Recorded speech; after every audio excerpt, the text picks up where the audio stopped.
This is Audible.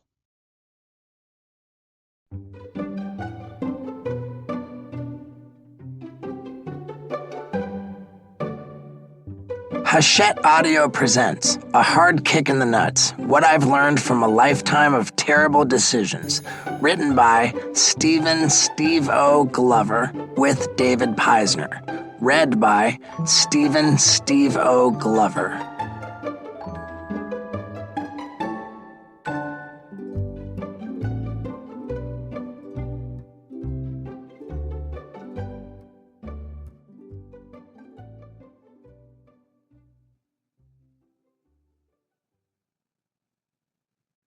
Introduction.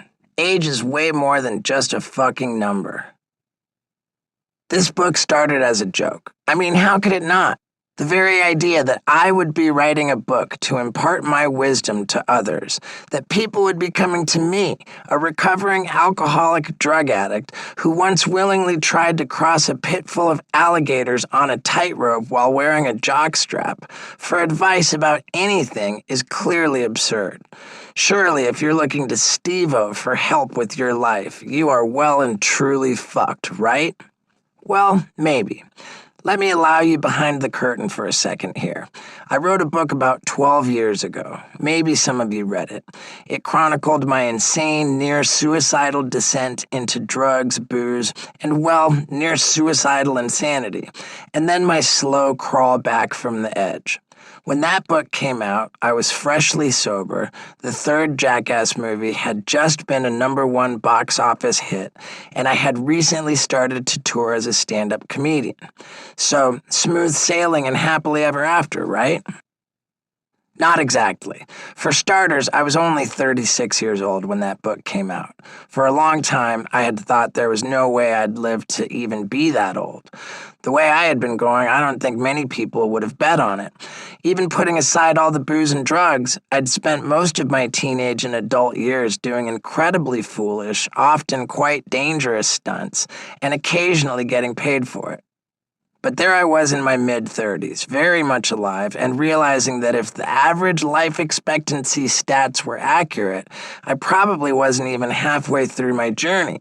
While most people would greet this realization as a profound gift, I guess I'm not most people. I freaked the fuck out.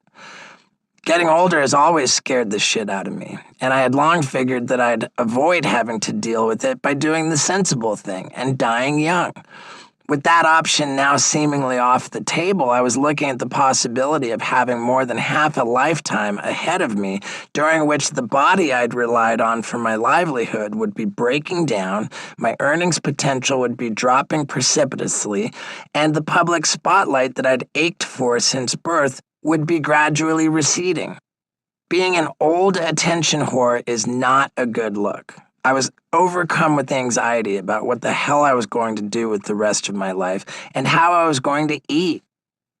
If you're thinking that this is the point where I tell you that's why I got loaded again, it's not a bad guess, but fortunately I didn't.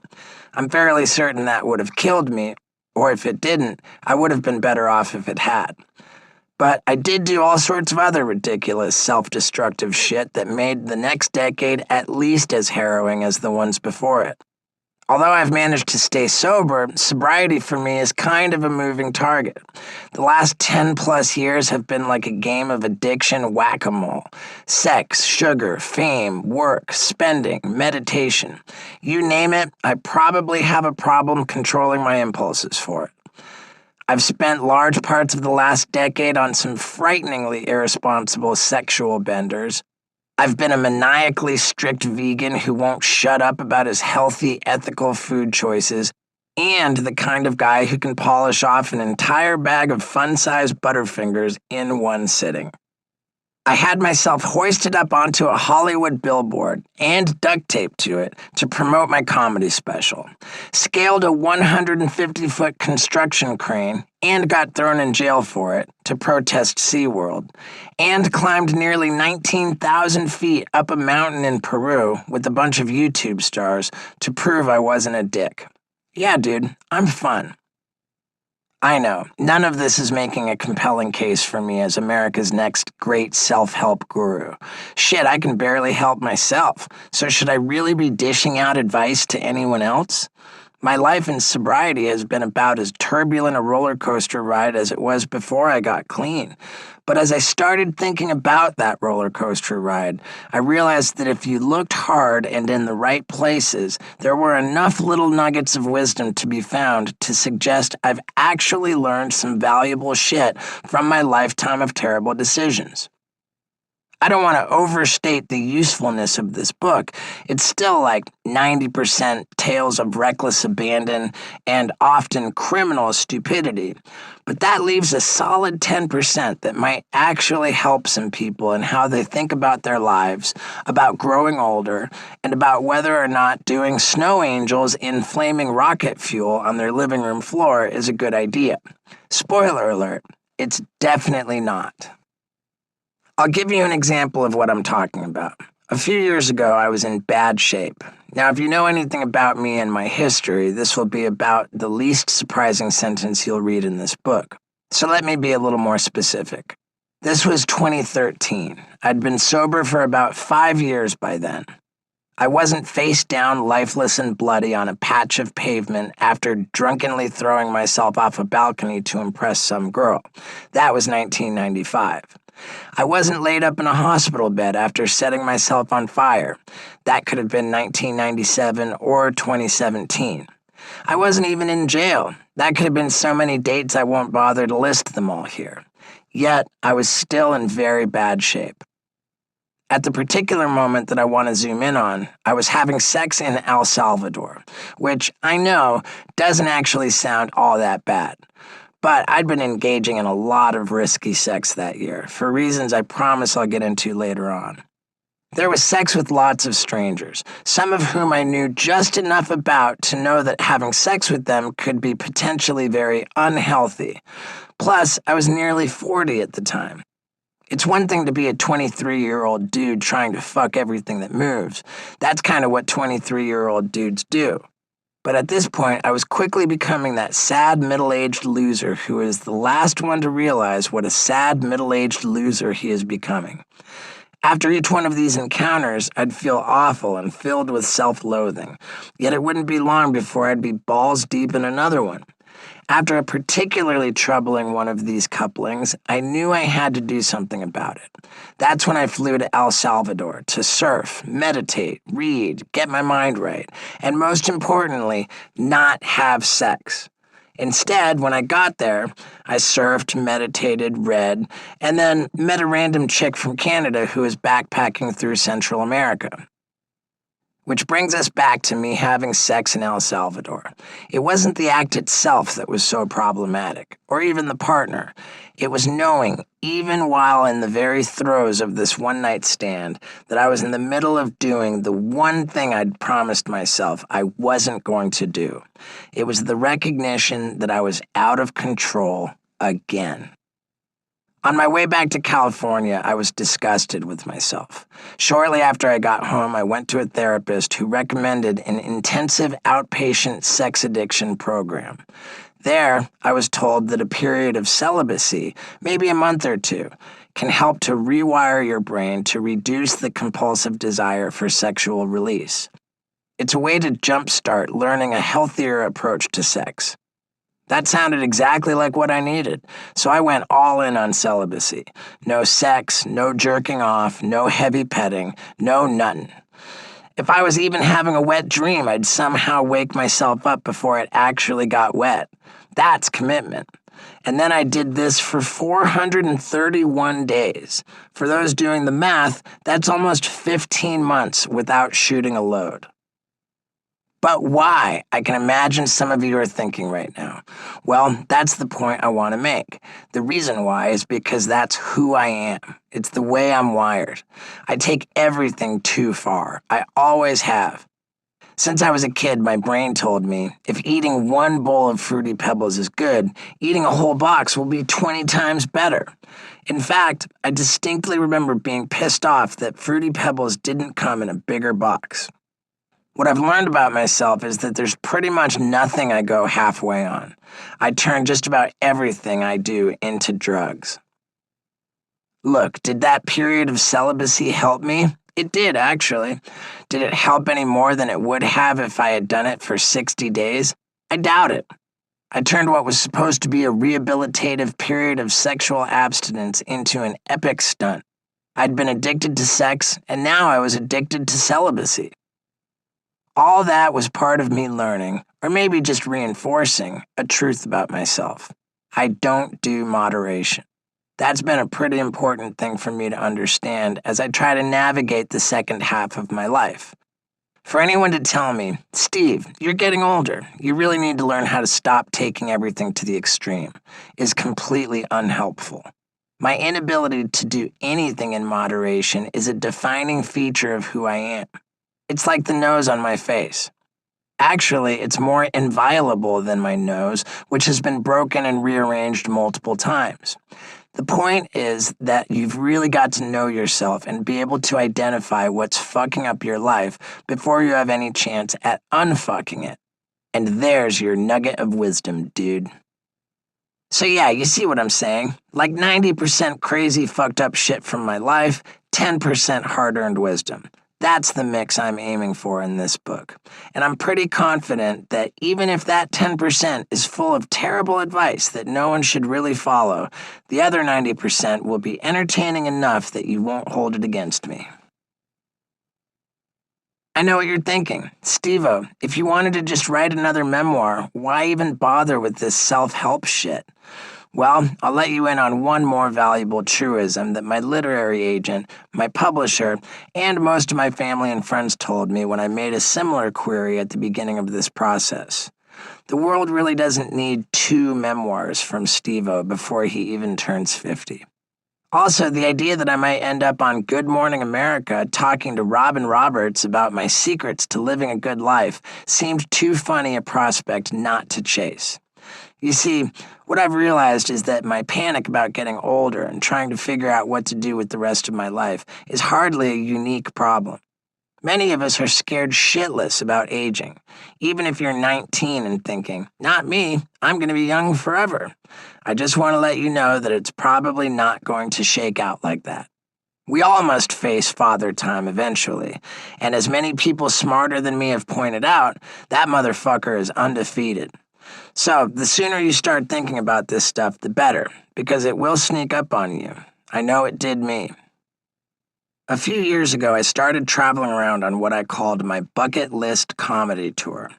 It was kind of a one-man show that mixed stand-up with stories and footage of stunts that I'd wanted to do before I kicked the bucket.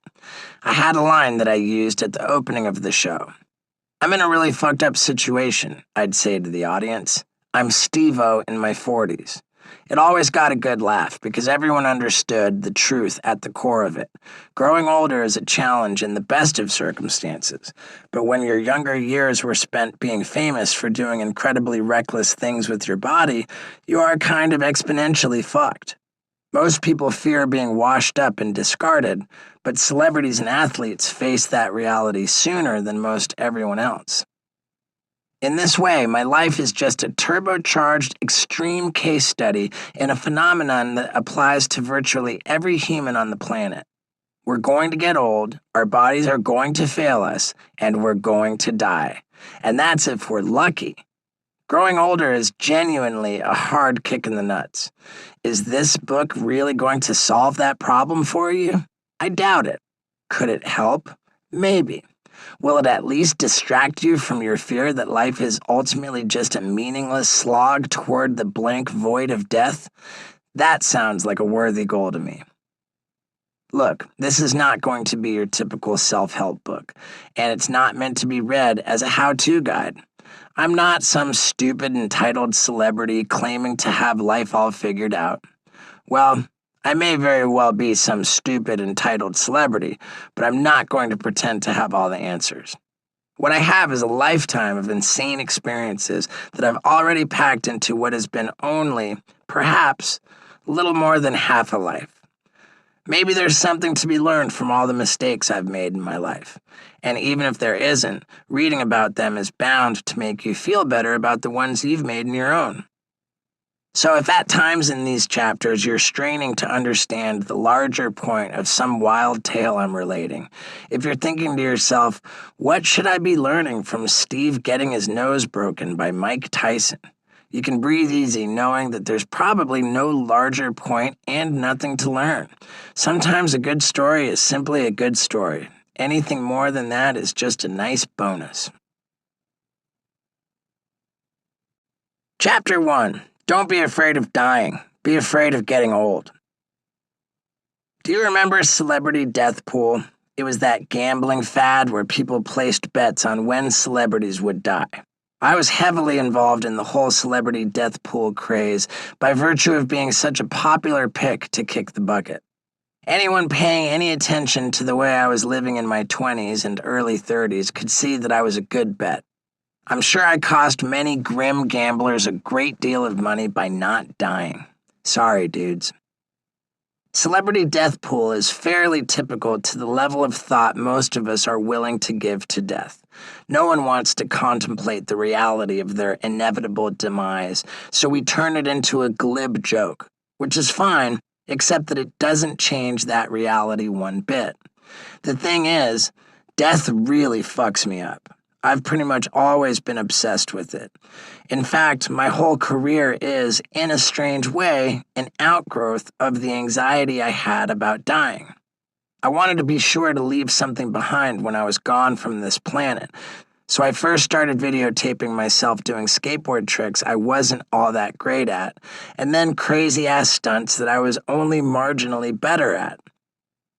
With the stunt videos, I was always trying to make it look as if I were cheating death.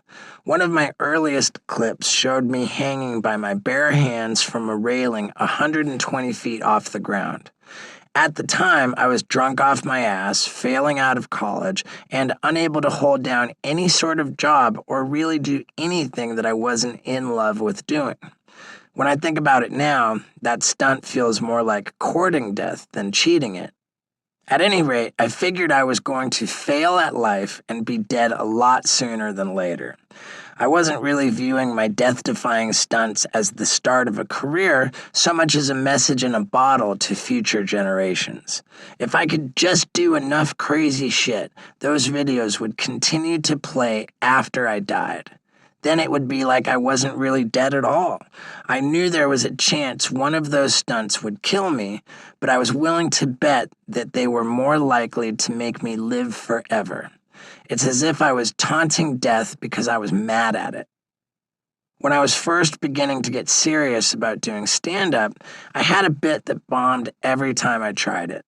I'd get up on stage, look out into the crowd at all the expectant faces, and tell them, "I'm pretty sure God hates us." That usually brought forth a reaction that sounded more like discomfort than laughter, but then I'd try to explain my reasoning.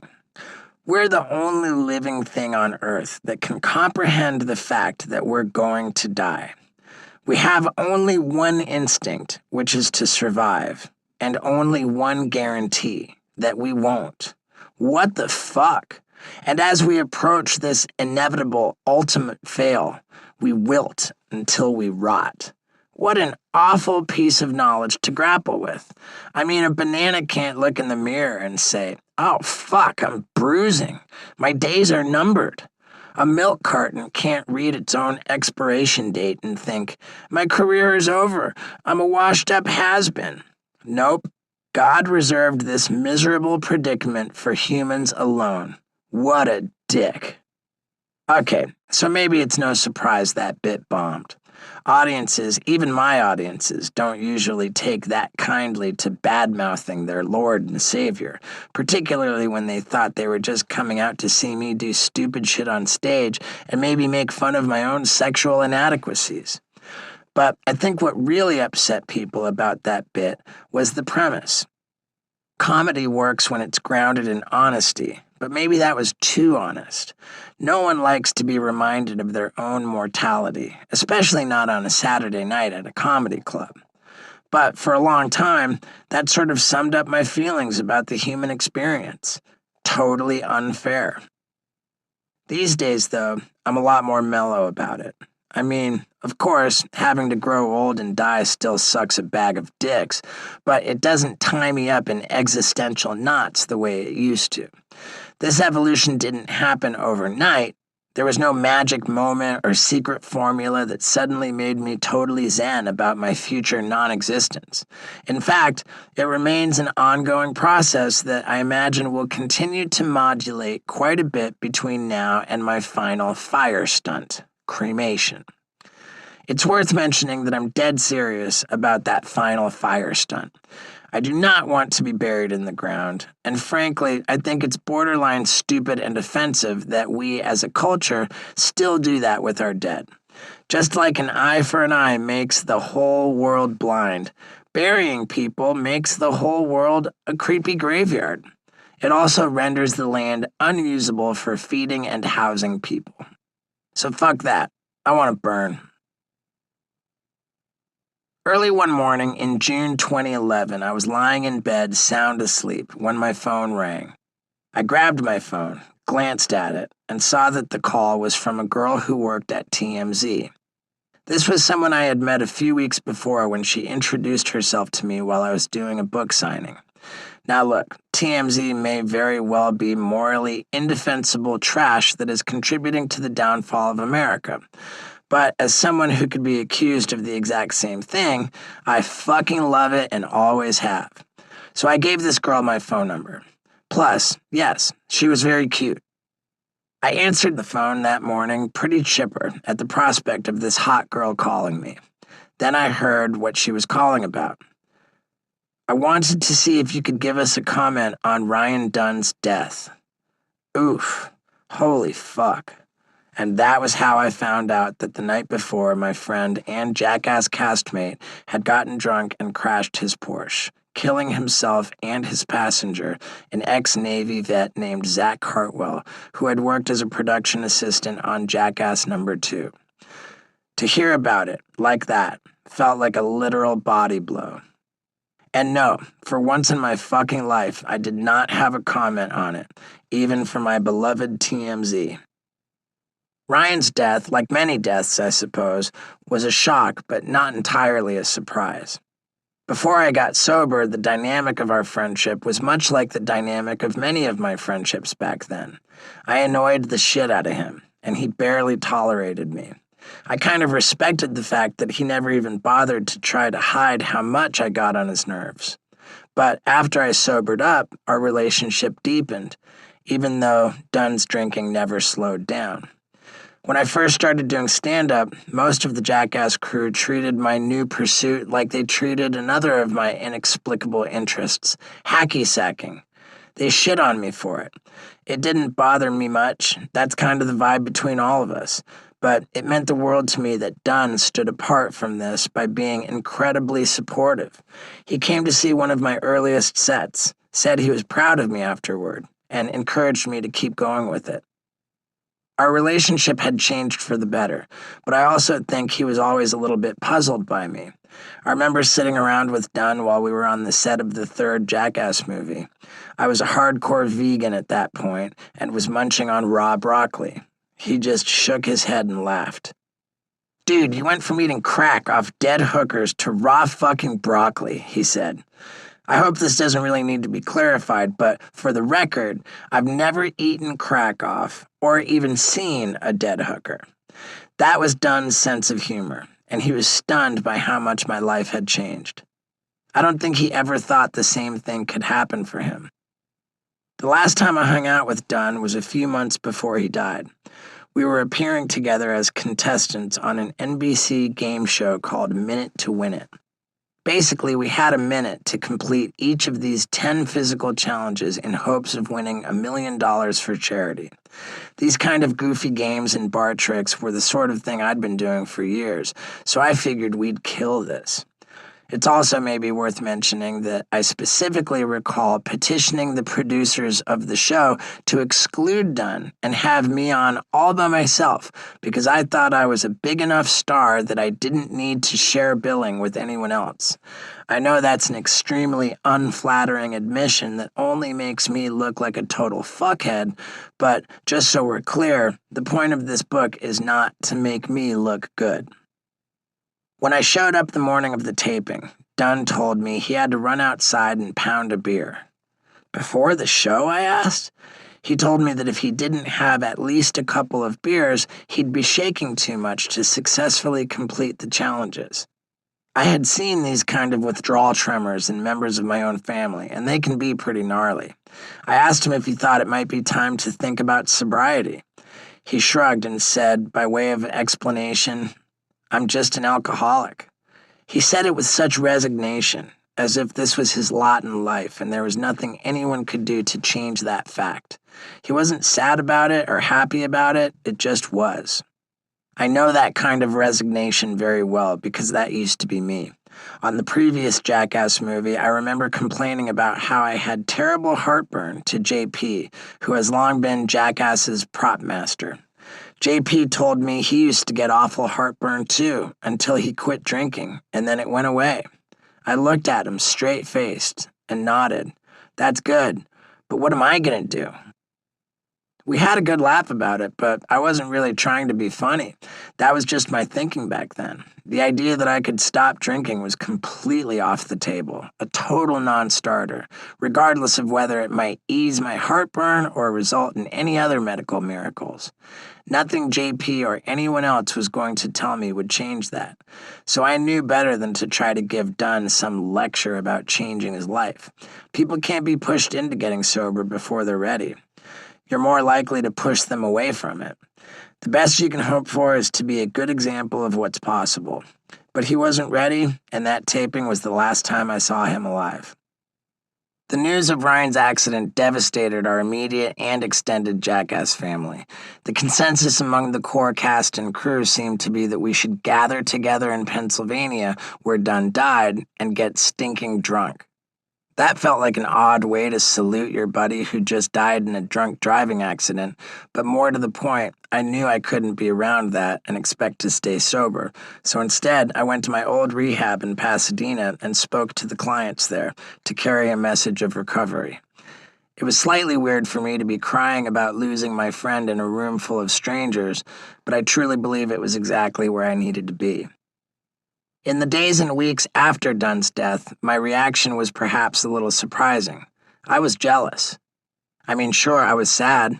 I felt bad for his girlfriend, for his friends, and for his family. I felt bad for Jackass, and of course, for myself. But I didn't feel bad for Ryan. In my head, he'd gone out on top. We'd just had the #1 movie in the country. He wouldn't have to experience the long, slow fade from relevance, the potential indignity of financial desperation, or the decay of his physical body. He lived fast, was adored by millions, and then he was gone. He got to check out before anyone forgot about him, or saw him in any state he may have wished for them to forget. No matter how much spiritual growth I achieve, I think I'm always going to see that as a win. I guess that's a pretty fucked up way of thinking. I had defended this position earlier with Jackass director Jeff Tremaine. We were talking about who we would rather be, Flavor Flav or Old Dirty Bastard. Two rappers, both troubled, both with issues with drugs and the law, but the former had chugged along with periodic revivals on reality TV and Public Enemy albums, while the latter had died of a drug overdose at 35. Tremaine was a Flavor Flav guy, but I was all in on ODB. To me, there was no contest. It was better to burn out than to fade away. I knew very much what the opposite looked like because I'd seen it up close with my own mother. I loved Mom, and she understood me in a way no one ever has because we were so much alike. She was an alcoholic and suffered a brain aneurysm before Jackass even got started. For 5 years, she clung on to life, but what she was doing during those years could hardly be considered living. She was heinously disabled, both physically and mentally, was constantly in excruciating pain, needed round-the-clock care, and could barely communicate.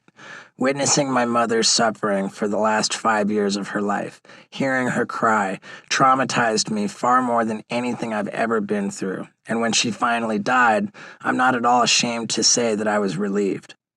I gave a blow-by-blow accounting of all that in my first book, and I'm not going to relive it this time around.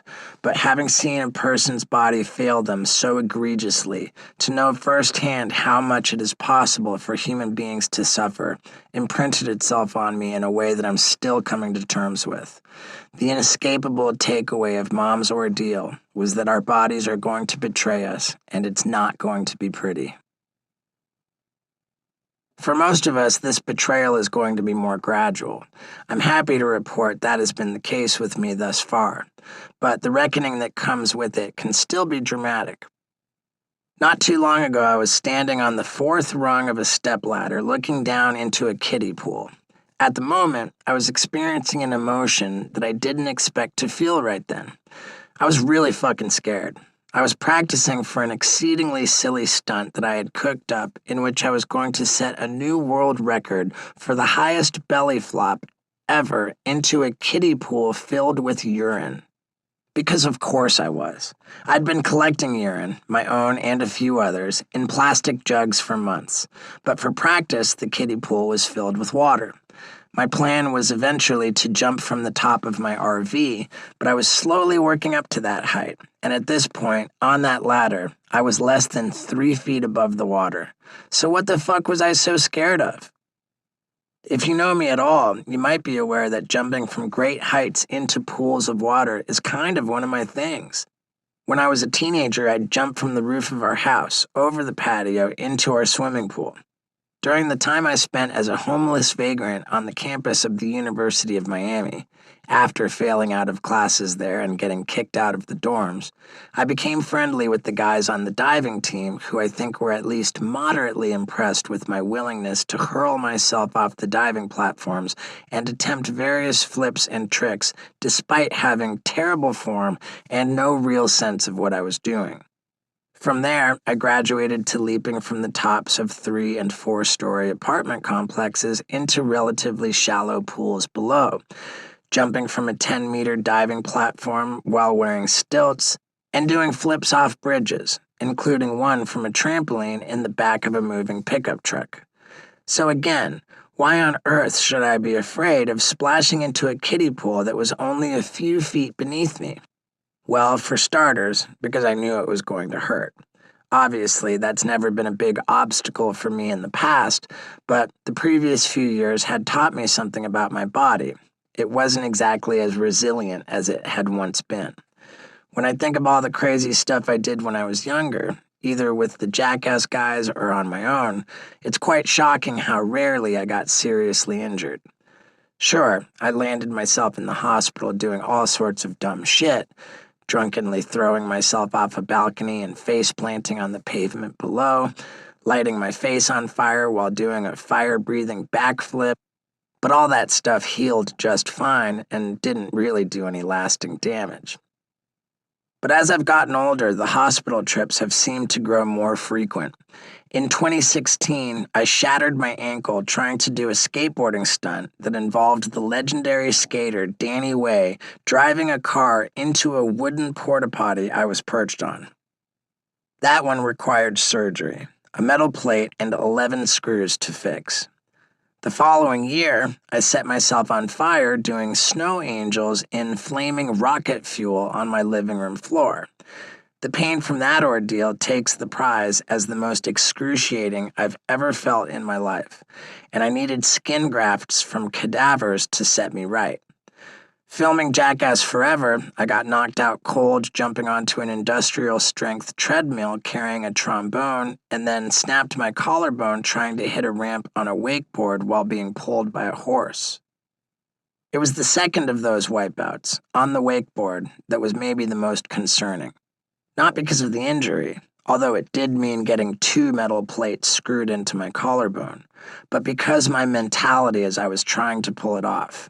I was having a hard time willing my body to do it. Over and over, we'd reset the stunt, and again, I'd bail out and let go of the tow rope before I hit the ramp. Each time I'd wuss out, I'd get more frustrated with myself. What was it that was making me so hesitant? I'd certainly done crazier shit than this. Why couldn't I just nut up and do it? Finally, I held on just long enough to hit the jump, but not long enough to complete it, so I crashed and wrecked my collarbone.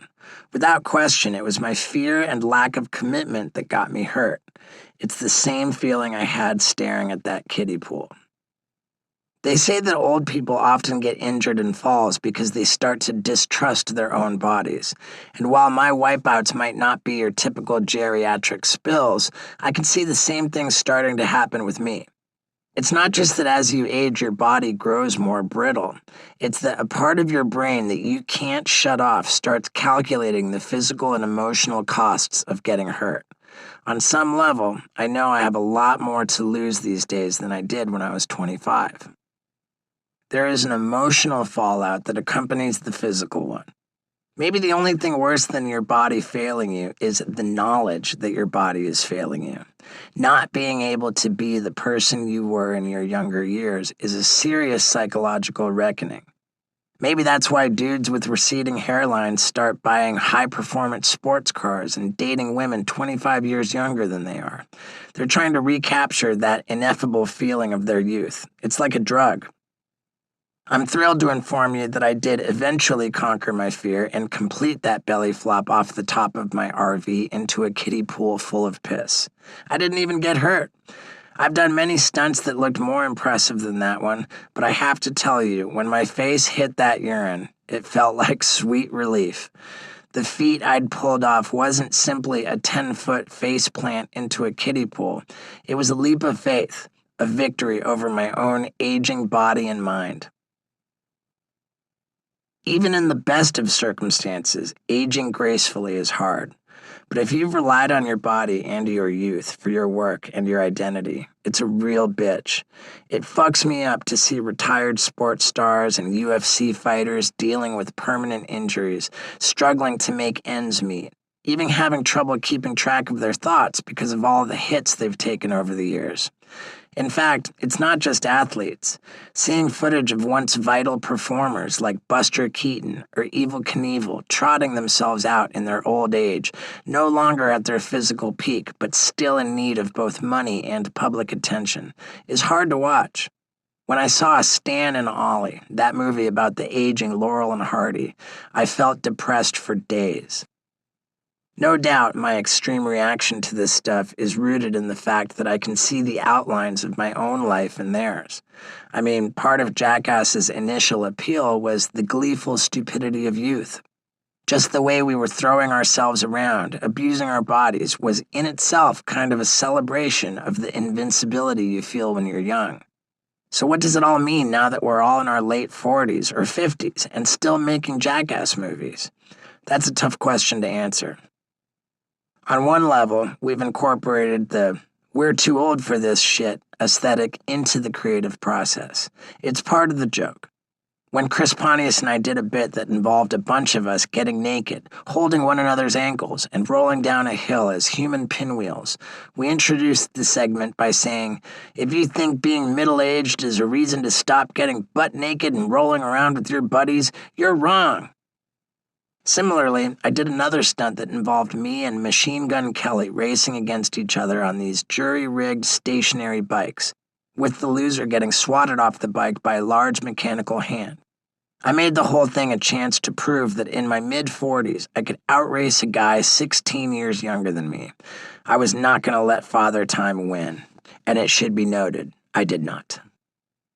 All that said, is there maybe a point where watching us do all this stupid shit and hurting ourselves becomes less funny and more sad?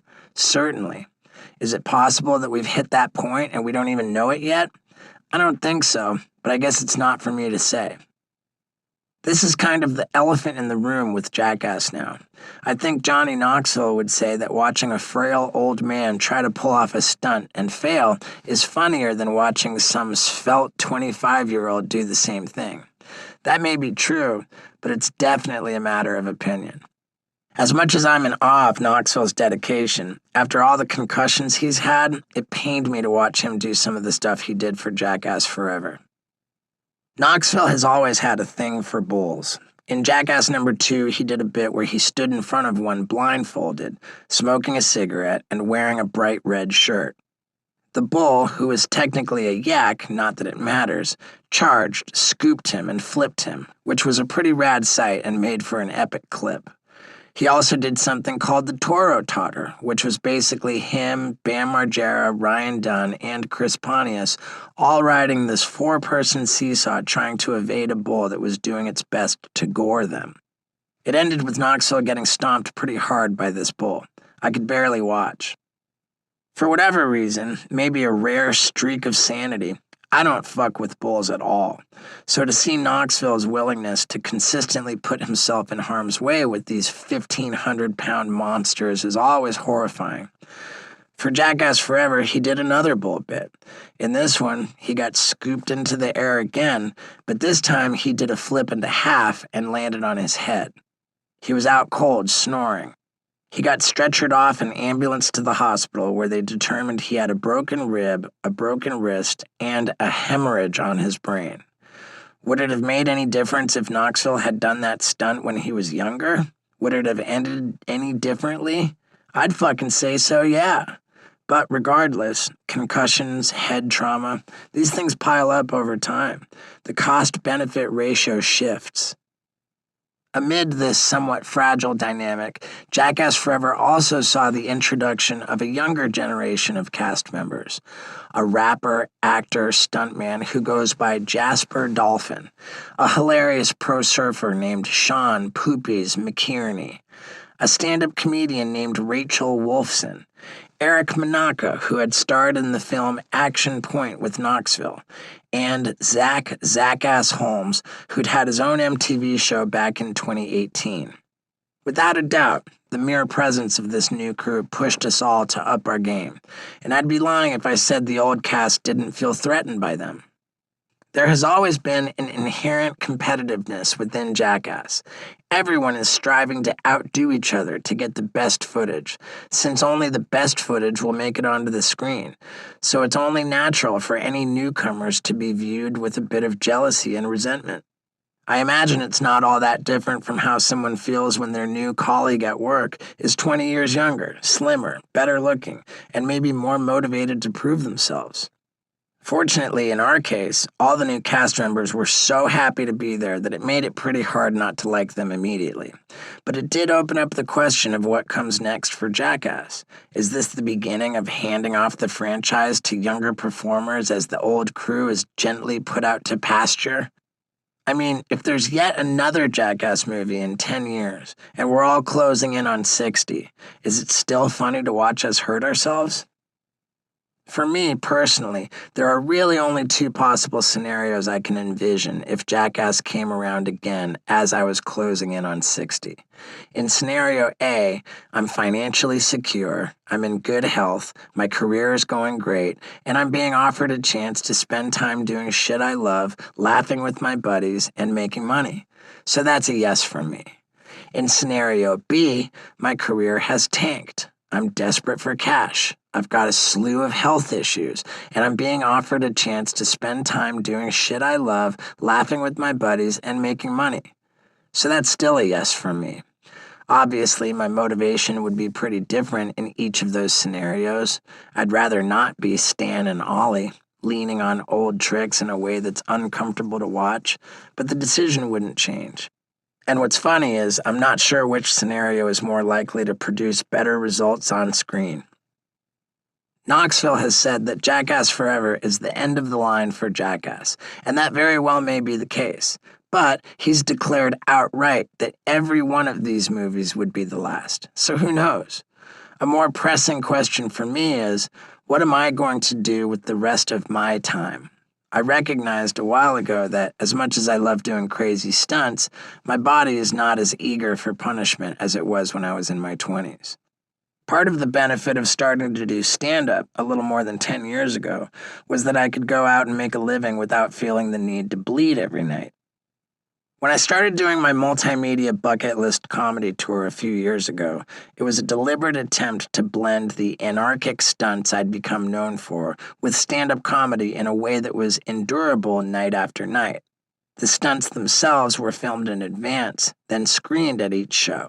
The comedy came in describing the ridiculous stories behind the stunts. It was easily my most successful comedy tour and a nice indication of what could be a sustainable path forward for me. Or as sustainable as any path that includes jerking off and blowing a load while falling out of an airplane as one of its core set pieces. I'm so stoked on this bucket list show that I'm touring with right now that I'm convinced if things fall the right way when I tape a special of it, I could be touring arenas after it comes out. I've also got another show pretty well mapped out that I'm calling Gone Too Far. It will feature a bunch of stunts I'm planning that people in my life who genuinely care about me have been aggressively trying to talk me out of doing. Getting a dick tattoo on my forehead, having a bullet shot through both my cheeks, and getting a boob job, among other ideas. As reckless as these ideas clearly are, it may be even more reckless to put them down in writing as some sort of promise, but I'm so fucking determined to do this shit that I can't imagine a scenario where this stuff doesn't happen. It's worth mentioning that my fiancée, Lux, really hates the idea of me getting a boob job. In fact, I think she may hate it more than the plan for me to get shot in the face, which probably says something. If I'm being honest, on some level, the boob job is a reaction to the fact that these days when I look in the mirror, I can genuinely see the early stages of man boobs already taking shape on my chest. So why not lean into the indignities of getting older, right? Plus, I can't wait to see the reaction when I flash people. I'm continuously amazed by the way my friend Tony Hawk is managing his own battle with aging. He's still the most famous skateboarder in the world, and yet he regularly posts videos of himself struggling to do tricks he used to be able to pull off with ease. He recently did 720, and the caption he included with the video announced that he suspected it was the last one he'd ever do. There is undeniable sadness in such a proclamation, but Tony isn't hiding from any of it. He isn't trying to pretend he's the younger version of himself. He seems to accept that this is all just how life goes, and I respect the hell out of the way he's living it. Getting old is rarely a very dignified process.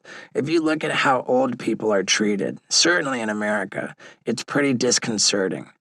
We hide our elderly in nursing homes, in retirement communities, and at all-you-can-eat early bird buffets, because frankly, I don't think we want a walking, talking reminder of our own grim future.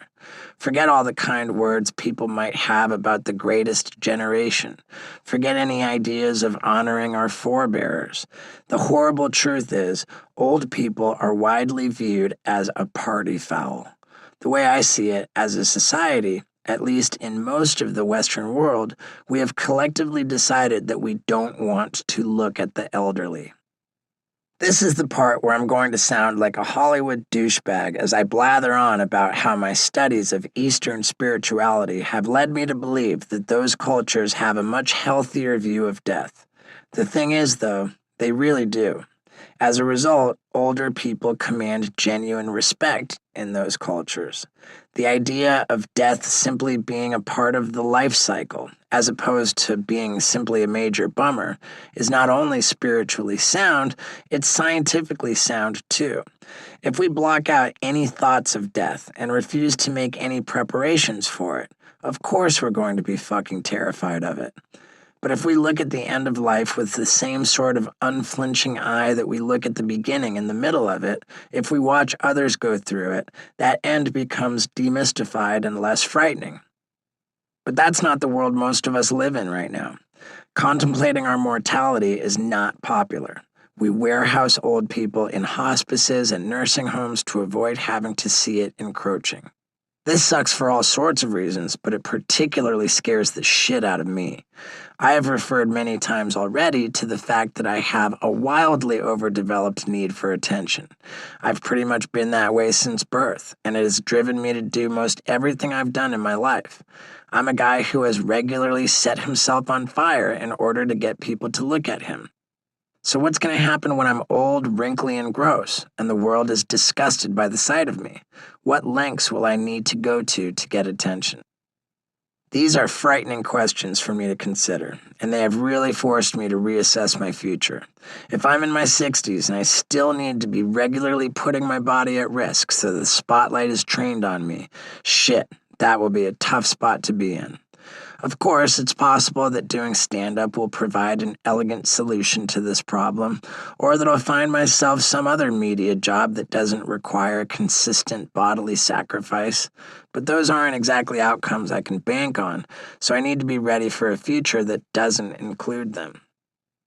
The uncomfortable truth is the same truth that applies to just about everyone. If your happiness relies primarily on the attention and praise of masses of people you don't even know, you're pretty much fucked. I know that's pretty fucking rich coming from a guy like me, but that doesn't make it untrue. This seems particularly relevant in the social media era, where we're all competing with each other for the likes and smiley face emojis provided by anonymous strangers.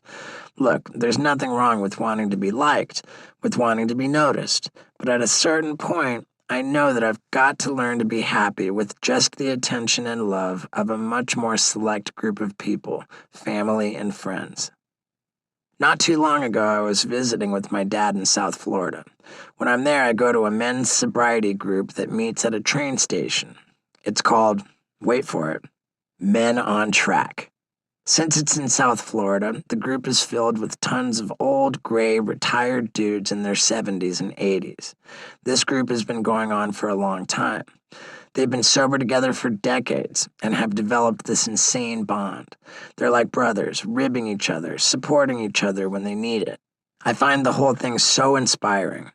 I look at the friends I have now, most of them sober buddies, and I think, shit, getting old may suck, but it's going to suck a hell of a lot less with these guys around.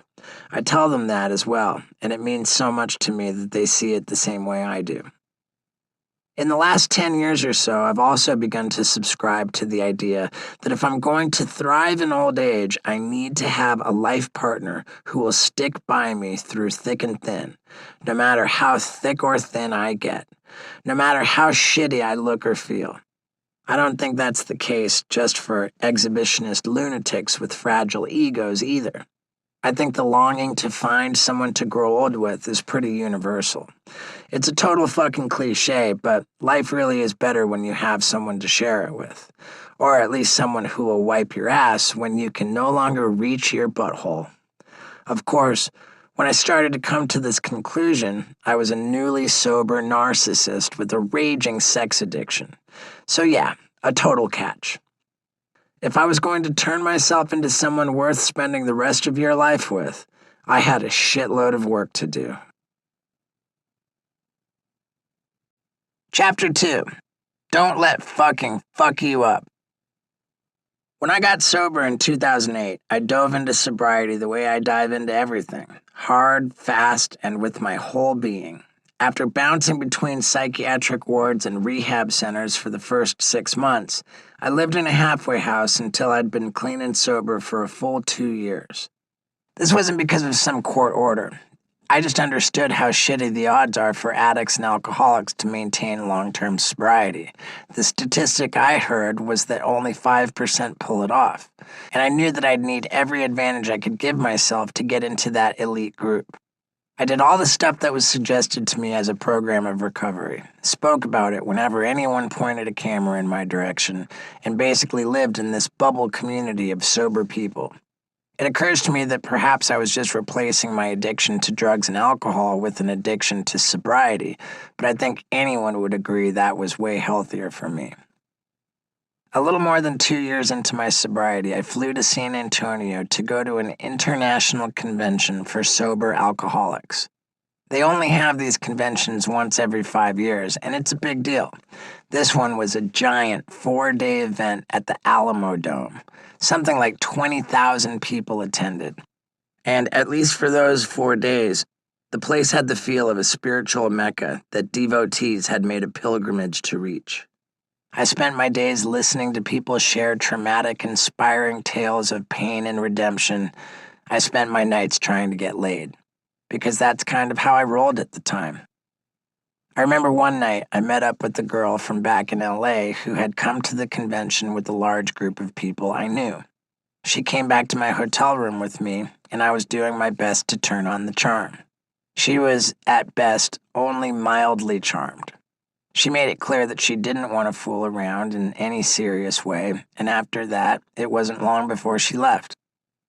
At that point, I pretty much turned into a werewolf, albeit a werewolf whose only interest is in finding someone to suck its dick. I went downstairs to the hotel lobby and immediately zeroed in on a girl who was working behind the bar. Now, I wasn't drinking and I wasn't necessarily tempted to, but just the fact that I was so quick to belly up to a bar while I was in town for a fucking sobriety convention was automatically an awful sign. As a general rule, it's important for me to check my motivation for being in a place where people are drinking. That doesn't mean I can't ever be in bars. As a guy who's been doing stand-up comedy for more than a decade, I'm regularly surrounded by drunk people, but I have a legitimate reason for that to be the case. Occasionally, there are other legitimate reasons, but hanging out at a bar to hit on an 18-year-old bartender, like a lot of states, you only need to be 18 to serve alcohol in Texas, probably does not qualify as legit. Nonetheless, there I was doing my best to convince this girl to hang out with me after her shift was over. She was game, but very nervous about being seen fraternizing with a hotel guest, which was strictly forbidden for staff. So she picked me up a few blocks away in her car, but then couldn't figure out where to go next.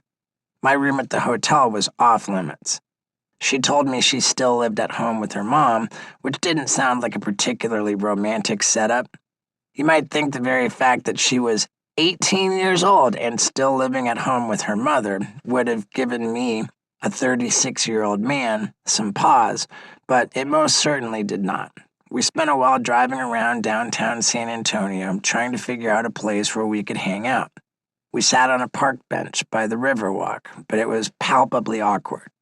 Eventually, we decided the best option was to actually go back to her house, mom and all. So there I am in this girl's childhood bedroom, half naked, with her stuffed animals looking down on us disapprovingly. We weren't there that long before she got super uncomfortable with the situation and decided to go downstairs and sleep on the couch. At that point, I did the only thing I could, rolled over and went to sleep in this girl's twin bed. The next morning, I crawled out of bed, went downstairs, and there was her mom cooking breakfast.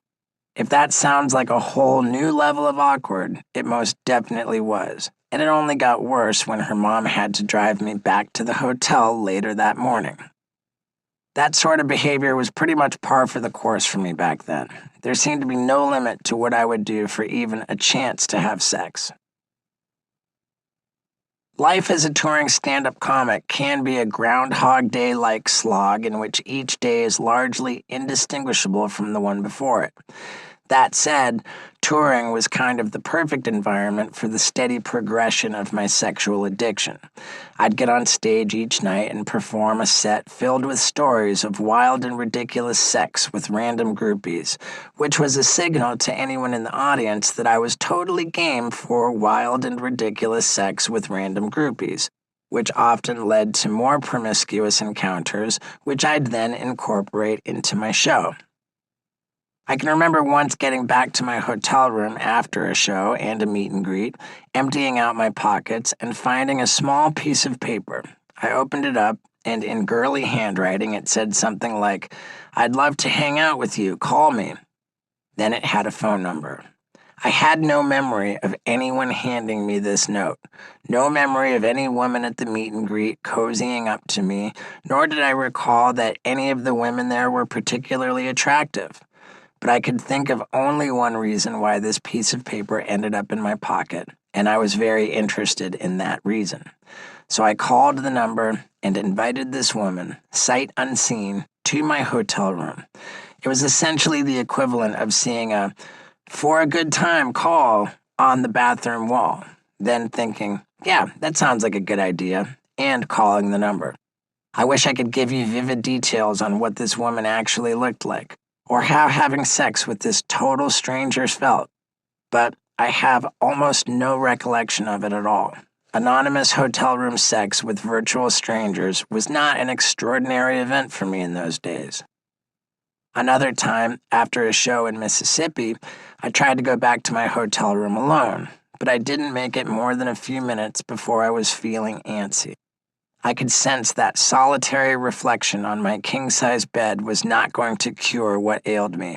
I went downstairs and prowled the lobby of the Hard Rock Hotel and Casino where I was staying, looking for someone who might want to get naked with me for a few hours, but I found no promising candidates.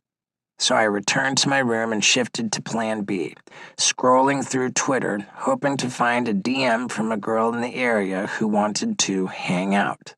Lo and behold, there was one, but she didn't have a profile picture on her Twitter account. Just that little egg that Twitter used to put there as a placeholder for people who didn't upload photos. No matter, I invited her to come to my hotel room anyway. As soon as I did, I regretted it. I have no idea who the hell this person is. What the fuck was I thinking? When there was a knock on my door 30 minutes later, my first instinct was to be silent and hide underneath the bed. But my curiosity outweighed that first instinct, so I crept quietly to the hotel room door and peeked through the peephole. As it turned out, she wasn't bad looking. I invited her in. We got to talking, because even in those kinds of situations, I was nothing if not a gentleman. And I asked her what she did. She didn't mince her words. I'm a webcam whore. She actually said that, then proceeded to tell me some stories about life as a webcam whore, which, it turns out, is about as fucked up as the job title suggests. In among these torrid tales, she mentioned that her breasts were horribly scarred from a botched boob job. She told me that guys often turned very mean when she took off her top. Duly warned, you might think that this would be the point where I finally pulled my shit together and politely bid this woman a fond adieu. But if you think that, you really haven't been paying attention. Remember, I'm a gentleman. I wasn't about to let this woman leave my room feeling unloved. I generously allowed her to give me a blowjob, because that's the kind of guy I am.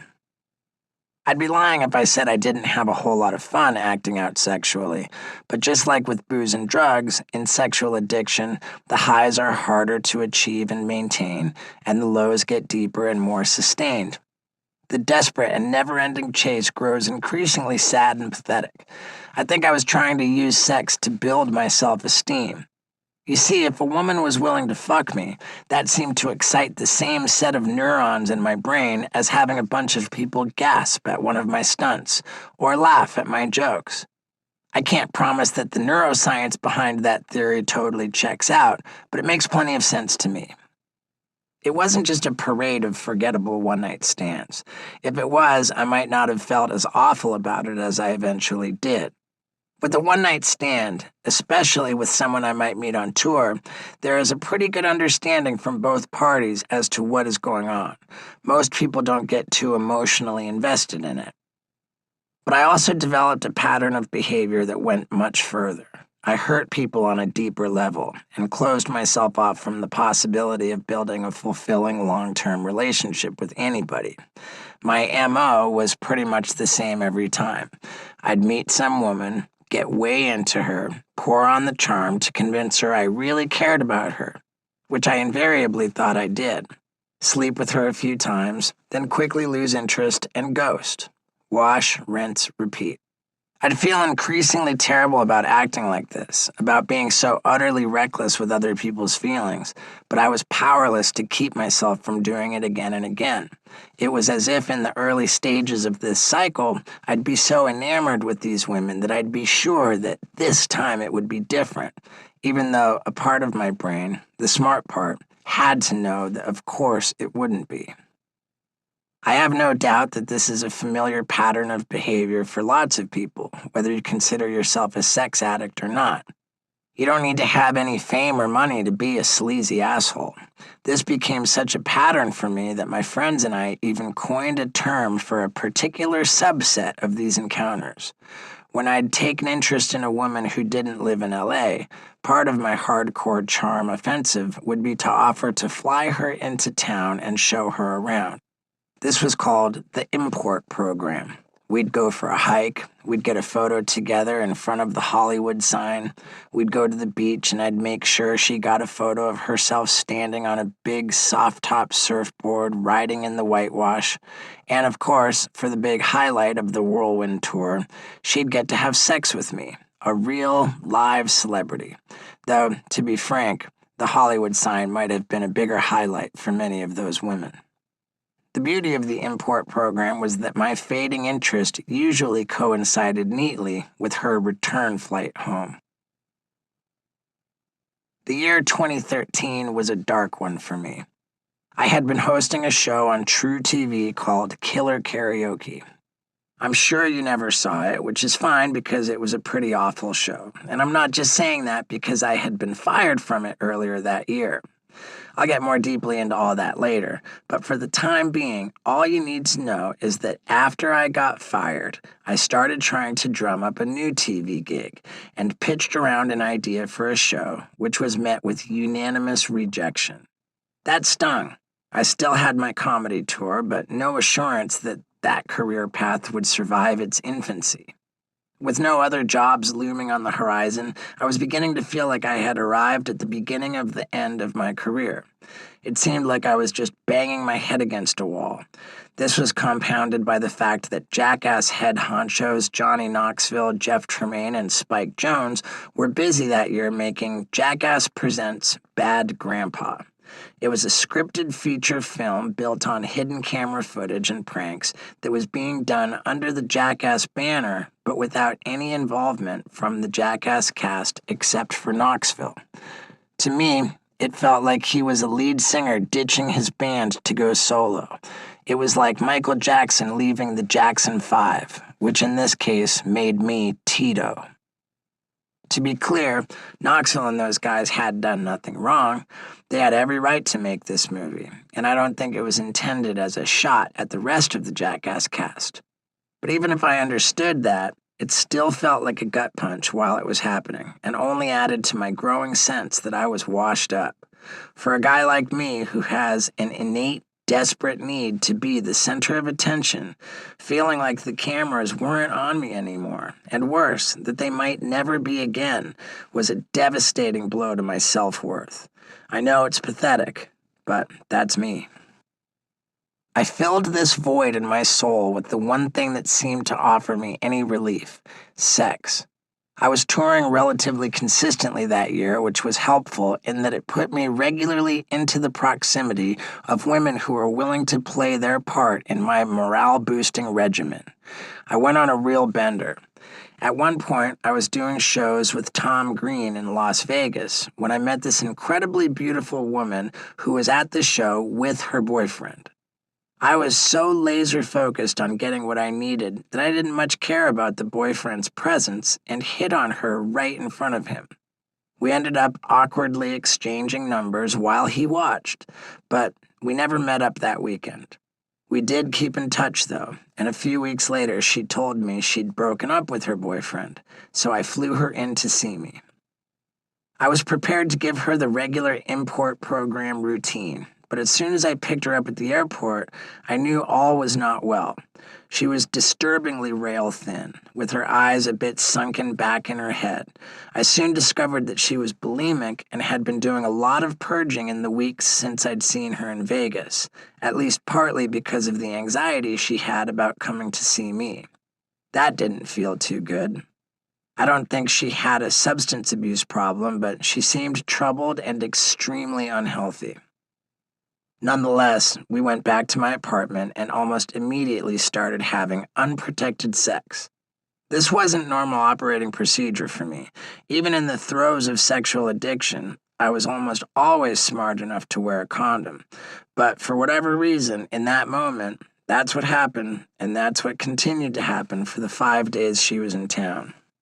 Although I was taking her through the usual whistle stops on the tour, Hollywood sign, surfing, and so on, the whole thing had a very dark tinge to it. Without fail, she disappeared to the bathroom immediately after she finished eating, and admitted to purging all of her meals when I confronted her about it.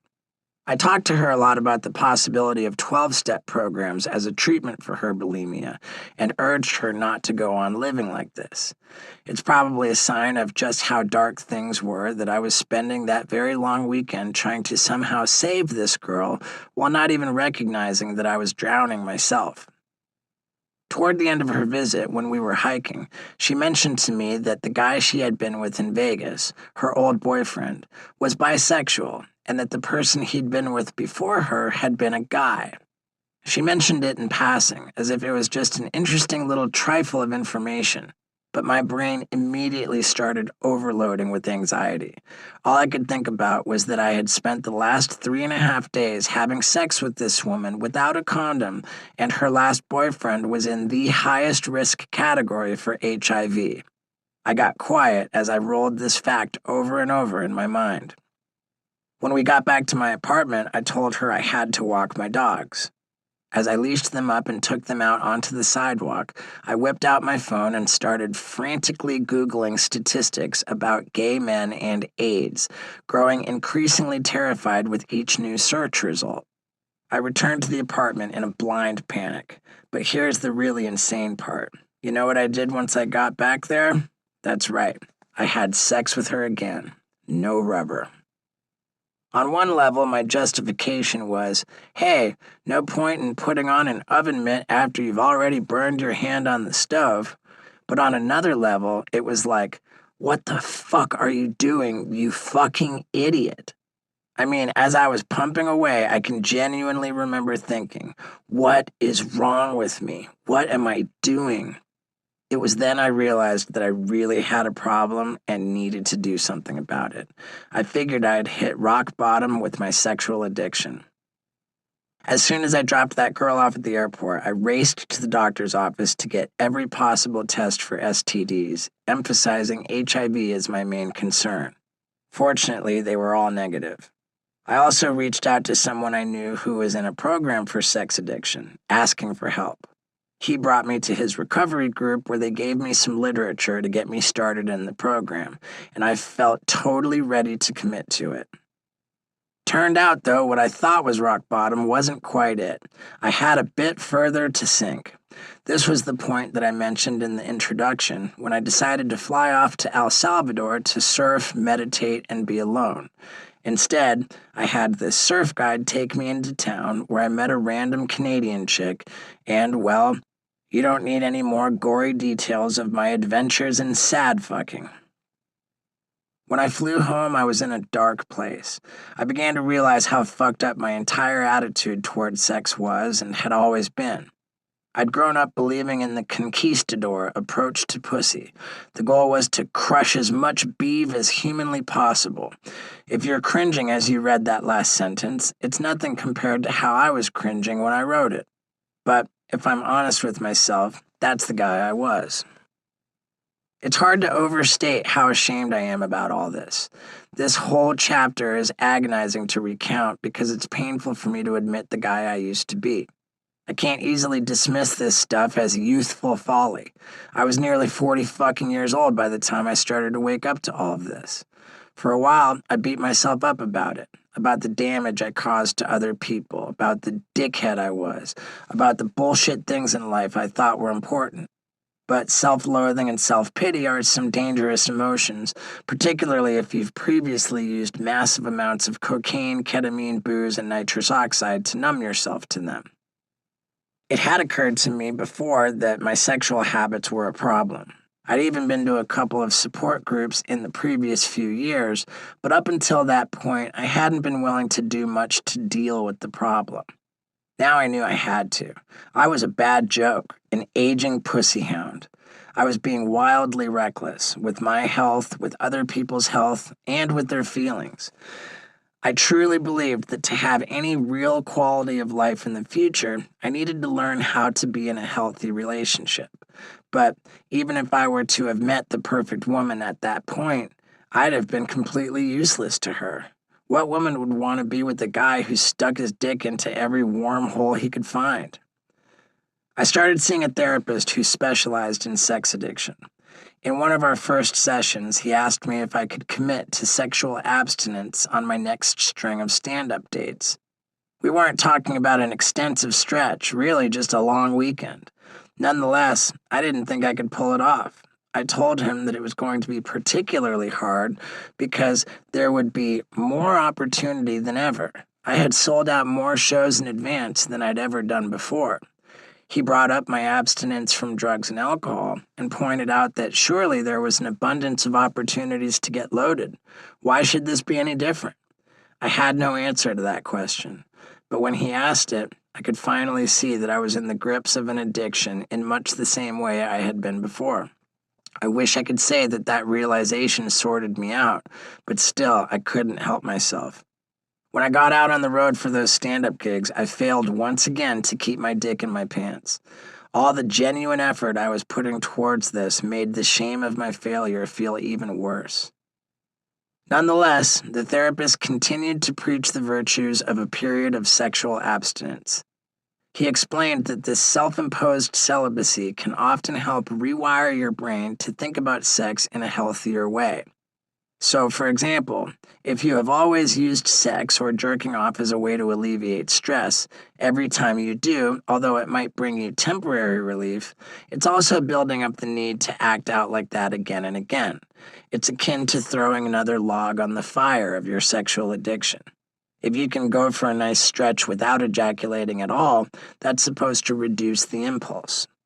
He suggested I commit to going 2 weeks without any sex or masturbating, which seems like an eminently achievable goal for anyone. Well, almost anyone.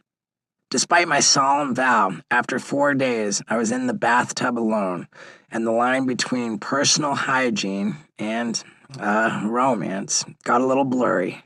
The next thing you know, I'd blown it, and my half week of progress was literally down the drain.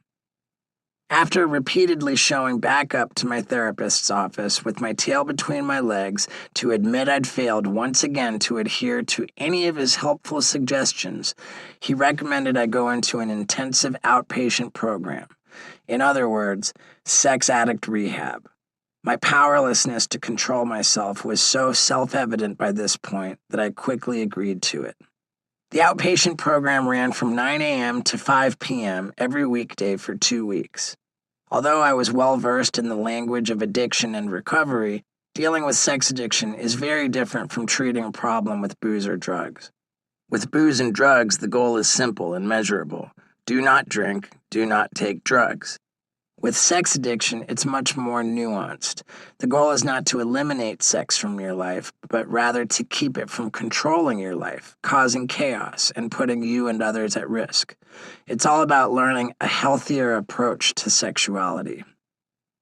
There were only 3 of us in the program, and suffice it to say that the other 2 guys made me feel like a pot smoker in a hardcore drug rehab. Still, all 3 of us took everything super seriously. The days were long, consisting of childhood trauma work and deeply vulnerable group therapy. After completing this 2-week program came the really difficult part, going back out into the world and living it. I started to learn strategies that helped other sober sex addicts maintain their sobriety.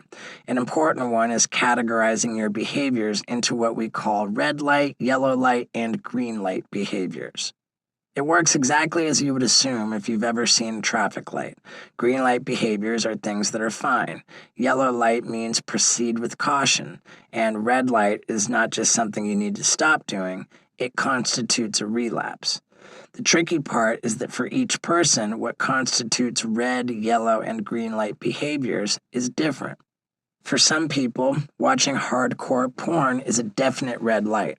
For others, it's a regular old Thursday night. It helps to work with therapists and other people in your support group to figure out where your own lines in the sand are. But more than anything, you have to be brutally honest with yourself. I also learned about the importance of setting up a dating plan, which was essentially a playbook for getting to know a potential partner and beginning a relationship in a healthy way. The idea of a celibacy period was raised again when I was in the outpatient program, and this time I committed to it with the same fervor I do everything else. I decided that if I was going to be not having sex, I was going to be not having sex harder and better than anyone else ever had. So I quit it all. Fucking, jerking off, porn, any sort of vaguely romantic contact with women. There was no grinding, no making out, and even a long hug had to be viewed with a little suspicion.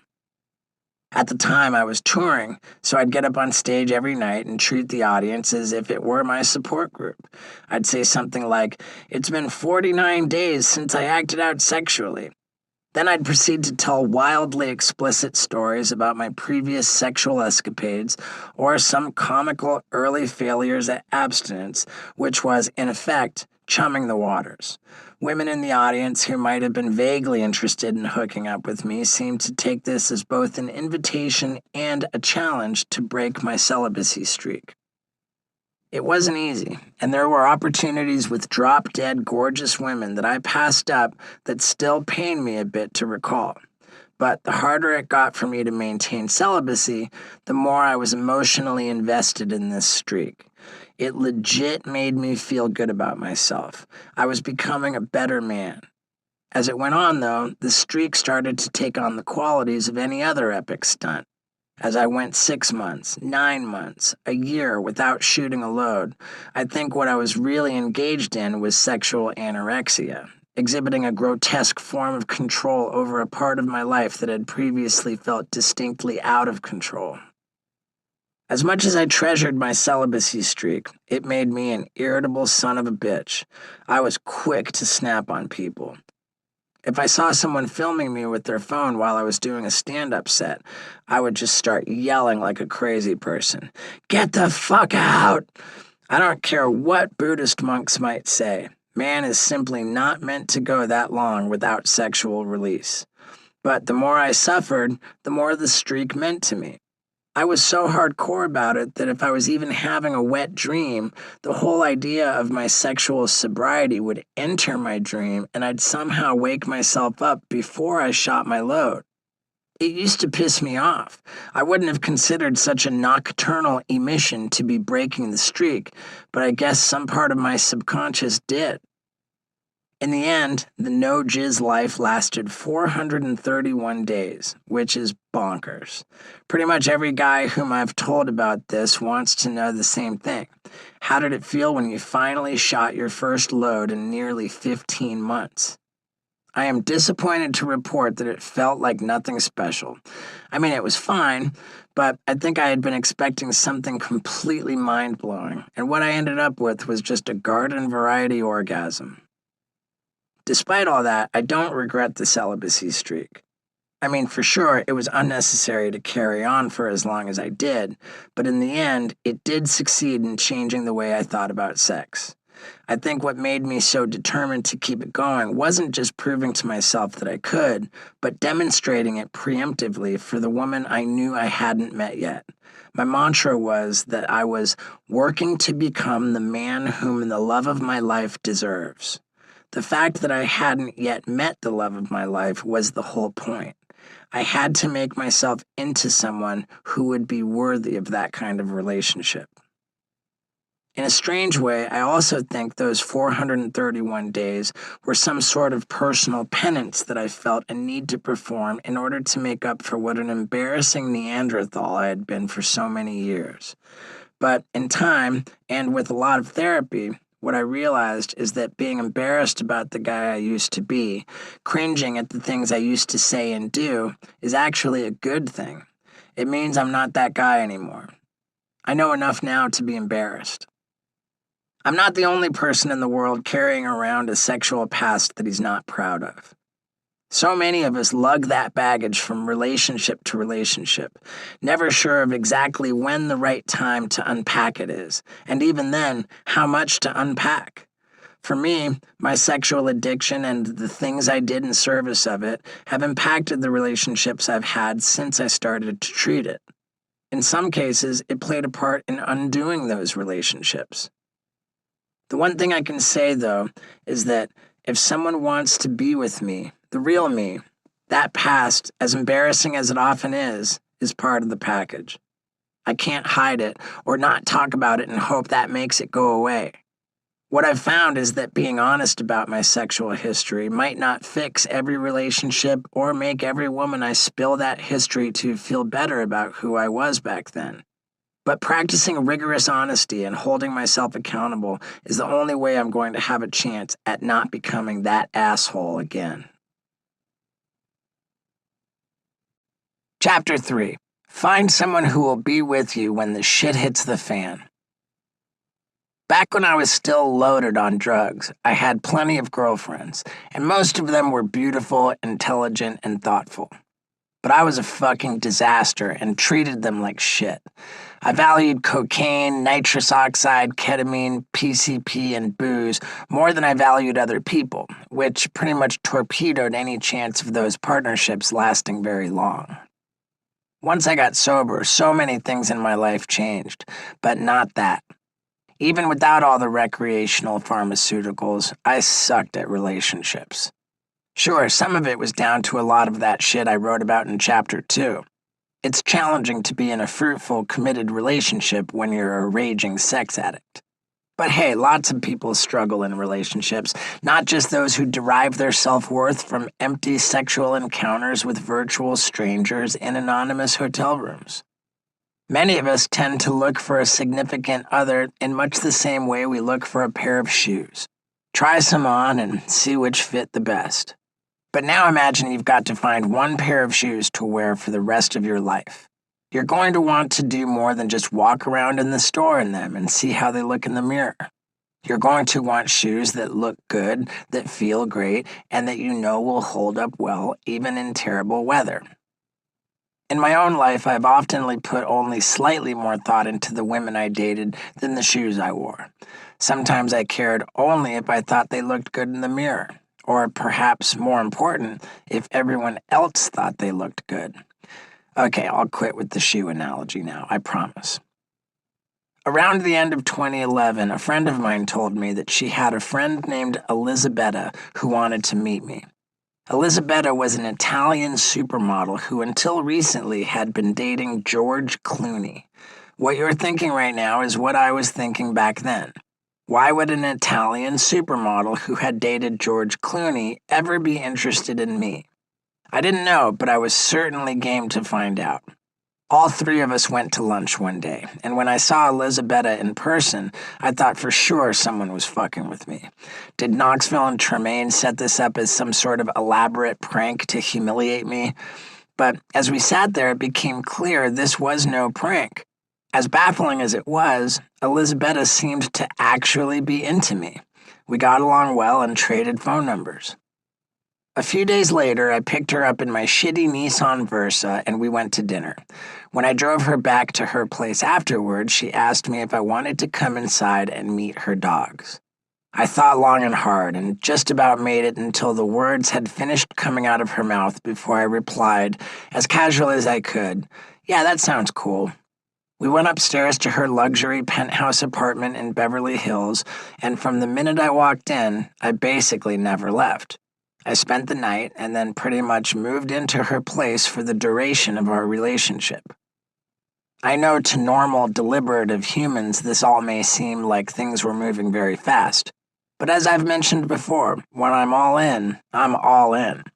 I am impulsive by nature, and at that moment, I couldn't think of anything in the world that would make me happier, or, perhaps more important, make me look cooler, than to be around Elisabetta all the time. The tabloids and the internet reveled in the fact that this ridiculously hot chick had gone from George Clooney to me. And, of course, I reveled in the fact that they were paying so much attention to me. Elisabetta was genuinely kind and caring, on top of being gorgeous. But it's tough to say whether I was more in love with her or with the fact that the whole world couldn't believe I had landed her. It often felt like I was really in a relationship with the attention I was getting for being with her. It was clear that we weren't a perfect match. After we'd been together for a couple months, I had some tour dates in Florida, so Elisabetta came with me to meet my family. We went to dinner one night with my sister, Cindy, and Elisabetta ordered a chicken entree and a glass of wine, then stepped out to smoke a cigarette. At that point in time, I was not only sober and had quit smoking cigarettes, but I was also a publicly militant vegan and animal rights advocate. As soon as Elisabetta got up from the table, Cindy, who has long been the level-headed angel on my shoulder, looked at me, shook her head, and asked, "Steve, what the hell is going on?" I shrugged and smiled a little sheepishly. "What do you want from me?" I protested to Cindy. "Maxim rated her as the 7th hottest woman in the world." You might not be surprised to learn that this is not necessarily the foundation of a long, successful union. Even if it was, I was destined to blow it anyway. Though I didn't always realize it at the time, I was a selfish dick throughout the relationship, about things big and small. I was constantly insisting that we eat at vegan restaurants, even though Elisabetta was not at all vegan. In fact, she had a hardcore aversion to eating vegetables. Practically the only thing she ever ate was meat. And I didn't consider for one moment that she might like to go to dinner somewhere that actually serves it. Ultimately, Elisabetta and I were very different people with very different lifestyles. After several arguments that made this abundantly clear, we called it quits. In 2015, I was offered a spot on this British winter sports reality show called The Jump. Appearing as a contestant on a reality competition show wasn't the type of TV gig I had been hoping for. In fact, I considered it a bad look. But the fact that this would only air on British television and promised a 6-figure payday to essentially go on a 6-week vacation at a ski resort in Austria sounded like a pretty good deal. I said yes. The show was actually a lot of fun. I had a blast learning shit like ski jumping and skeleton racing. But the reason I'm bringing it up here is because I met another contestant there named Stacey Solomon. She's a British singer and a television host, and she and I hit it off. Now, and this is an important part, at the time we met, I was deep into my celibacy run and working hard to deal with my sexual addiction. Back in LA, I had a therapist, a separate men's therapy group, and a whole support system that was keeping me on track with my sexual sobriety. When I got to Austria, although I did find a 12-step group for drugs and alcohol, I pretty much unplugged from the rest of my support system, which, in retrospect, explains some of the crazy-ass decisions I made in Austria. Let's be clear. When I describe my decision-making from that period as crazy ass, I'm not talking about my usual sort of crazy. I didn't get loaded again. I didn't set my hair on fire before doing a luge run. I didn't ski off a 100-foot cliff because I thought it would look cool on camera. All those things would have been well within my normal sphere of lunacy. In fact, they would have been par for the course. This crazy was all about the way I was with Stacey. When I met her, I could see that she was sweet and smart and funny. There was a definite connection between us, but she resisted getting involved with me, and for very good reasons. She had 2 young kids and lived in London. I lived in LA and was not exactly a good bet. She didn't want to have a meaningless fling, and what future could there really be for us beyond that? Her reasoning was all very sensible. Mine was not. I became infatuated with her. I was convinced that I needed her to make me whole. I tried to pour on the charm. This was classic love addiction behavior, something I'd been very prone to in the past and which I'd been trying to set boundaries around in my therapy and support groups. Remember when I told you about red light and yellow light behaviors and dating plans? For someone like me, that stuff is important for setting healthy boundaries around really practical parts of getting into a relationship. How often can I text someone I've just met? How often can I go on a date? If I go on a date, can I see the person the next day? I had set up a dating plan to keep from love bombing someone. Well, with Stacey, I blew through all those red and yellow lights and basically set fire to the dating plan. Amid all this, I cashed in my celibacy streak at 431 days. There was nothing particularly special about that number. I told myself that the streak was unhealthy, which maybe it was by that point, but ultimately I was just trying to justify a forthcoming run of bad decisions. So one night in Austria, alone in my room, I cranked one out. As I mentioned before, I had imagined it was going to be a fire hose blast of splooge, but in fact it was just a regular old squirt that landed unceremoniously on my stomach.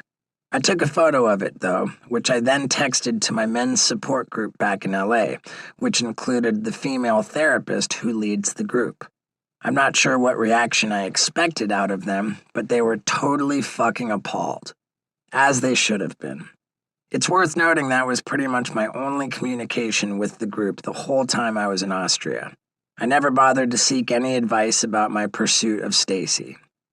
Stacy, for her part, put up a good fight.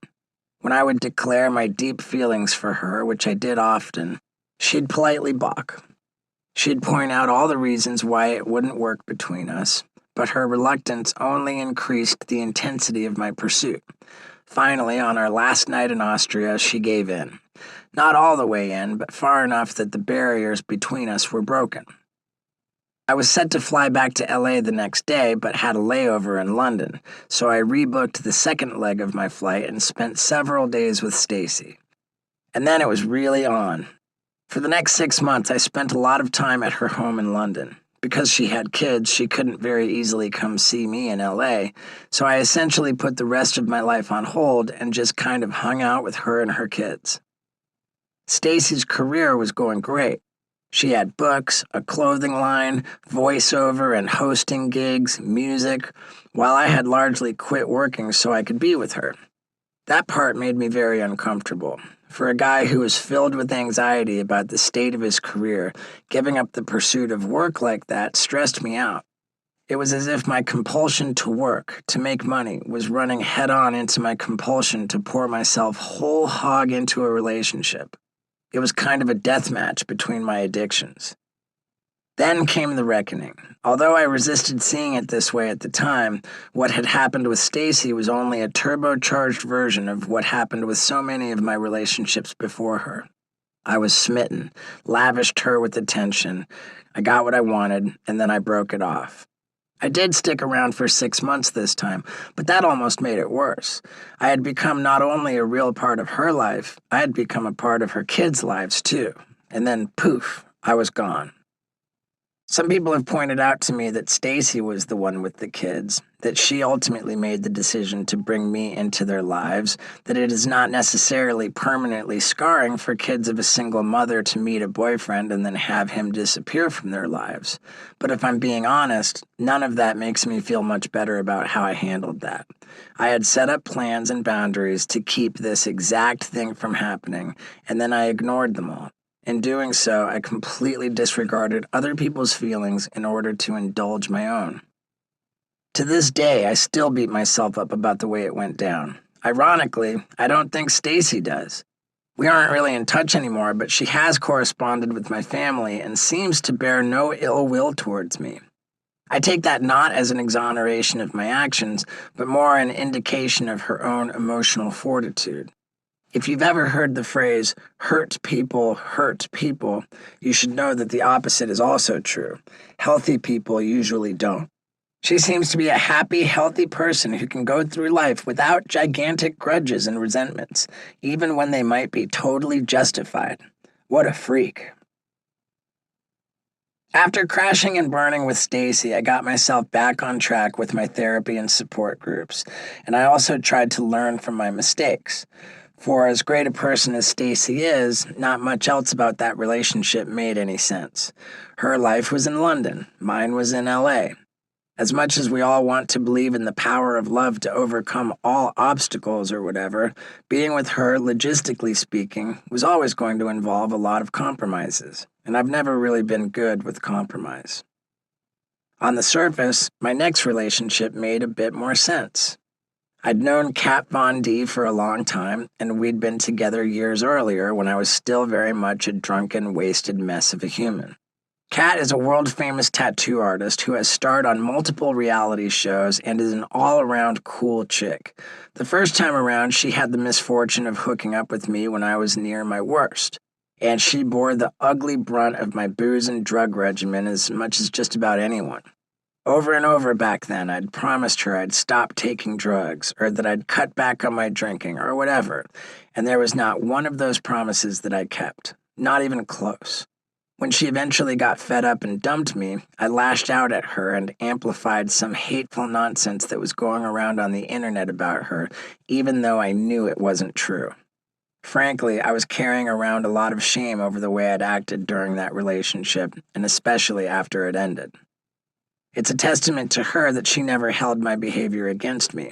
In fact, back in 2008, after I had gone completely nuts and was locked up in a psych ward at Los Encinas Hospital in Pasadena, I wrote Kat a letter explaining how much I hated myself for the way I had treated her.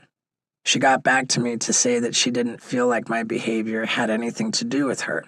It had everything to do with me and what I was going through. I thought that was a highly evolved interpretation of what had been an excruciatingly personal betrayal of her on my part. Nonetheless, I still found it perplexing that she was willing to have anything to do with me ever again. In the years after I got sober, we'd occasionally run into each other, and she was always friendly. She invited me to an event or two, and at one point she gave me a tattoo. Knowing our history together, her kindness felt wholly undeserved. By late 2015, we were spending more time together, and our relationship began to take a turn in a romantic direction. In some ways, that felt really healing to me. I had all this gnarly scar tissue from the past, from before I got sober. All this shame for how I'd acted back then, and my reconciliation with Kat made me feel like I had worked past that. There were a lot of reasons for me to be optimistic about a relationship with Kat. We had so much in common. Similar public profiles, both clean and sober, both very into tattoos and heavily into animal rights. Kat was a vegan, and although I wasn't strictly a vegan at that point, I was eating fish and eggs, we had a similar mindset about all that stuff. So, all good, right? Maybe not. For as much as this match made sense on paper, in real life, we were kind of a nightmare. We argued all the time. It seemed like we couldn't go more than a few days without some sort of conflict bubbling up between us. To be fair, the problem was mostly me being selfish and self-centered. I expected the relationship to revolve around me and my needs, and when it didn't, I'd often have a tantrum. I was a lot to handle. I was a sex addict who seemed to love nothing more than talking about being a sex addict. Like everything else in my life, I felt happy to share my ongoing struggles with whomever was around me, and I wasn't bothered if they had a microphone or a video camera with them. Kat wasn't okay with that. For someone who has lived so much of her adult life in public, she's an intensely guarded person. She was very sensitive about her privacy. She didn't want me talking about my sex addiction, and she wasn't really cool with me sharing the intimate details of our life together with a room full of men at a group therapy meeting. She also didn't like me getting on stage at comedy clubs and talking about my sexual history. In fact, within about a week or two of us getting back together, I was scheduled to tape my first comedy special. I was recording 2 shows back to back, and the special would comprise the best material from those shows. Now, Kat had seen my act prior to this. She knew that I talked about sex in graphic and embarrassing ways on stage, but she had never sat in the audience and watched all of this while we were in a relationship together, and now she was going to. So I get up on stage and do my usual bits. I tell a story about getting a blowjob from a girl with no teeth. I tell one about a 4-way with 3 women in an Austin hotel, and another about going down on a stripper. I regale the audience with a tale about having anal sex with a girl who, had not cleared the chamber, so to speak, before the encounter. As you can imagine, it's all very classy and tastefully rendered. Well, after the first show, I go to find Kat, and she's nowhere. Not backstage, not in her seat, not in the lobby, not on the curb outside. It turned out she'd gone back to the hotel. She simply couldn't bear to watch anymore. Needless to say, when I got back to the hotel after the second show, things were not okay between us. The fact that the comedy special was set to air on Showtime a few months later proved to be a ticking time bomb for our relationship. She was mortified at the idea that all this shit would soon be widely available. I should note that these were not unreasonable feelings on her part, but they were so antithetical to the way I've always operated. I want the whole world to look at me all the time, for whatever reason, good or bad. Kat isn't like that. She's private. She views celebrity culture and the media ecosystem around it with grave suspicion. I view it as vital to keeping me alive and well-fed. The fact that I got most of my news from TMZ was a problem for Kat. That I was a devoted listener of Howard Stern was an even bigger problem. I'd reach out to TMZ to seek publicity. I'd call into Stern to tell on myself for whatever stupid shit I'd done recently. Kat couldn't conceive of doing such things. That was like being in bed with the enemy to her. This kind of stuff would drive her nuts. I have no doubt that Kat's approach to all this is way healthier than mine. But this wasn't something where I could just convince myself of the rationality of her approach and then adopt it myself. Rationality plays no part in it for me. I am an attention whore deep in my soul, and that wasn't something I could just wash away with reason. And this created a pretty fundamental difference between us. That whole relationship was hard. I think we argued so much because we genuinely cared about each other and wanted it to work out, but we just kept ramming our heads up against these same brick walls over and over.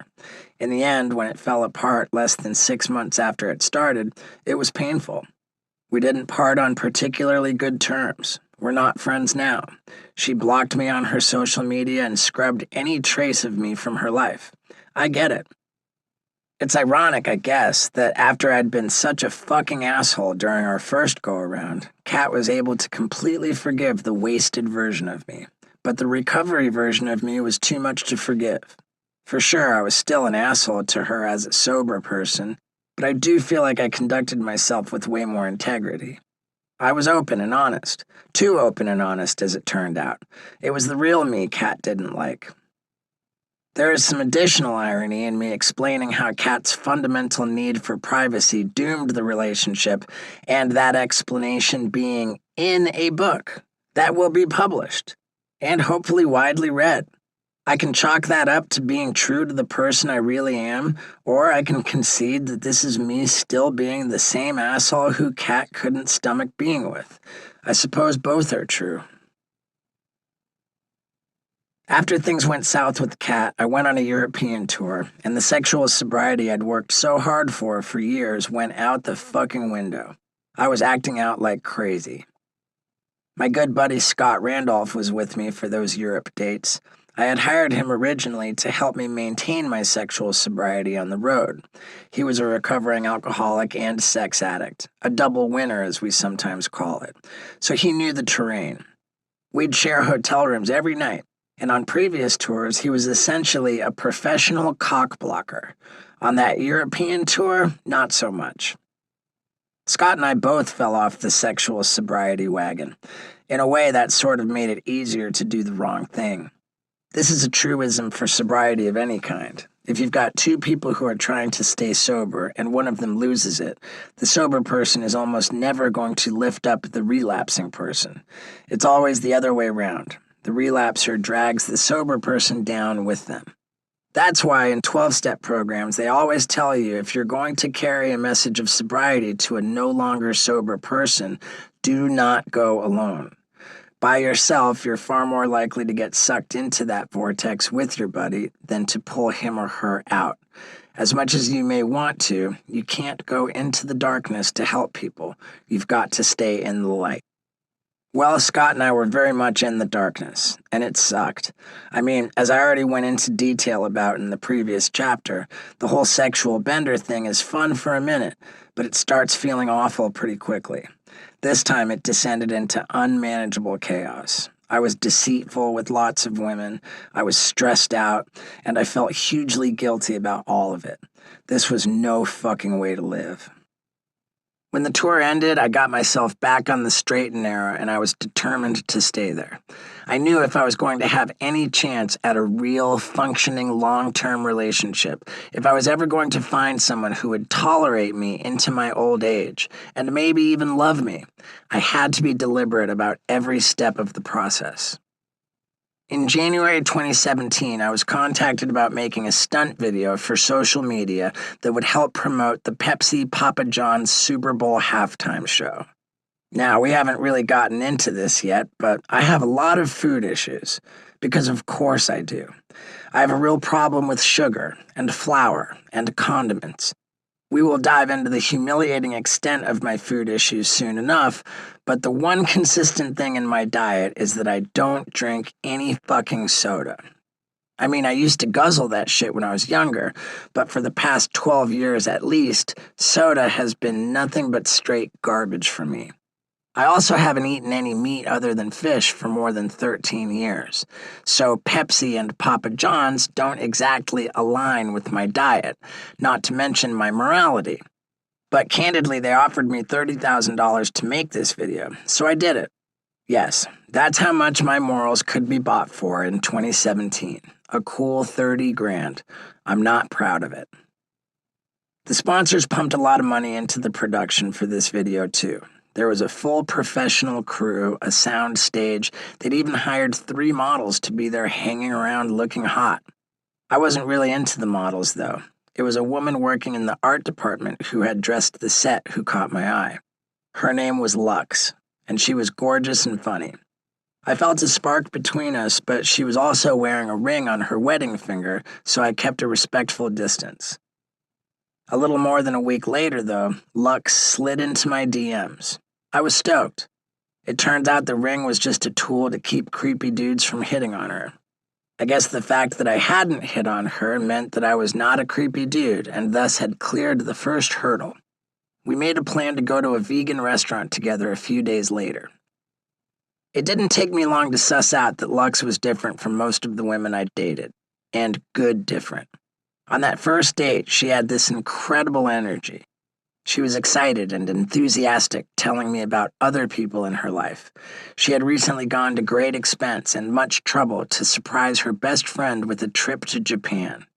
Her friend was working multiple jobs, had 2 kids, was exhausted, and had never traveled anywhere. So Lux called her friend's bosses to get her time off, arranged childcare, booked the trip to Japan, and paid for everything. The way she talked about it with such unbridled delight was something I hadn't often seen. She arguably couldn't afford it, but she was lit up with the joy of giving, of doing something for someone else. She also mentioned how she had gone into debt to pay for a ridiculously expensive back surgery for her dog. Her dog needed the operation, and Lux couldn't conceive of not doing it. It was so clear from that first date that Lux was a rare thing, a genuinely good person. It was infectious. I wanted to be wary of my previous history of burning through relationships, so it was a whole week before we went out again. I was no less enamored with her, but I was very careful to go slowly. I was honest with Lux about having a fucking dreadful track record in this department. I described to her my pattern of getting infatuated, having an intense physical attraction, and then once I had sex, an invisible switch flipped and I'd lose interest. I didn't want to repeat this pattern with her, so we were careful. We didn't even kiss for the first month we dated. But then, on Super Bowl Sunday, we went for a hike and then out for sushi. We shared our first kiss at that sushi bar while watching the Super Bowl, which, yes, is maybe not the most romantic first kiss of all time, but so what? Interesting side note, Pepsi never used that Super Bowl stunt video I made. They deemed it too violent and disturbing. So, for betraying my morality, I got 30 grand and met Lux, and in return, Pepsi got nothing from me. Further proof that there is no justice in the world. After making out at that sushi bar, we went back to my house and got a little more intimate, but didn't have sex yet. We were laying in my bed and I remember asking Lux, "How long can I keep you?" She moved in with me pretty much immediately afterward. I know. But Steve, what about your plan to be deliberate and careful? What happened to taking it slowly? My answer to that is twofold. First, mind your own fucking business. Just kidding. I've lived long by the credo that my business is everybody's business, whether they want to hear about it or not. But to be fair, the circumstances were a little unique. Lux had been in a long-term relationship with the guy, And when that relationship soured, her living situation got very precarious. She needed to get a new place, and she did get her own apartment. But all that happened right as our relationship was ramping up. I don't think she ever spent a night in that apartment. She wanted to get it to make sure she wasn't putting any undue pressure on our relationship. But we ended up just calling that place the storage unit, because that's pretty much all it was for her. The funny thing is, unlike with Kat or some of my other previous girlfriends, on paper, Lux and I weren't necessarily a great match. She wasn't famous and didn't have a real public profile. There is a pretty huge income disparity between us. She's not a vegan or vegetarian. She's not sober or in recovery. She's exceedingly normal. I am exceedingly not. But relationships don't happen on paper. They happen in the real world. And in the real world, there is something about Lux and me that works. We laugh at the same things. We believe in the same things. Most people hate rats, but when we discovered that the bird feeders right outside the sliding glass door of our bedroom were attracting rats at night, we loved it. In fact, we were mindful to buy extra bird seeds so every last critter would have enough to eat. Lux and I complement each other too. One of our favorite little pastimes is doing those Mensa-type quizzes together. You can find these sorts of IQ tests all over the internet. What's interesting about us is that separately we score pretty lousy. Individually, we're basically morons. But when we do those quizzes together, we kill it. We fill in each other's gaps. We're good together.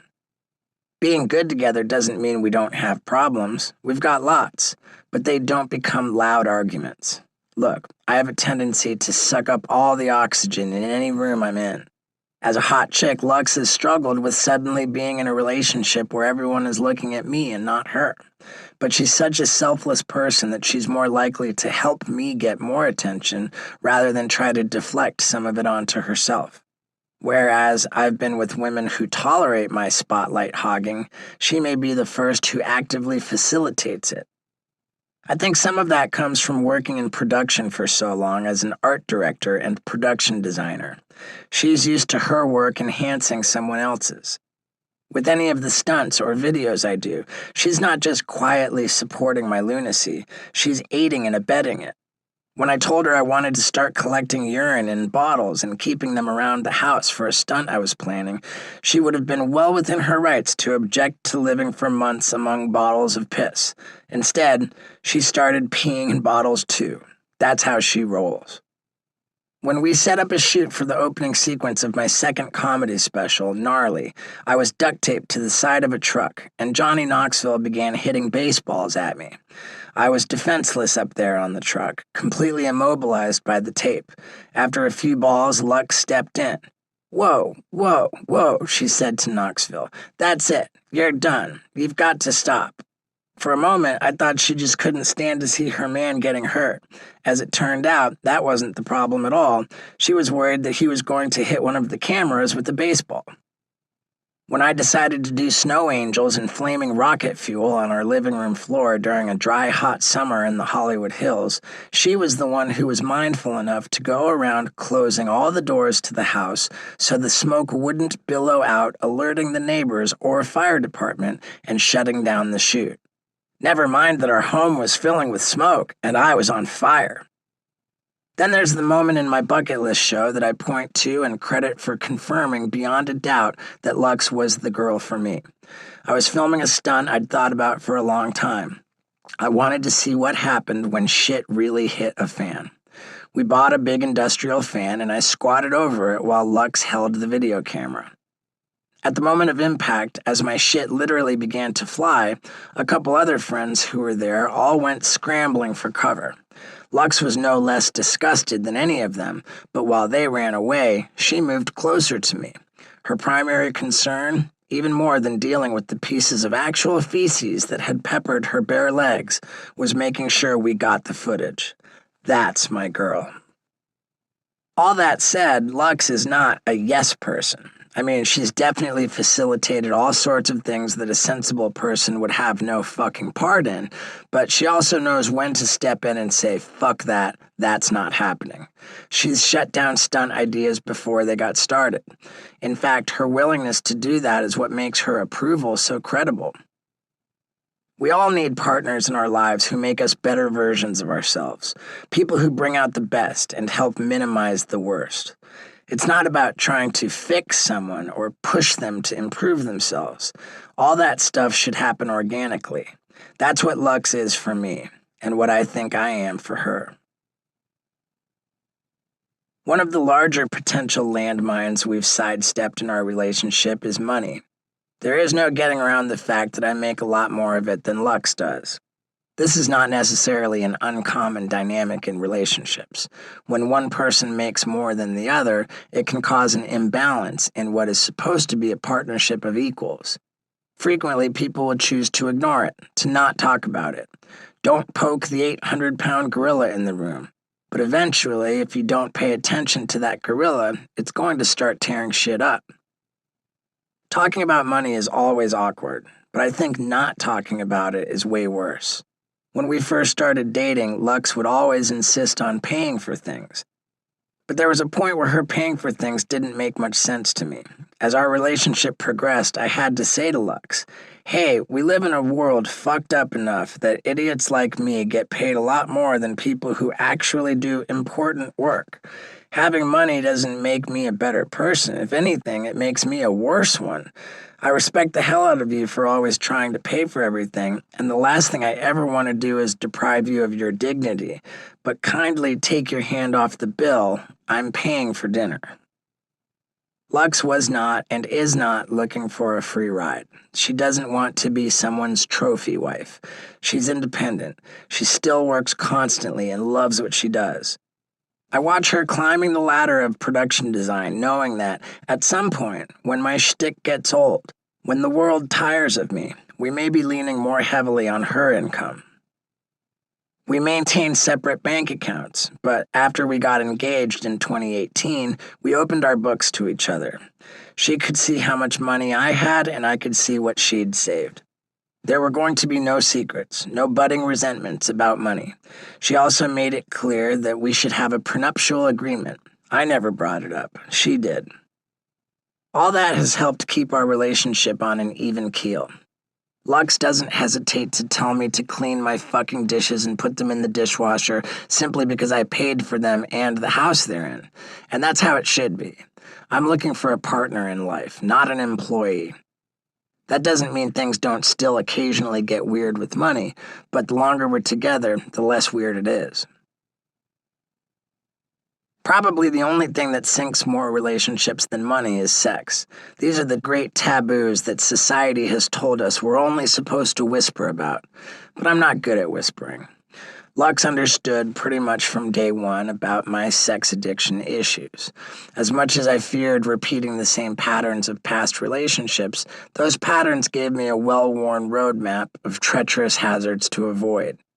As my sex life with Lux heated up, I was bracing for the inevitable moment when it cooled off, when sex was no longer as exciting as it was at the start.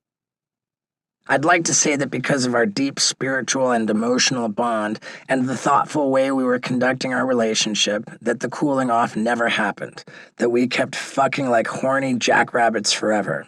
But that's not true. It's probably unnecessary and maybe even inappropriately personal for me to get really graphic about this, but you wouldn't be reading this book if you didn't want to hear unnecessarily, inappropriately personal and graphic things from me. Early on in my relationship with Lux, there were times when I couldn't get it done sexually. My dick wasn't staying hard, and that wasn't fun for either one of us. As much as women might say, it's okay, it happens to all guys, and I don't doubt that it does, it's still painful. For Lux, it was like me biologically telling her she's not beautiful or sexy. It sucks. Normally, this would be the point in a relationship where I'd start looking for a way out, but I didn't want to let sex blow up this relationship, so I leaned hard into the real connection I have with Lux. It's important to accept that there are peaks and valleys in a sex life, especially with, someone you love. If there have been moments with Lux when my libido has dipped, when I couldn't stay hard or couldn't finish, inevitably, the next time we had sex after that, it would be explosive. So just be patient with your dick, or your partners. Also, and I hesitate to say this, but I'd be remiss if I didn't mention that Lux getting a boob job, which she did in 2020, did wonders for my boner. Now, this is delicate ground to tread on, and when Lux was first talking about getting her boobs enlarged, I was very careful to toe a line.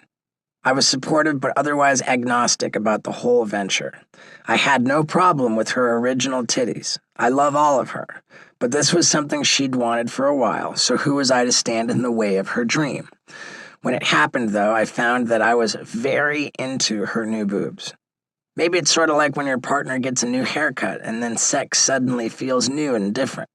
Granted, unlike haircuts, which can happen every couple of months, boob jobs are kind of a one-time deal, so I'm not sure I'd recommend them as a long-term cure for a sexual slump. Sex can feel like an existential puzzle at times. For men, I do believe there is a biological imperative that is constantly at odds with our social and emotional imperatives. It is built into men's DNA to want, quote, strange. We are programmed to spread our seed far and wide, to pass our genes on to as many partners as are willing to take them on board.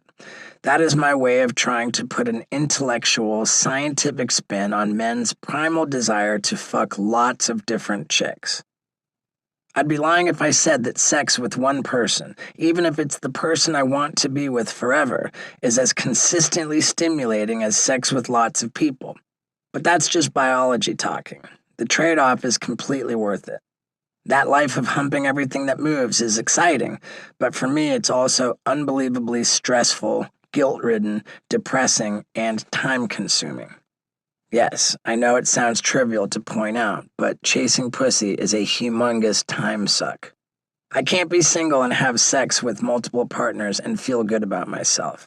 I've tried that, and it doesn't work for me.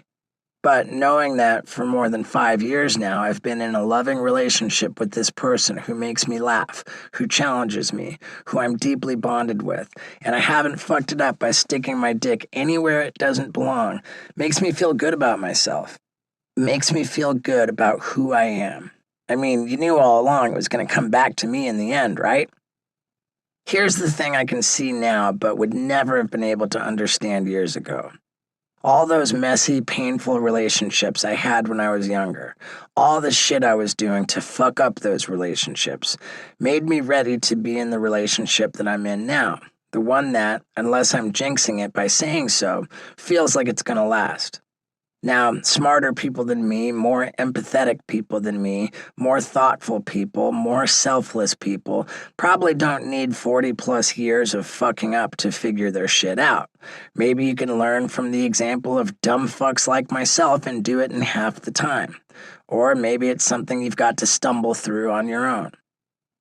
In most of my past relationships, I was looking for someone to fix me, to make me happy, to sort my fucking mess of a life out.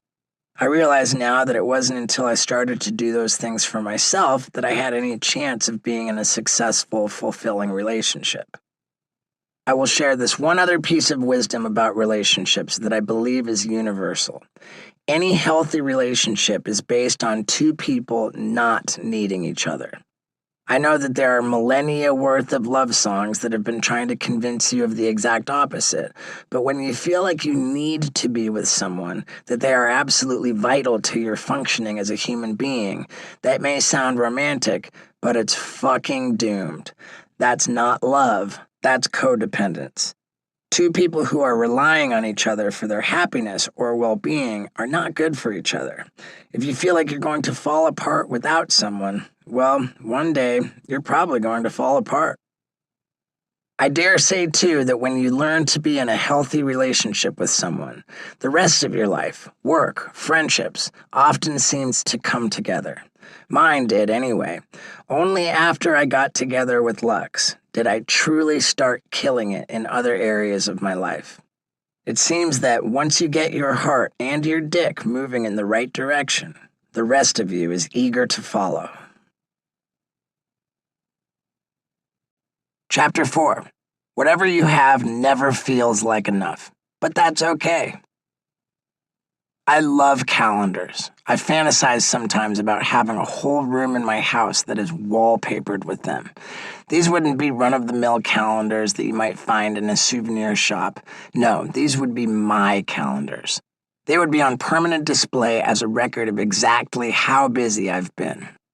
As it is, I have that stuff on my iPhone in an app called AwesomeCal that allows me to go crazy with color coding. My comedy tour is green, production work is red, but shoots are in white. Releases of digital content are purple, but episodes of my podcast are brown. Publicity obligations are gray. Recovery stuff is pink. Physical self-care is in yellow. Things I do for fun are in orange. And any other shit that I consider to be a pain in the ass, but which doesn't fall into any of these other categories, is blue. I absolutely love swiping through past months and looking at everything I've already completed.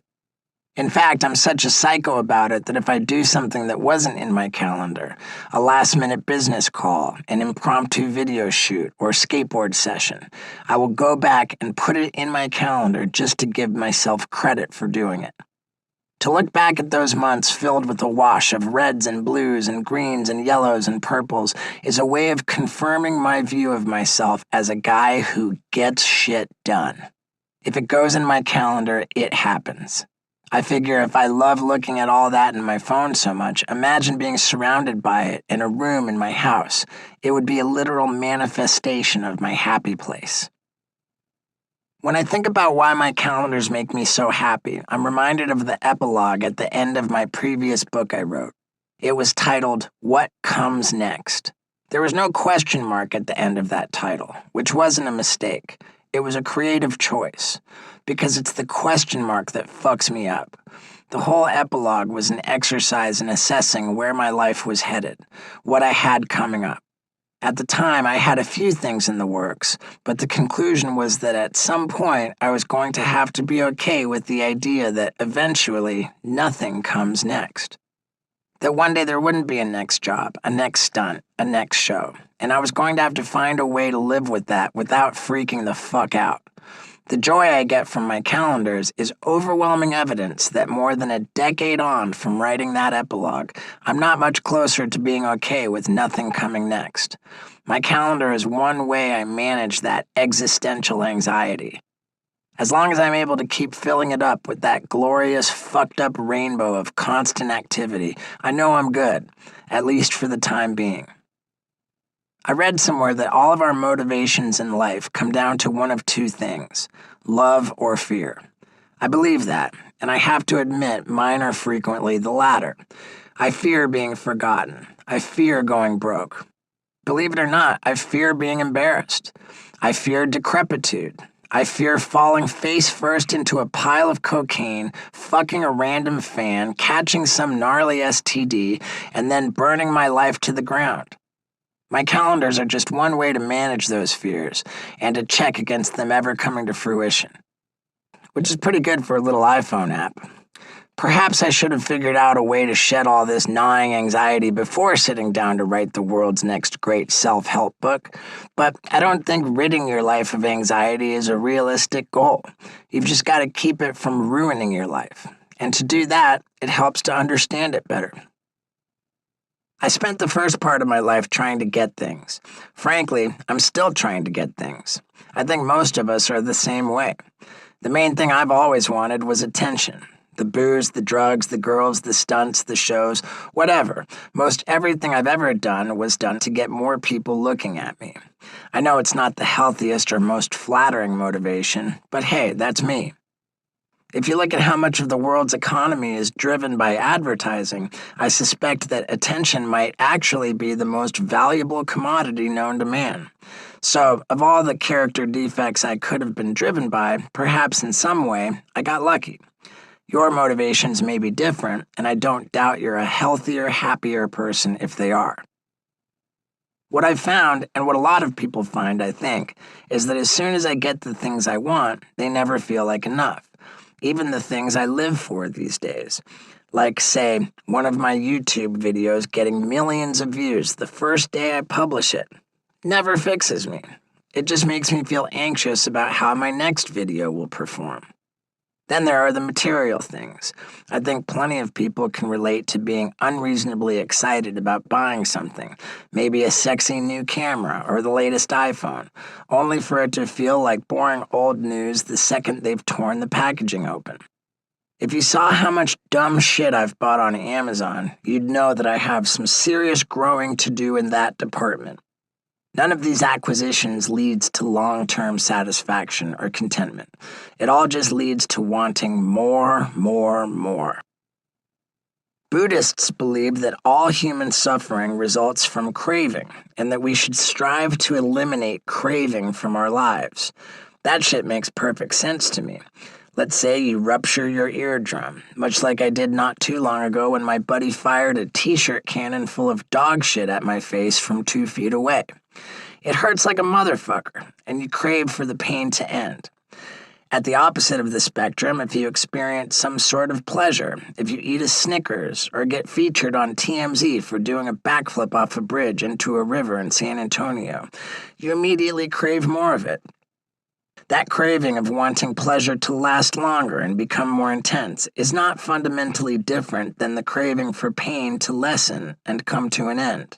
What the Buddhists are saying is that no matter what our situation is, it's our craving for it to improve that causes suffering.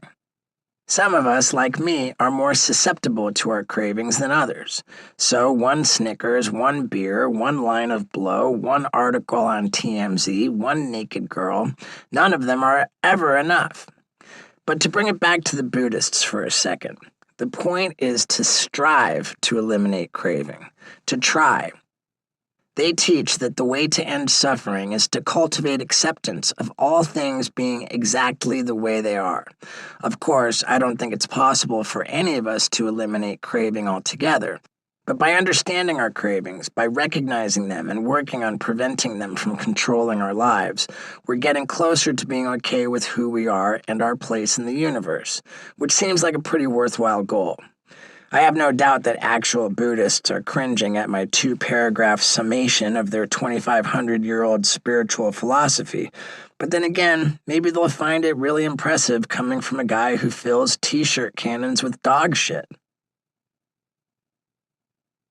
When I first quit the drinking and drugging in 2008, the world was undergoing a major financial crisis.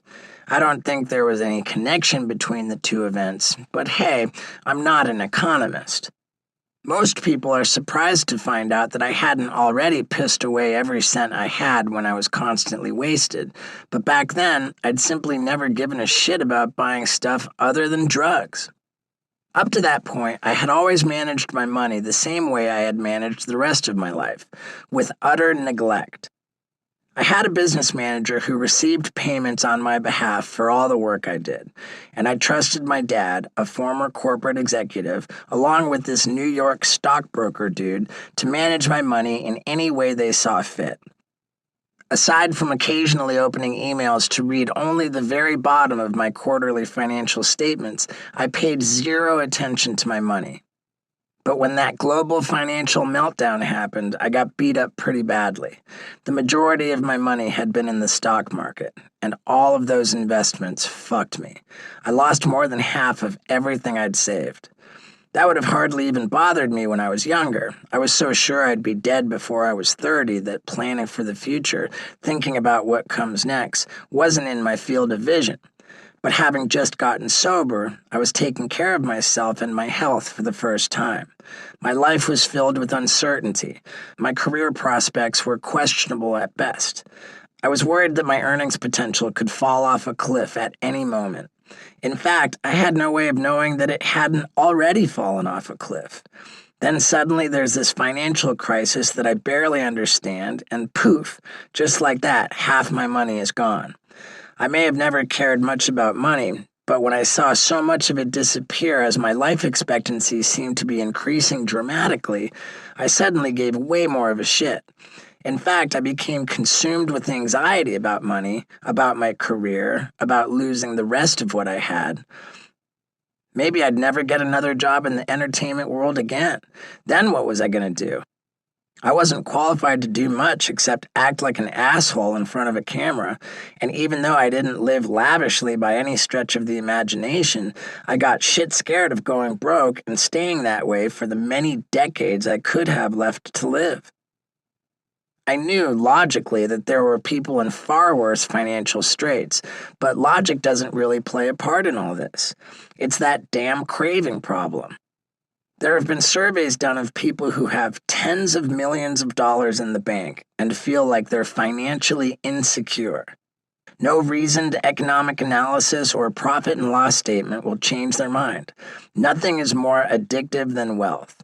It's not that different from a need to drink, or a compulsion to fuck, or an inability to stop shoving chocolate cake in your mouth. You can't reason with your cravings. This all helps explain how I let Russell Brand talk me into taking a course in transcendental meditation. Though, truth be told, I think Russell Brand could have talked me into sticking my dick in a blender. The dude can talk. But I was desperate for something to alleviate my anxiety. I bought into the idea that craving was at the root of all suffering, mine and others, and philosophically, I could wrap my head around meditation being the key to letting go of that.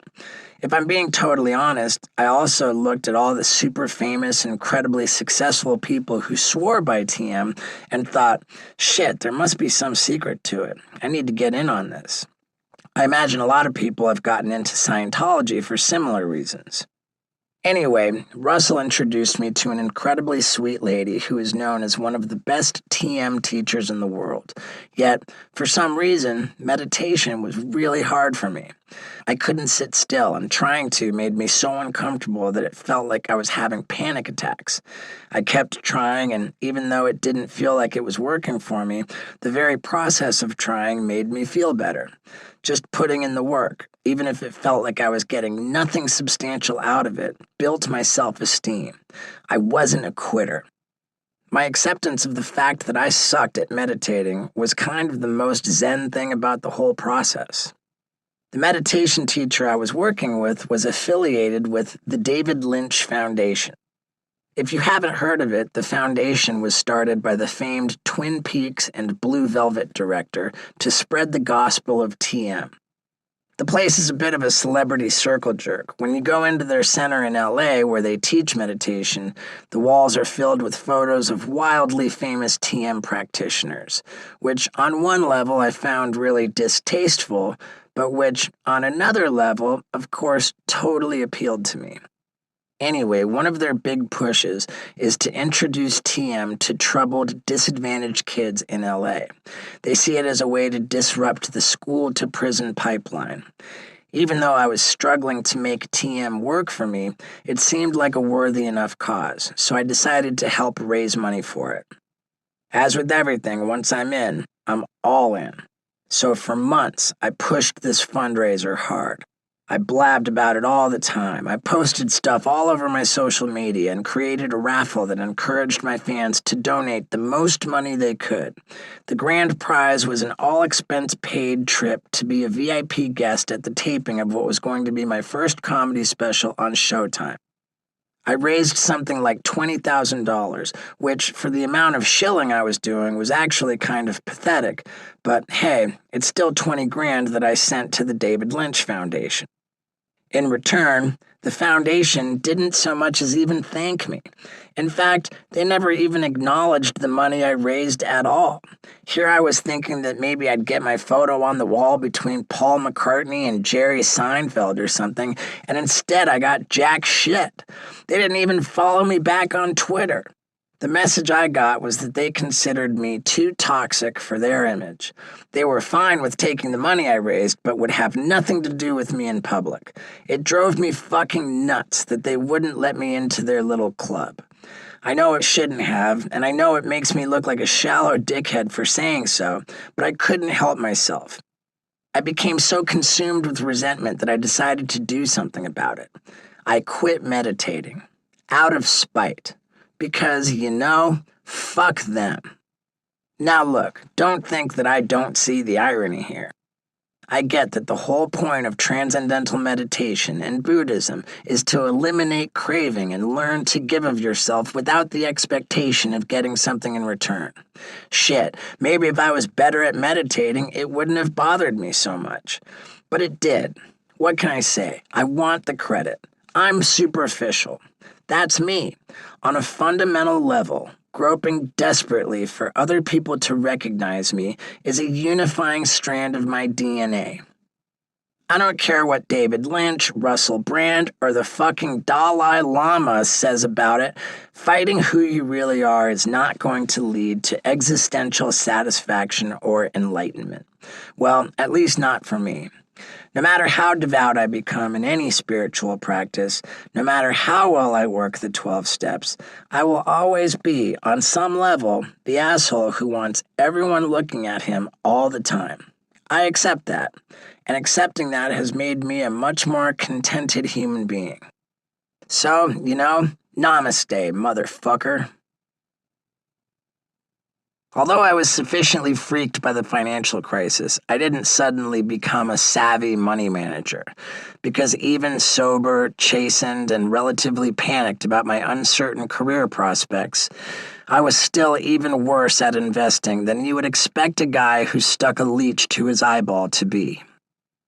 I continued listening to Dad about money stuff, and post-financial crisis, he'd really come to believe that the whole economic system in the U.S. was a pyramid scheme, destined to fail spectacularly. I bought into this doomsday thinking, and as such, started buying gold. I bought lots of it, at what turned out to be grossly inflated prices, which of course soon plummeted back to earth. I also bought a house in 2014, long after real estate prices had skyrocketed from record lows following the financial crisis.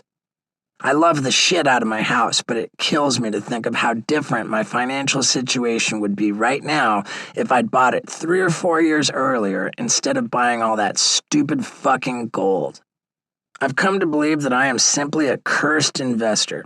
Maybe in the depths of my addiction, I made some sort of spiritual pact with the universe. Or maybe before I was even born, it was predetermined that I would never achieve obscene wealth. Perhaps this pact is protecting me. I mean, who knows what kind of trouble I might get into if I had Johnny Knoxville's money. I almost don't want to know. Whatever the reason, it feels as though if I invest in anything, the very act of my investing in it dooms the investment. By the same token, if I decide not to invest in something, I expect that business is going to take off. Sadly, the most solid financial advice I can offer is to follow my investing decisions and simply do the exact opposite of whatever I do. You're welcome. Amid all my bad investment decisions and cloudy financial future, I did find one surefire source of income: stand-up. I remember not long after I first committed myself to doing stand-up, I got an offer from Caroline's, a big comedy club in New York City, to come headline 6 shows over the course of 4 days for $20,000. It turned out that this wasn't just a mistake on this club's part. Soon, similar offers rolled in from other clubs, and just like that, I was a touring stand-up. On one level, I recognize how ridiculously lucky I was to find this source of income that at first I really didn't deserve. On another level, it wasn't long before I was struggling with the monotonous existence of being a touring stand-up. Every week would be the same. I'd spend endless hours in airports and on planes, only to arrive at hotels super late at night, get next to no sleep, then have to race to and from radio stations at the crack of dawn to answer the same awkward questions over and over, also I could perform the same show 6 times in the same room. Rinse and repeat. I know I have no right to complain about this. These are uptown problems. I know thousands of comics are grinding it out at bullshit gigs for no money and would love to have this life that I'm bitching about. I'm sure those same comics would read these last 2 paragraphs and want to kick the shit out of me. After all, I got to essentially skip the line. Maybe I'd appreciate the perks of being a headliner a little more if I knew how thankless it is to do comedy when you aren't one. But my reality can only be my reality. And I'm telling you, any touring comic who claims to love the Groundhog Day lifestyle of the comedy club circuit is either lying or considerably more mentally ill than I am. As much as I really didn't like the mind-numbing repetition of life on the road as a stand-up, I was deathly afraid of leaving that money on the table. Who knew how long this gravy train would keep rolling? And the last thing I wanted to do was look back one day while I was a washed-up nobody living in abject poverty and regret turning up my nose at people willing to pay me to get on stage. I was determined to make as much money as I could while the getting was good. During my first year on the comedy club circuit, I watched, along with the rest of the world, as Charlie Sheen was going through a very public and protracted meltdown. He had gotten fired from his hit TV show, 2.5 Men, and was unbelievably fucked up on drugs. It seemed like every day he'd show up on some radio station or website blabbing about how he was a warlock with tiger blood, or a bitchin' rock star from Mars, or trashing his former employers and co-stars. Each of those interviews got picked up by every media outlet under the sun, making Charlie Sheen arguably the most famous guy in the world at that time. The magnitude of the spectacle was profound, and unlike my drug-induced meltdown, which convinced my friends to force me into rehab, Charlie booked a tour with his. The tour that Charlie went on was just a rolling fucking train wreck. He didn't have any sort of act that he did on stage, but people lined up around the block to see the wreckage. His catchphrase, "winning," became a cultural touchstone. He got more famous for being a fuck-up than he'd ever been for being a successful actor. I was more than 3 years sober at the time, but it probably tells you all you need to know about the headspace I was in, that as I watched Charlie fall apart in public, my main takeaway was, man, he's really onto something with this. When I saw Charlie promoting and monetizing his drug-fueled demise, I actually contemplated a deliberate relapse of my own. For business reasons. I'm kind of not kidding. Charlie sold out a nationwide tour of huge theaters with one crazy tweet announcing he was taking his shit show on the road, while I was mostly struggling to fill small comedy clubs. Nobody seemed to care that I was clean and sober. Maybe the stage was set for me to blow up even bigger than Charlie if I followed in his footsteps and made every effort to let it rip even harder than he did. That plan might have been the ultimate expression of my anxiety about going broke and being forgotten. Among the many bad ideas that have crossed the transom of my mind over the years, it's got to be the absolute worst. But my first addiction was always to the spotlight, so it makes perfect sense that it would be the spotlight that would threaten to take everything away from me again. Fortunately, this was one idea I did not follow through on. When I gave up on transcendental meditation, I did so out of spite, to stick it to the David Lynch Foundation. Not that the David Lynch Foundation ever had any idea about the grudge I held against them. It was all quiet seething on my part, but my failure with TM, and especially the way I quit on it, bothered me. None of the issues I'd been hoping to address with TM had been dealt with, and in fact, I truly believed my quality of life was suffering from the way I gave up on it.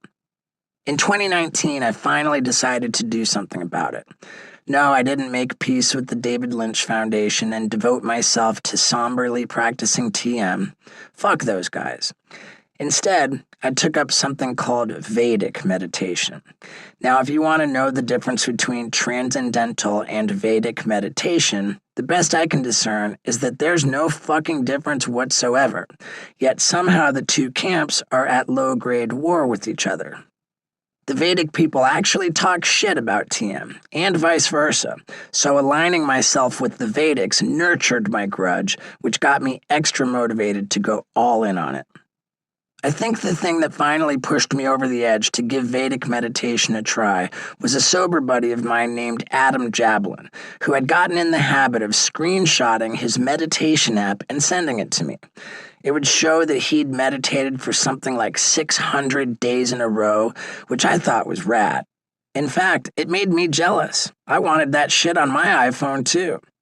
So yeah, resentment, spite, jealousy. Those were the petty inducements that inspired me to commit myself to this deeply spiritual practice. I went to a new meditation teacher who gave me a new mantra, and I was off and running. I stopped giving myself a hard time about how I approached meditating. If I felt restless or my mind was overly active, I wouldn't shame myself for it.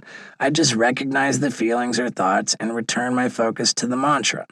Once I finished, I wouldn't grade the meditation or try to figure out how I could do it better next time. The focus was no longer on whether I was doing it well, it was just on whether I was doing it at all. And I haven't stopped doing it since, not for one single day. The first thing I do when I wake up in the morning is meditate. I do it again at night, usually around dinner or before bed. Whatever happens, I never skip a session. It's gotta be twice, every single day. I use a meditation app, just like my buddy Adam, to time and keep a record of each of my meditations, even though a lot of meditation teachers frown on that. But for me, it's necessary. In fact, I sometimes wonder if it's the whole point. As I read this sentence, I've maintained an average of 41 minutes a day for more than 866 days in a row. Every time I check in with my new meditation teacher to let him know I'm still keeping the streak alive, he's fucking stoked. Using the app to track and record all of this gives me the incentive to not break the streak. And you know how much I love streaks. It's no different from my calendar app. I cling to the credit it gives me for getting things done. I'm actually terrified of breaking the streak. It's as if the pettiness that first drew me to Vedic meditation has persisted in perpetuity. Some might see that as totally undermining the point of meditation, but I don't give the slightest fraction of a fuck. Meditation has given me some tangible benefits. One of them is simply training me to have discipline and focus. The very act of sitting still and being quiet for 41 minutes a day is a hell of a lot harder than you might think, particularly for someone like me. So being able to do that every day, no matter what, takes real discipline. Just checking that off my to-do list every day makes me feel good. Now, don't think I don't recognize that I'm breaking my arm patting myself on the back for sitting around and doing nothing for 41 minutes a day, but I don't give a fuck about that either. It makes me feel good. I first started this daily meditation streak at the very end of 2019. The following year, COVID shut down the world. We were all confined to our houses, economies cratered, there was widespread suffering and death. Knowing what I've already told you about my anxieties and my compulsions, you would think that I would have become a nerve-wracked basket case in 2020. Instead, I had arguably my best year ever.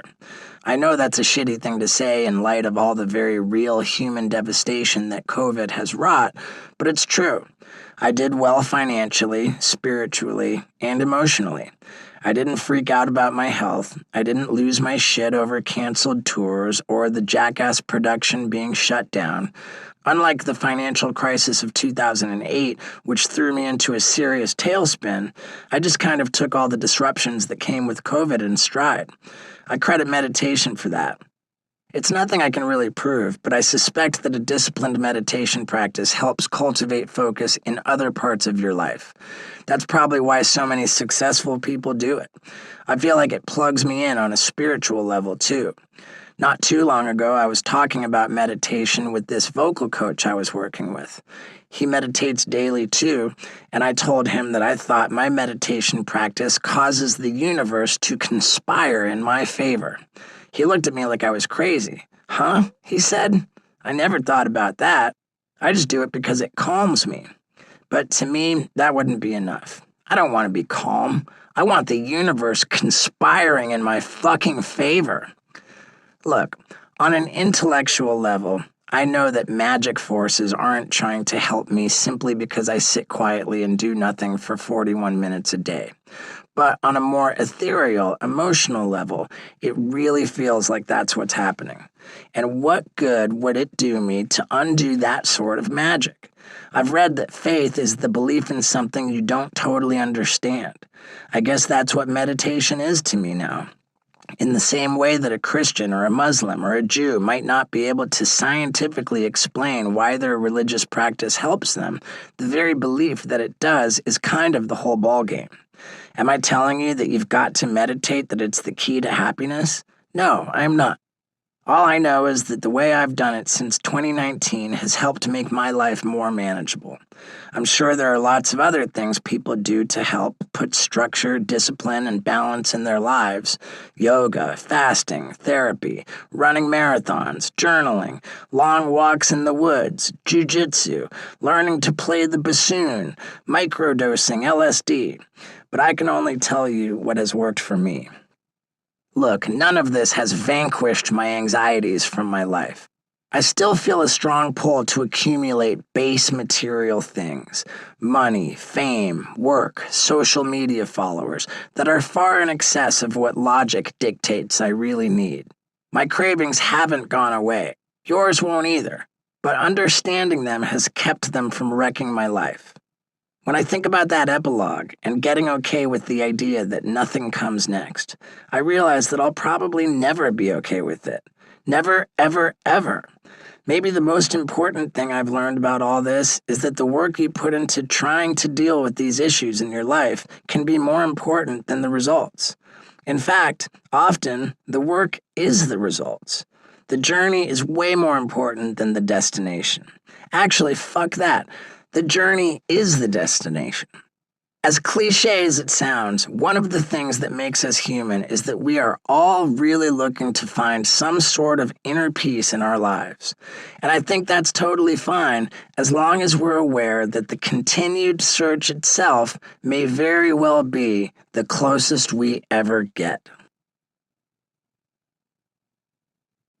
Chapter 5. Fuck the greatest hits. If you've been fortunate enough to have any sort of success in your life, there will always be pressure to just keep doing whatever it is you're doing. Some of that pressure will come from other people. If you're the star of a hit action movie, your manager, your agent, your lawyer, your financial advisor, your fans, and every movie studio in Hollywood will want you to keep starring in action movies. They will not look kindly on the buttoned-up period drama you want to do with Dame Judi Dench, or the tasteful Italian clothing boutique you've always dreamed of opening. But a lot of that pressure will also be internal.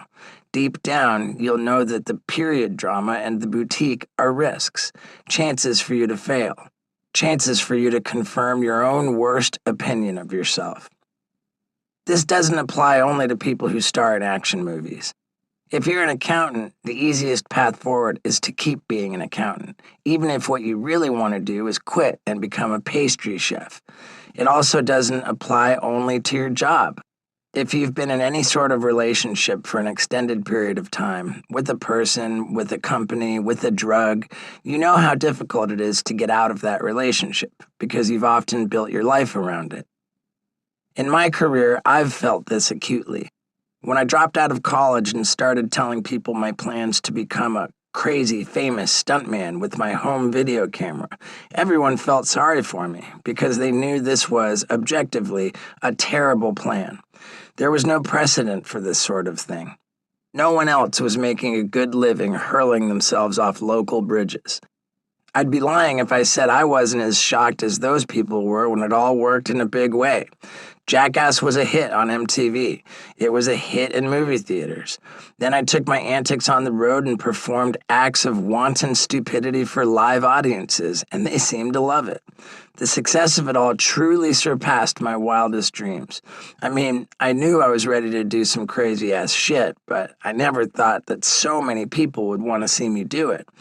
But as the years crept by, as I quit ingesting massive amounts of narcotics, it occurred to me that there were a lot of potential long-term problems with a career built on a daily regimen of stapling my ballsack to my leg, swallowing disgusting things, then vomiting them back up, and inviting wild animals to maim or kill me. I mean, putting aside the health risks, the nature of celebrity is fickle. Careers dry up and fade away quickly. Fame is a weird catch-22.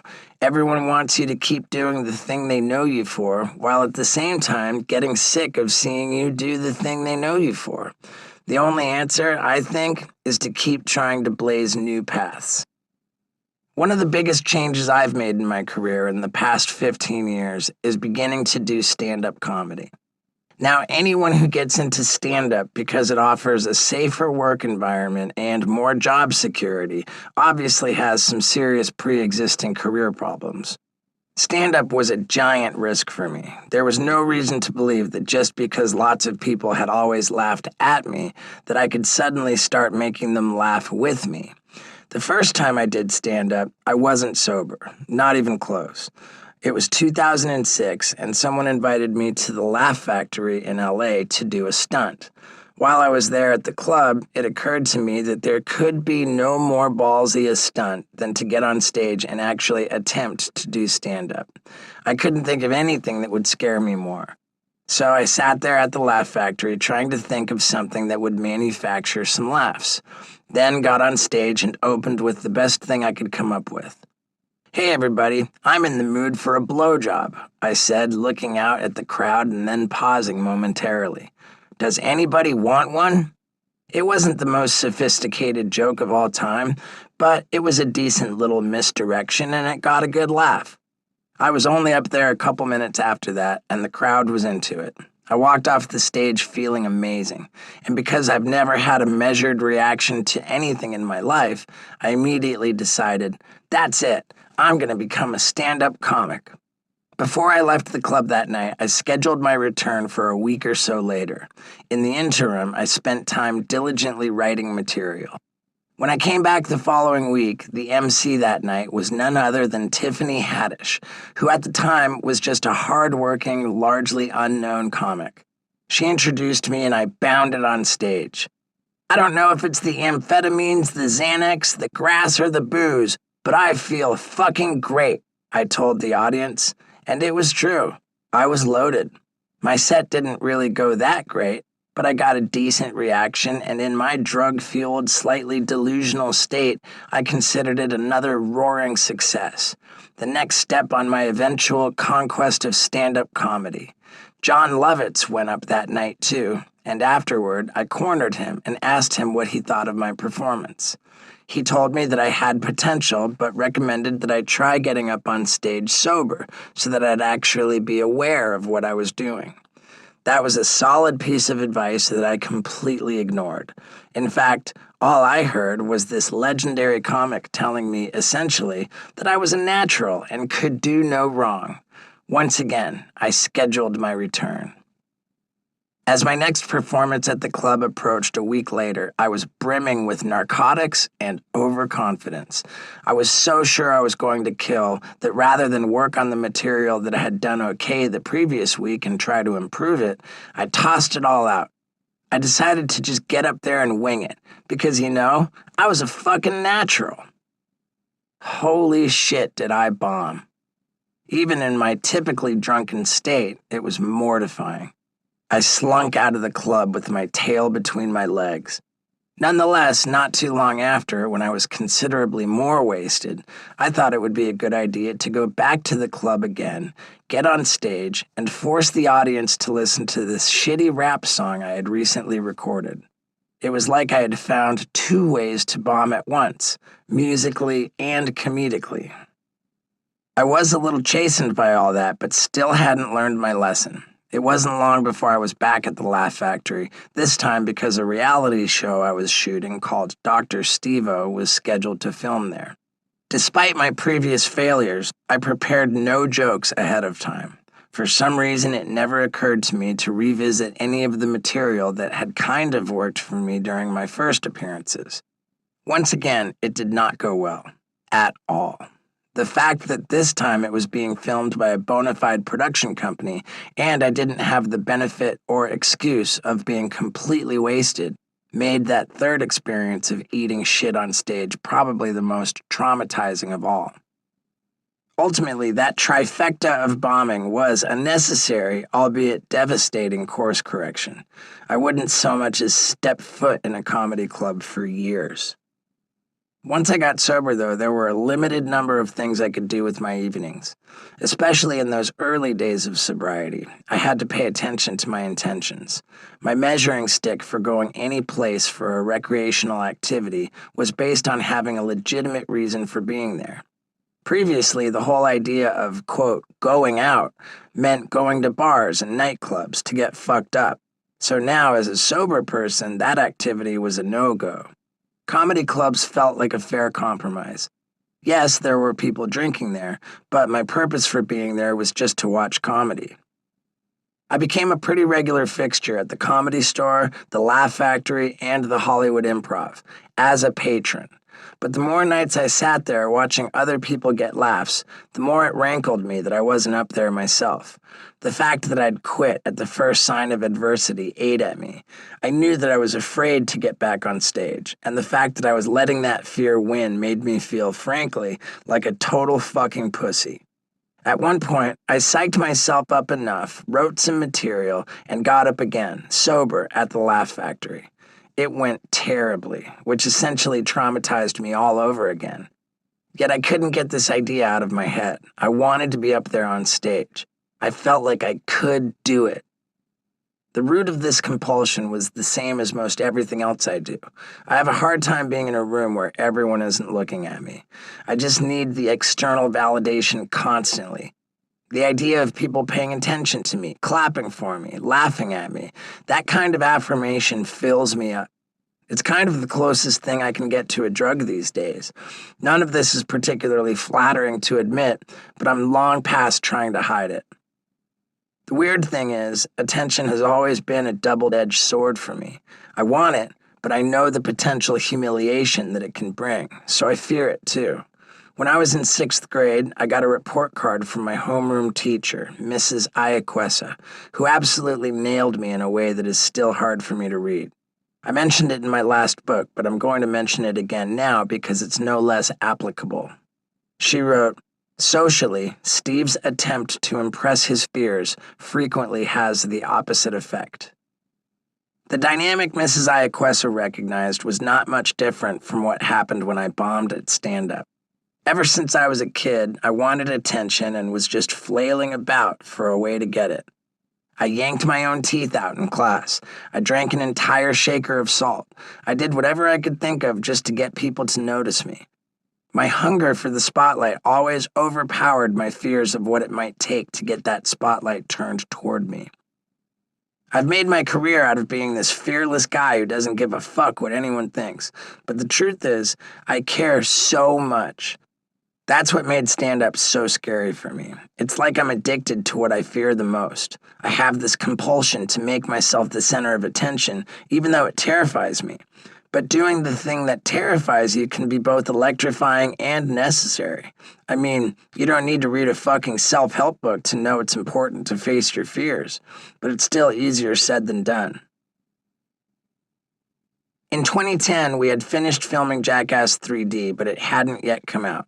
I was scheduled to be interviewed by some sort of Access Hollywood-style show on YouTube. I arrived a little early, and the interviewer was still talking to the guy scheduled before me, Dane Cook. I didn't know Dane personally, but I knew he was a big deal stand-up, and the producer of this show thought it would be funny if I just barged in on his interview. I didn't need a second invitation. I crashed Dane's interview, but he wasn't the least bit flustered. I quickly turned the focus onto my favorite subject, me. I mentioned that I had tried stand-up a few times before with varying degrees of success, and that I wanted to try again. "Breaking bones and shoving shit up my ass isn't getting any easier," I said. He told me that I should come down to the Improv the following week, and he'd get me scheduled to perform a 10-minute set. Once we got off camera, he could have easily blown me off, but he was totally serious about it. He advised me to have a few funny stories ironed out and ready to go. Having had the experience of trying to go up there and wing it, I took his advice seriously. I spent a lot of time that week writing and rewriting about 10 minutes of material. I showed it to some friends of mine who do stand-up and got their feedback. I even went out to some hole-in-the-wall open mic room to try it out, but there were only 3 people in the audience, all of whom were waiting to get up on stage themselves and thus staring at their notes during my performance. It was probably no more useful than practicing my set to my dogs in my apartment, which I also did. When the night finally came, I went to the Improv and was fucking terrified. The two comics who went up immediately before me were Sarah Silverman and Dane, who are not easy to follow even if you're a seasoned stand-up, which I was not. After all the insane stunts I'd done, I don't know if I've ever been as nervous for a performance as I was for this one. I had practiced my 10 minutes over and over, but my set worked sequentially, so if I forgot any bit, it would all fall apart. I remember literally trembling as I got on stage, but once I got going, the 10 minutes buzzed by quickly. I even heard some laughs. Afterward, Dane took the time to sit down with me in the empty restaurant that adjoined the club, and the first thing he told me was, "All right, I'm not sending you back to the drawing board."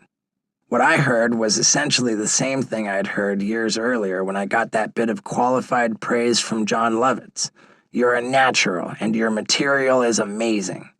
When I calmed down enough, I was able to take in some of the actual notes that Dane gave me. The main one being that I needed to calm the fuck down. It was very evident how nervous I was. A stand-up set had to feel less like a speech and more like a conversation with the audience. Nonetheless, I left the club feeling great. At the time, Dane was at the top of the stand-up world. He'd sold out 2 shows at Madison Square Garden and was regularly touring arenas. If he was saying I had a future with this, I believed that really meant something. And I took his advice. I worked on my material, and 2 nights later I went back up at the Laugh Factory just before Dane's set. This time I was relaxed. Very relaxed. Super relaxed. Way too relaxed, as it turned out. Afterward, Dane told me I looked almost lethargic out there. "You can't forget this is a performance," he said. "You have to be an animated version of yourself." The next night, I was back at it, adjusting the dials a bit and trying to find the happy medium. I found the process of working at it to be invigorating. It wasn't even so much the specific advice Dane was giving me that was important, as much as it was the general encouragement. I didn't suck at this. I wasn't hopeless. What's kind of hilarious is that as Dane was mentoring me behind the scenes, on stage when he'd appear the same nights, he was roasting me. He'd make fun of my past drug use, my hygiene, my stand-up chops, everything. He was ruthless with me on stage, but then off stage, a total sweetheart. This pivot didn't bother me at all. It made me feel like I belonged. I can look back now and know that my act was not very good when I started. And when it wasn't going well on stage, it could feel awful. In some ways, bombing on stage doing stand-up is almost a perfect distillation of what it generally feels like to try anything big and new in your life. At first, it usually sucks. It's embarrassing. You sweat more than usual, and it feels like the moment will never end. When you stand on stage, tell jokes, and hope that strangers laugh, you are making yourself uniquely vulnerable. It's a similar vulnerability you feel when you apply for a new job, or ask someone out on a date, or try water skiing for the first time. There's a decent chance that you're going to fall on your ass and end up looking like a fool. But if you learn to get comfortable with bombing, whether at stand-up or at your new job, or with the girl you're desperately trying to charm, or on your water skis, it gradually starts sucking less and less. You realize that failure is not terminal, it's temporary, and with time and work, you improve. The more times you get comfortable with this cycle of tossing out the old and struggling with the new, the less scary it gets, and the more comfortable you will be with the messy process of change, I think. Although it took me a while to get any good at stand-up, the people who booked comedy clubs didn't really give a fuck. I remember the day Jackass 3D came out. I went on Howard Stern to promote it and mentioned that I was now doing stand-up almost every night of the week. With the movie opening at #1 at the box office, comedy clubs had seen apparently all they needed to see. I got that call I mentioned before, with an offer to headline a weekend at Caroline's in New York City for $20,000. It was wildly out of proportion to the low-key late-night sets I was doing in LA. I felt undeserving of the offer. There were so many comics who had been slugging away for years, busting their asses, who would kill for such an opportunity. So on principle, I decided to say no. I'm just kidding.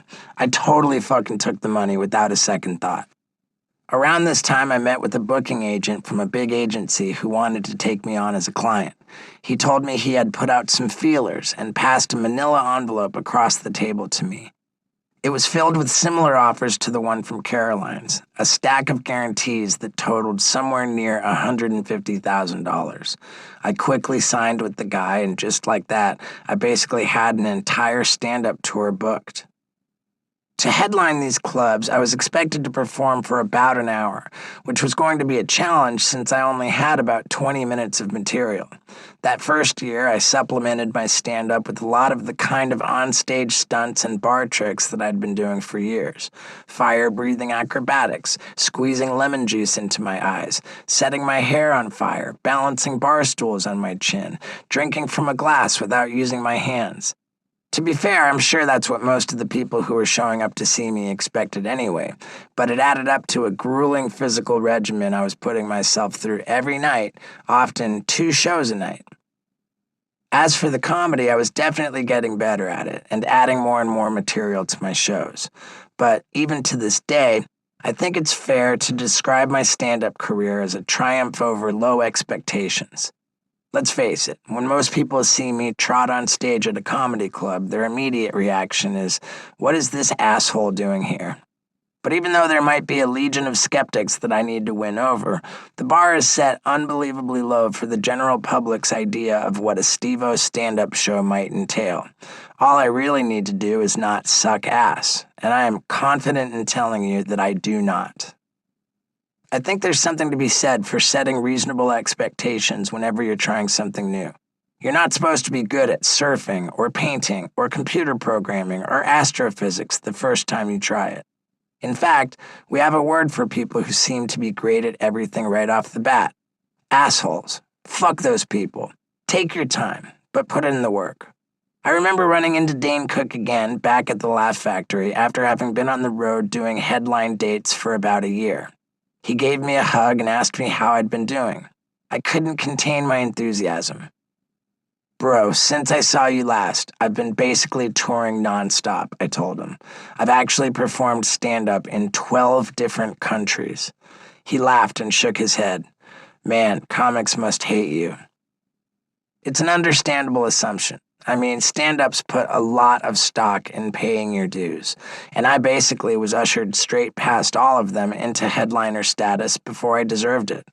What I found, though, is that most comics, once they saw how seriously I was taking stand-up, once they saw that I treated my fans well, treated club owners well, and that I wasn't a dick or a diva, didn't really hold any sort of grudge against me.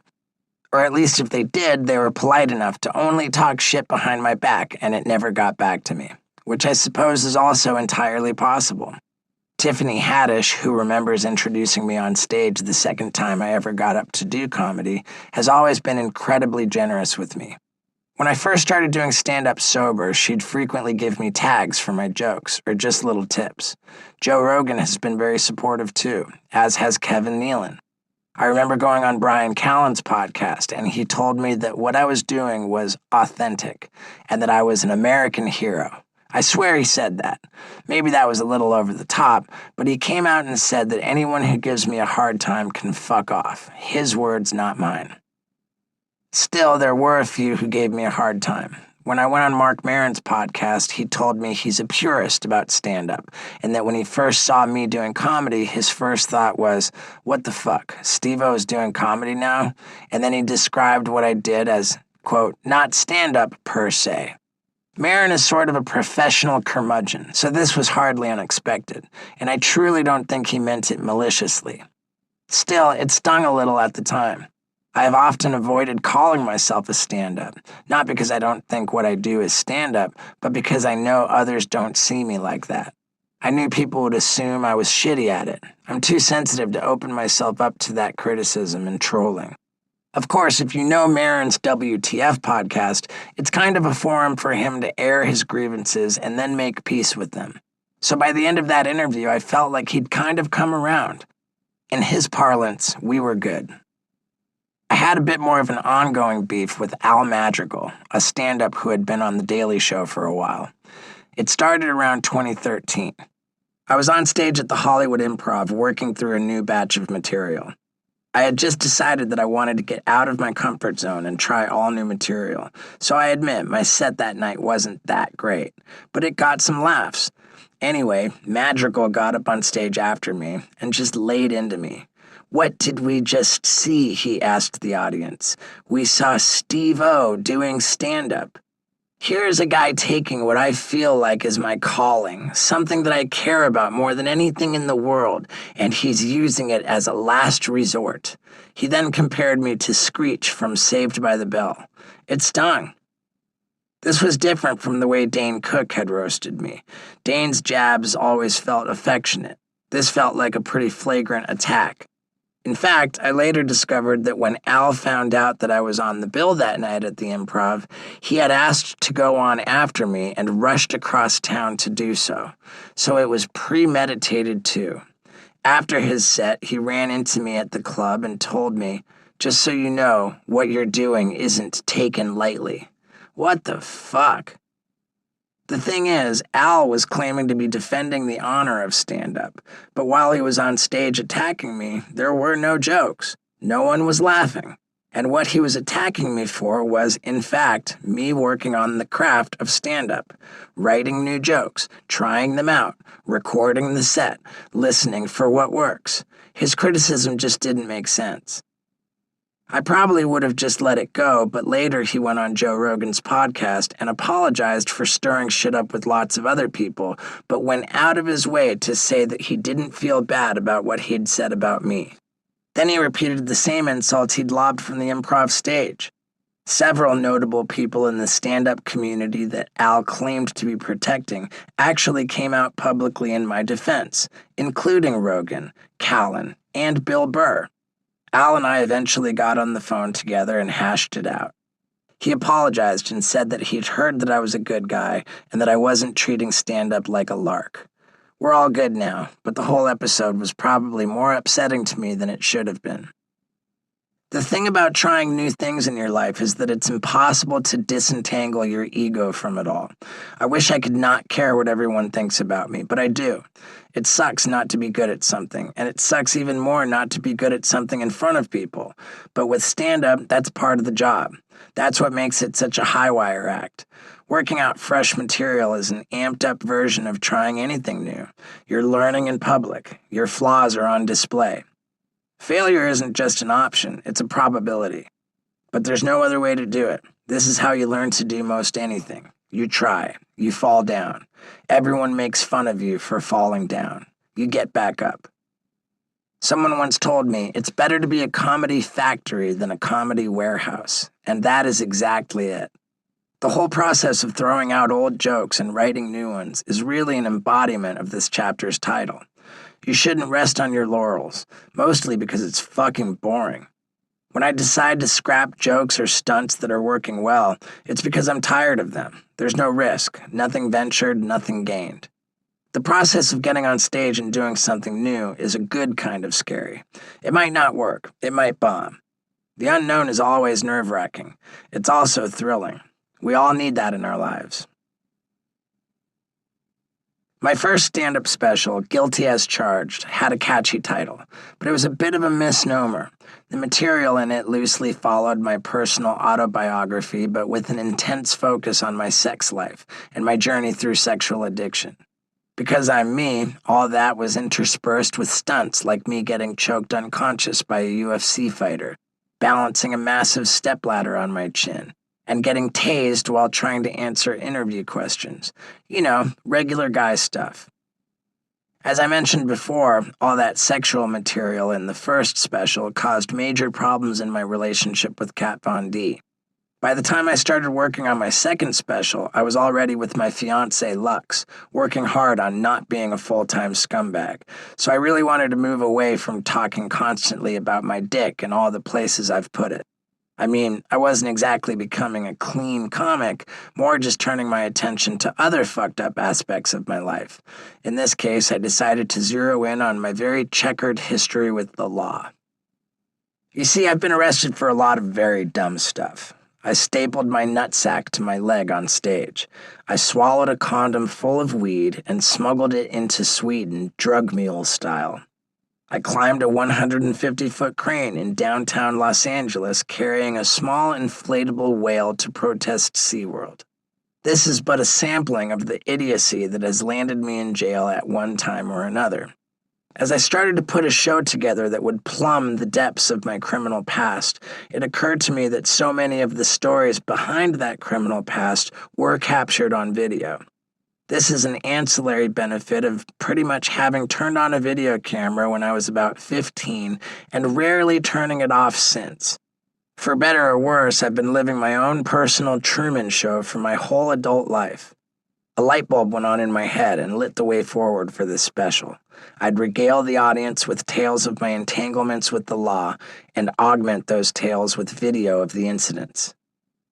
It came together smoothly, and after touring the show for a while, I filmed the whole multimedia affair in Denver for a special which I called Gnarly. At that time, Netflix was pouring resources into their comedy offerings, and in the stand-up world, getting a Netflix special had become a marker of elite status. If you had one, you were a stand-up heavyweight.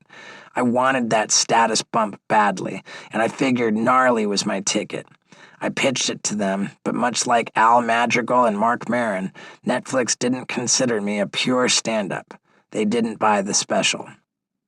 Sadly, in the days before the explosion of streaming channels, it seemed like there was no real other place for Gnarly. The show was very graphic and had tons of full frontal nudity, although not really in any sort of titillating way, unless you consider multiple shots of my wiener titillating. So it was going to be a tough sell at HBO or Showtime and had no chance someplace like Comedy Central. I was fucking bummed. Not just that I'd spent money to film and produce Gnarly and wanted to recoup it, but that I had this special I was sure my fans would want to watch, and I couldn't figure out how to get it to them. The answer soon presented itself. I'd just do it myself. Well, not exactly myself, so much as me and the people smarter and more talented than me who I would pay to help me. I had seen Louis C.K. set up a simple paywall on his website that allowed people to download his special.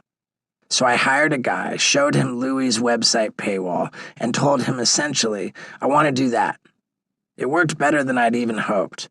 I made money and put up streaming numbers that I figured would make people sit up and take notice the next time I was trying to sell a special.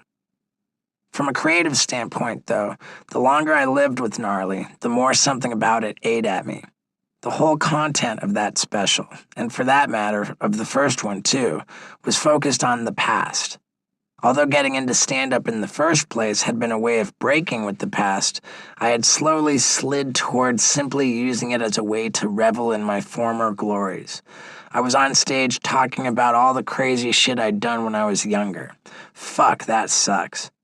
Memory Lane is a nice place to visit from time to time, but a long-term residency there feels kind of pitiful.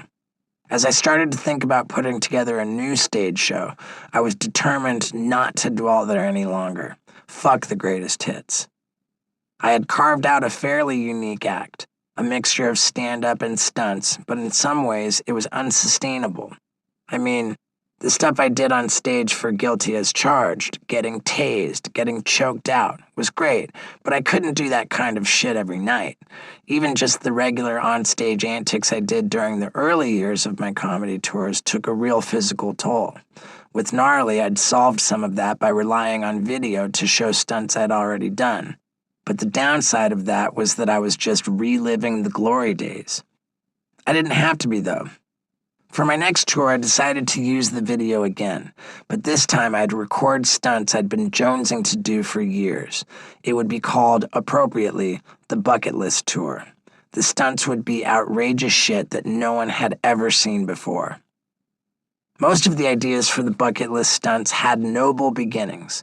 I wanted to be shot with a tranquilizer dart to raise awareness of the evils of trophy hunting. I wanted to promote spaying and neutering pets by getting a vasectomy live on camera, and then participating in a series of athletic events. I wanted to jerk off while skydiving and then ejaculate as I was in freefall too. Okay, well that one had no noble origin story whatsoever. I just thought it would be funny. Anyway, some of the stunts morphed a bit over time. When I discovered tranquilizer darts are normally loaded with ketamine, a clear no-go for me in sobriety, we pivoted to getting general anesthesia through an IV.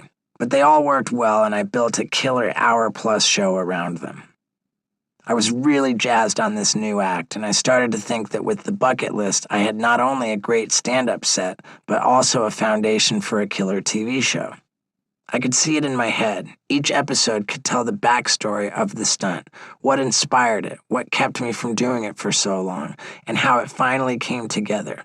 And then I would finish with the stunt itself. I connected with an Emmy Award-winning producer who had worked on the A&E series Intervention. I figured he could bring a level of depth and thoughtfulness to the abundant craziness that I naturally provided. This TV show would be a great way to showcase the evolution I'd made as a performer, maybe even as a person. I was fucking stoked. Together, he and I put together a can't-miss package and shopped it around. And then it totally missed. Discovery, MTV, Netflix, maybe a few others. All agreed. Hard pass. Putting yourself out there, trying really hard at something new, feeling great about it, and still falling on your ass can be soul-crushing. Rejection hurts, but that's the process. Fall down, feel like shit, get back up. The first stunt I ever did for Jackass, the one that got me into the cast, never aired. I was walking on flaming stilts while my buddy, pro skateboarder Ryan Simonetti, ollied over my head off the roof of a house, and another dude unicycled through my flaming legs. Yes, there was a lot going on there. When I initially conceived of the stunt, I pitched it to Jeff Tremaine, who was at the time publishing the anarchic skateboarding magazine Big Brother. I loved that magazine and had already been featured in it 3 times, including once on the cover, for doing things like setting my hair on fire while doing a fire-breathing backflip. I was convinced that this new, more elaborate stunt could get me on the cover of the magazine again, or maybe featured in one of Big Brother's underground skate videos. As it happened, it got me on Jackass. At the time, most of us were coming out of that skateboarding subculture. The most accomplished skater among us was Bam Margera, and I was super jealous of him.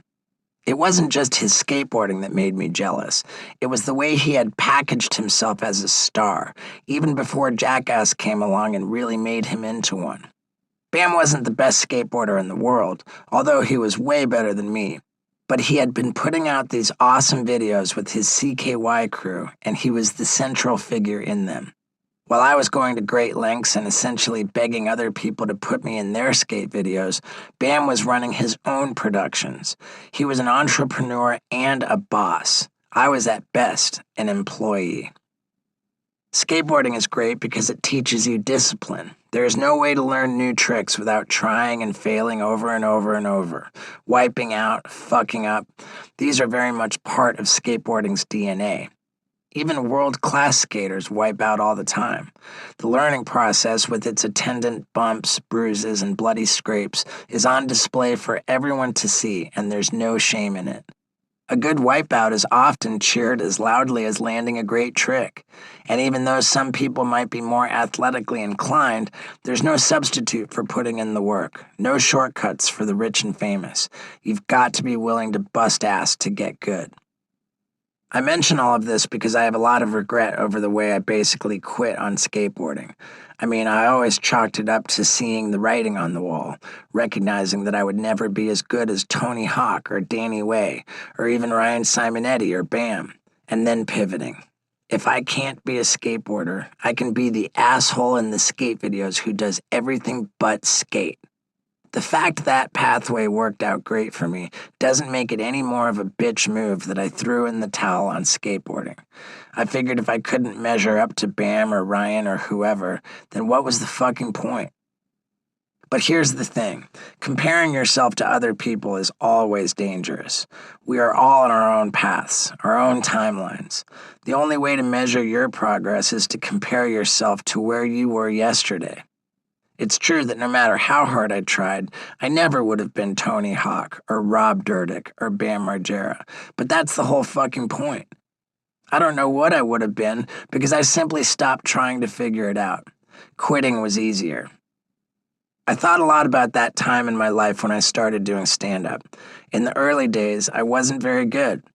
I could have looked at Dane Cook or Sarah Silverman or Joe Rogan or Whitney Cummings and simply said, fuck it, I'll never be as good as them. Why waste my time? And the thing is, I will never be as good as them. Not because they're smarter or funnier or because they've been doing it longer than I have, but because I am not them. I never will be. I had to find my own path, my own unique style on stage. And because I allowed myself the time to do it, because I only compared myself to my former self, I've done just that.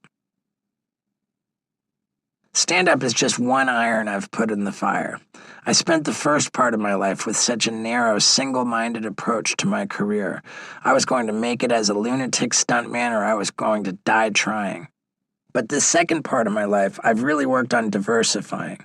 Beyond the stand-up, there's my podcast. I know everyone and their mother has a podcast, but I swear mine is really good.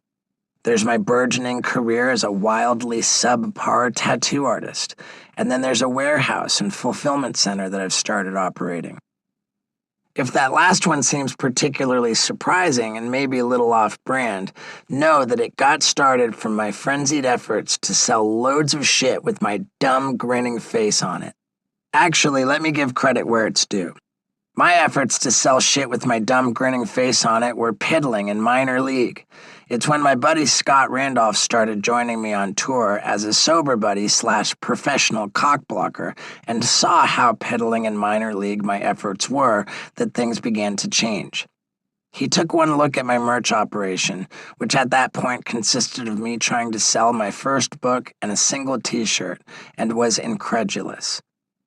"This is all you've got?" he asked. It was. I didn't even have a credit card reader at the time. He took it upon himself to completely transform my merch.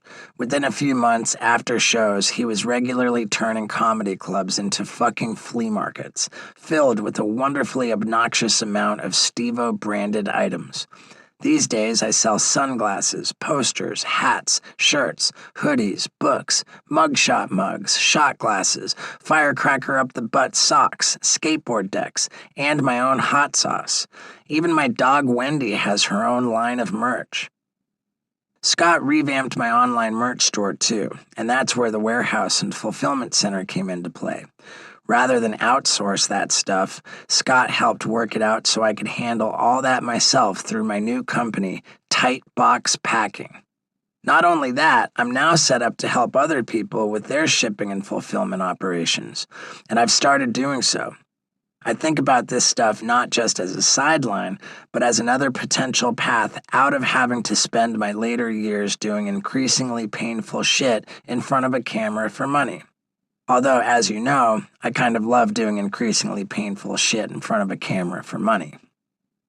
Look, some of these grand plans may one day fizzle into nothing, but all my eggs are no longer in the same basket, waiting to be painfully cracked.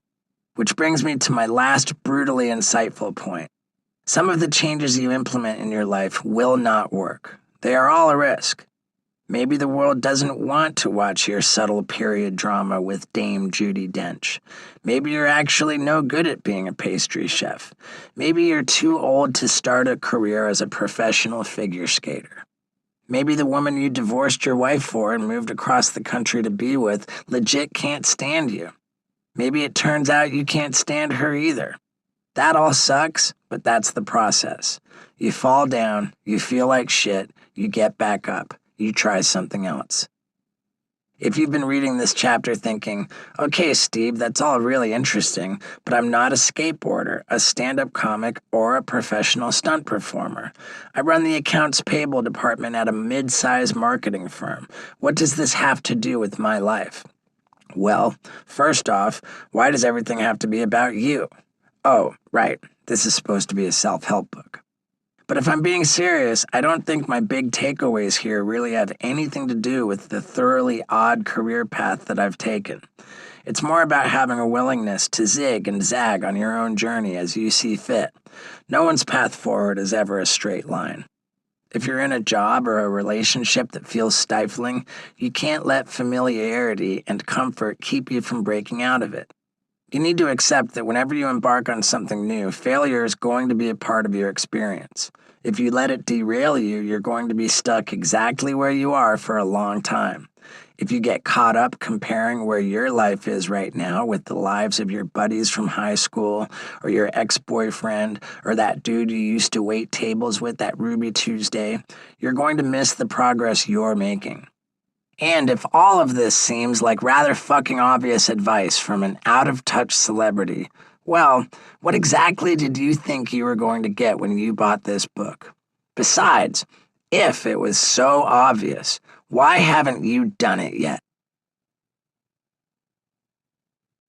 Chapter 6. Be your own harshest critic. Then cut yourself a break. Drugs and alcohol did not make me into a first-rate fucking asshole. I could do that all by myself. But they sure as shit encouraged my worst instincts. So much of my first book was a recounting of the ways I'd been an asshole when I was loaded, but getting sober didn't exactly solve that problem. What makes that so hard to admit is that I used to have a built-in excuse. When I was loaded, you could look at my worst behavior and see a truly sick guy who you might have felt bad for. It was even oddly entertaining at times. Well, as long as you weren't the target of my wrath. During my darkest years, I lived in an apartment building in West Hollywood and spent an inordinate amount of time mercilessly tormenting my neighbor. I pounded a hole through the wall between our apartments. I cursed him out. I threatened him. I was angry at him for all sorts of bullshit reasons, but in fact, he did nothing to deserve any of it. I was just being a dick because I could. Throughout that period of my life, I treated lots of people like shit and was often an arrogant, self-involved douchebag. And there are hours upon hours of video evidence out there to attest to this. I constantly had people recording every dickhead move I made because I thought I was solidifying my legacy as some sort of super cool historical figure. It is impossible for me to watch that stuff or even think about the guy I was and not feel metric tons of embarrassment and regret. But guess what? That's what I'm supposed to feel. I actually take the fact that I'm so embarrassed by that old me now as a blessing. Someone I respect a lot once told me that shame is unhealthy, but regret is extremely valuable. Feeling utterly humiliated by all the extensive evidence of what an unbridled douche I can be helps to prevent me from acting like such an unbridled douche, most of the time. I've gotten a lot better, but man, I can still do some unlikable ass shit. The one thing I have going for me now is that when I fuck up, I'm reasonably quick to acknowledge it. We have all done things we wish we hadn't. We have all probably had times in our lives when we weren't our best selves. Some of us managed to spend our whole lives being consistently selfish, mean-spirited, ignorant, uninformed, shallow, and unreflective without ever realizing it or perhaps just not caring. I mean, I've got news for you. If you don't look back on who you were when you were younger and cringe about what an asshole you were, there's a distinct possibility that you're still an asshole. Then again, maybe this doesn't apply to you. Maybe you have always been measured and thoughtful. Maybe you were raised by loving, well-adjusted parents to understand and practice the virtues of generosity, humility, and kindness. Maybe you have always been a decent human being. Lucky you. But the rest of us have our struggles with tendencies to be real fuckfaces. What's worse is that many of us put a lot of work into defending our fuckface past selves, the stupid things we've said and done, the regrettable things we've tweeted, the bad advice we've given, the dumb business decisions we've made. Isn't it just easier to own up to things we aren't proud of, if only to establish some separation between who we really are and the unfortunate things we've occasionally done? And isn't it better to try to make them right? During my out-of-control drug years, I had a manager named Nick Dunlap. I wrote about him quite a bit in my first book, and much of it was not very complimentary. When I met him, he was a rave promoter and open about the fact that his goal in life, above all else, was to make a lot of money. I think we connected because we had the same shameless attitude toward boosting my career. Anything goes. Reckless stunts, antisocial behavior, drug binges, arrests. That was all just a typical week for me during the Dunlap years. Together, we really embraced the maxim, there is no such thing as bad publicity. We traveled the world together for a few years, but not surprisingly, it all ended quite badly. Most of the details of the mess it became are in my first book, but suffice to say, by the time that book came out, we were not on speaking terms. There had been a lawsuit, and I carried a whole lot of resentment toward him. A few years ago, I ran into Dunlap at a convention of YouTube creators. Fortunately, I'd grown enough to be able to see the part I'd played in the disintegration of our relationship. During the years he managed me, I was a world-class pain in the ass. Frankly, he was a trooper, if not a saint, for putting up with me back then. When I saw him, I went up to him and we spoke casually about what we'd been up to for the last 15 or so years. Then I asked if he was doing anything for dinner. We went and sat on the patio of a nearby restaurant, and I spilled what I had to say. I owned up to being a real piece of shit back when we'd worked together. I addressed the differences that we had. Beyond the legal issues, I had said some things about him that I really regret. That was some extra shit, and it sucked dick. He told me that it meant a lot to him to hear that, and quickly acknowledged his role in it all. We're not best buddies now. We're not really even in touch. But that helped me let go of any negativity between me and him, and also helped me acknowledge to myself the ways that I've changed and grown since then. I'm a big believer in being your own harshest critic, and doing that in the presence of a former antagonist. It's a great way to open a dialogue with someone, heal old wounds, and maybe even rebuild a bridge that had been burned. It's also a great way of demonstrating that you are not the same person who torched that bridge in the first place. Not long ago, I had Violent J from the Insane Clown Posse on my podcast. Part of the reason I wanted him on was because I'd been such a prick to him back in the day. Around 2004, I was on tour in Orlando with the aforementioned Nick Dunlap and one of the Jackass guys. I can't remember which Jackass guy was on that leg, though I definitely recall that Dave England had recently quit the tour because he could no longer stand to be around me. He was replaced by a 12-foot king cobra that this lunatic snake expert named David Weathers would release on stage and then kiss on the head. I don't know what the hell we were thinking with that. If this guy had gotten bitten by the snake, which was not defanged or devenomized in any way, there would have been nobody capable of corralling it to prevent it from literally killing anyone else in the venue. As I understand it, that snake could have taken down an elephant. But I didn't think much about consequences back then. The shows I was doing were really just hardcore mayhem. I'd do some tricks and stunts, balance furniture on my chin, set myself on fire, staple my nutsack to my leg, chew glass. But what people got really excited about was coming onto the stage to do dumb shit themselves. I'd invite volunteers from the crowd to get kicked in the nuts. I'd allow audience members to drink cups full of my urine. I'd line up guys and have contests to see who could give themselves a black eye first. By the end of the show, the stage would be a mess of alcohol, blood, piss, and vomit. All the while, I'd incessantly behave like a belligerent, entitled shithead, both on stage and off. I mean, Dunlap was paying the Jackass guys thousands of dollars to come on tour with me, and even that wouldn't keep them from quitting. That's how much fun I was to be around. I bumped into Violent J at the hotel before my show. The Insane Clown Posse, who, if you don't know them, are a horrorcore rap duo who dress up like clowns and have an intensely rabid cult fan base who call themselves Juggalos, had a concert in town, but were off that day.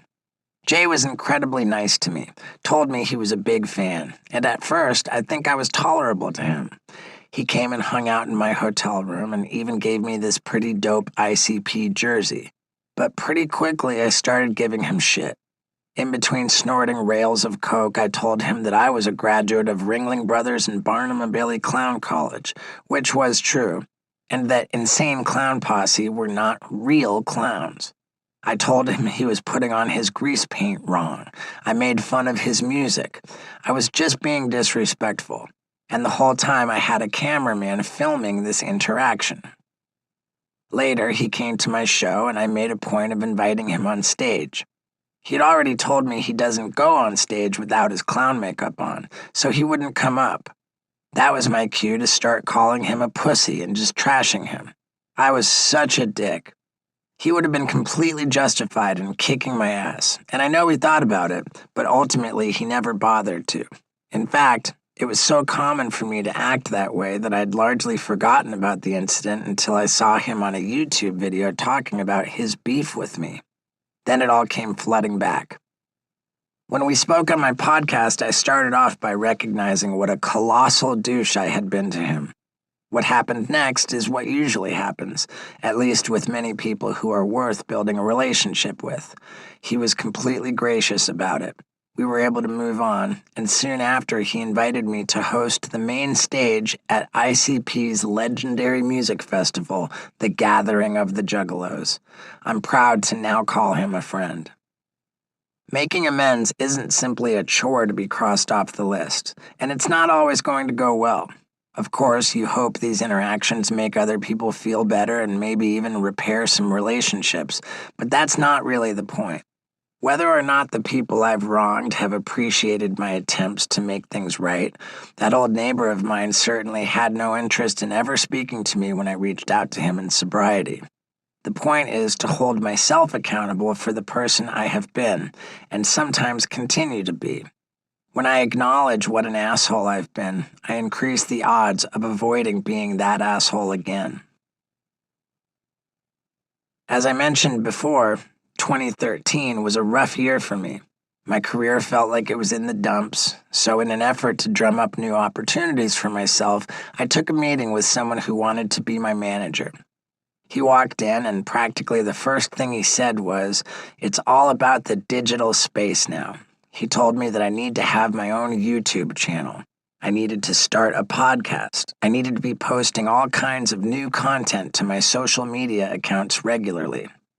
What I heard was, "You need to work your ass off by yourself for free, and then I'll take 10% of your income."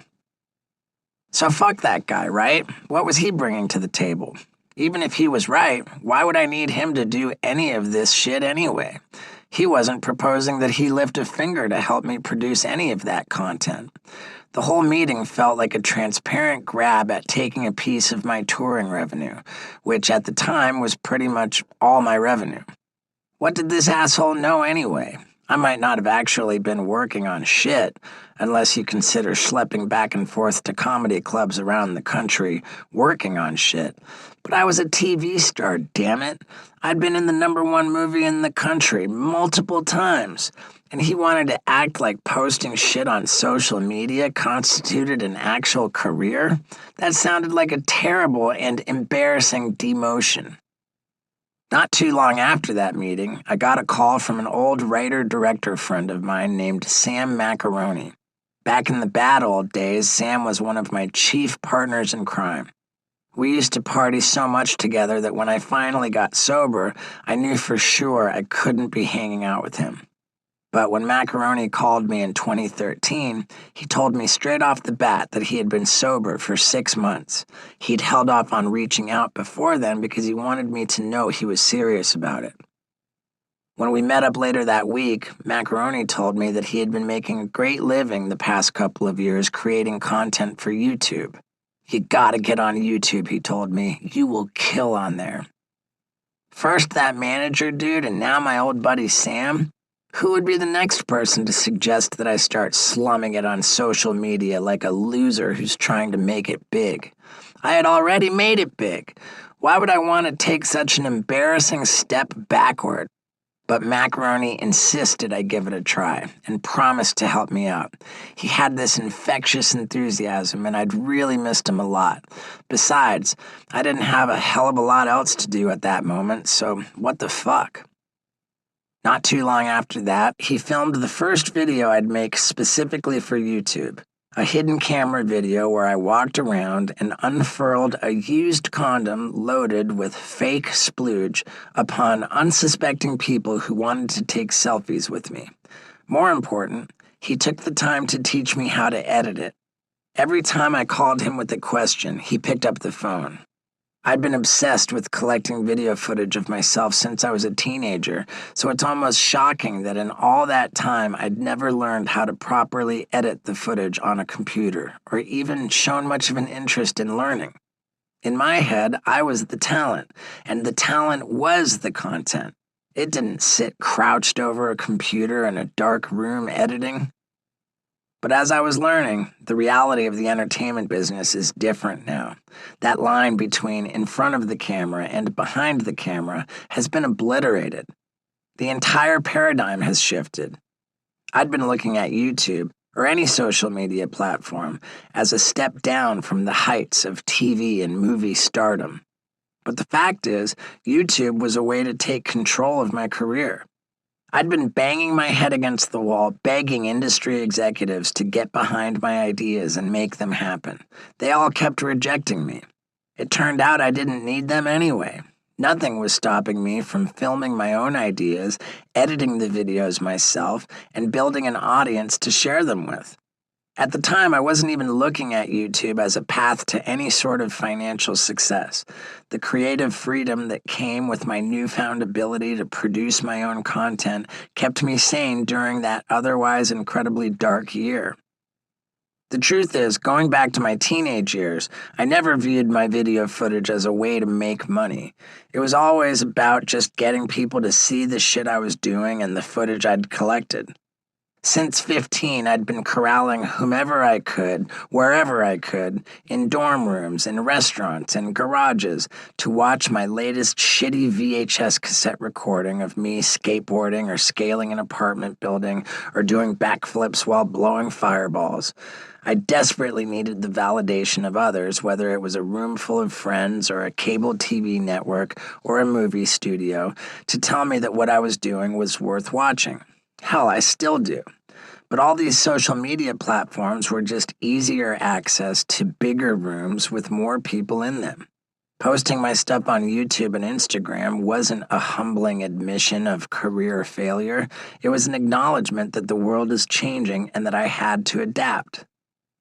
Once I shook off my middle-aged thinking and went all in on social media, it completely revamped my career. Anytime I have an idea, I can film it, edit it, and know it will be seen by millions of people. Almost certainly more than I've seen just about anything I've done on TV in the past decade. All this has given me a direct connection to my fans and made me the only executive I need approval from.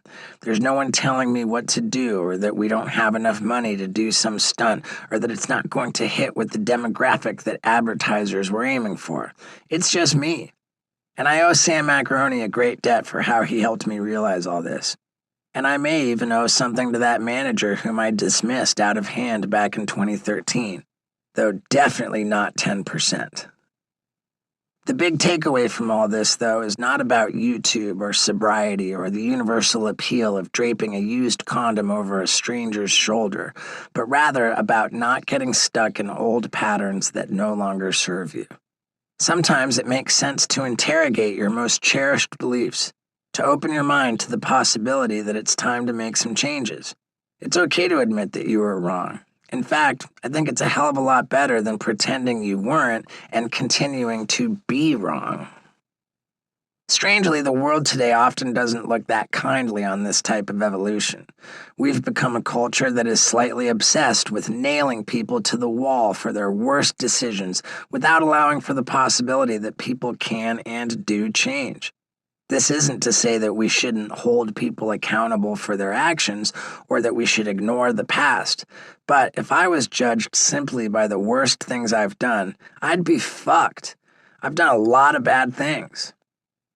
I see this manifest itself in the tattoos I've gotten and later altered or removed when I realized what a terrible idea they were. Tattoos are funny because most people see them as a literal imprinting onto your skin of your core ideals or things that are important to you. Me, I've gotten most of my tattoos because they made me laugh. Of course, what I think is funny changes over time, so my tattoos occasionally have too. I used to have shit and fuck tattooed on my knuckles, but I got them lasered off. Actually, I still think those were pretty funny. But man, having that stuff tattooed on my hands was an overly aggressive statement to most everyone I encountered, and at a point, it became a statement I no longer felt compelled to make.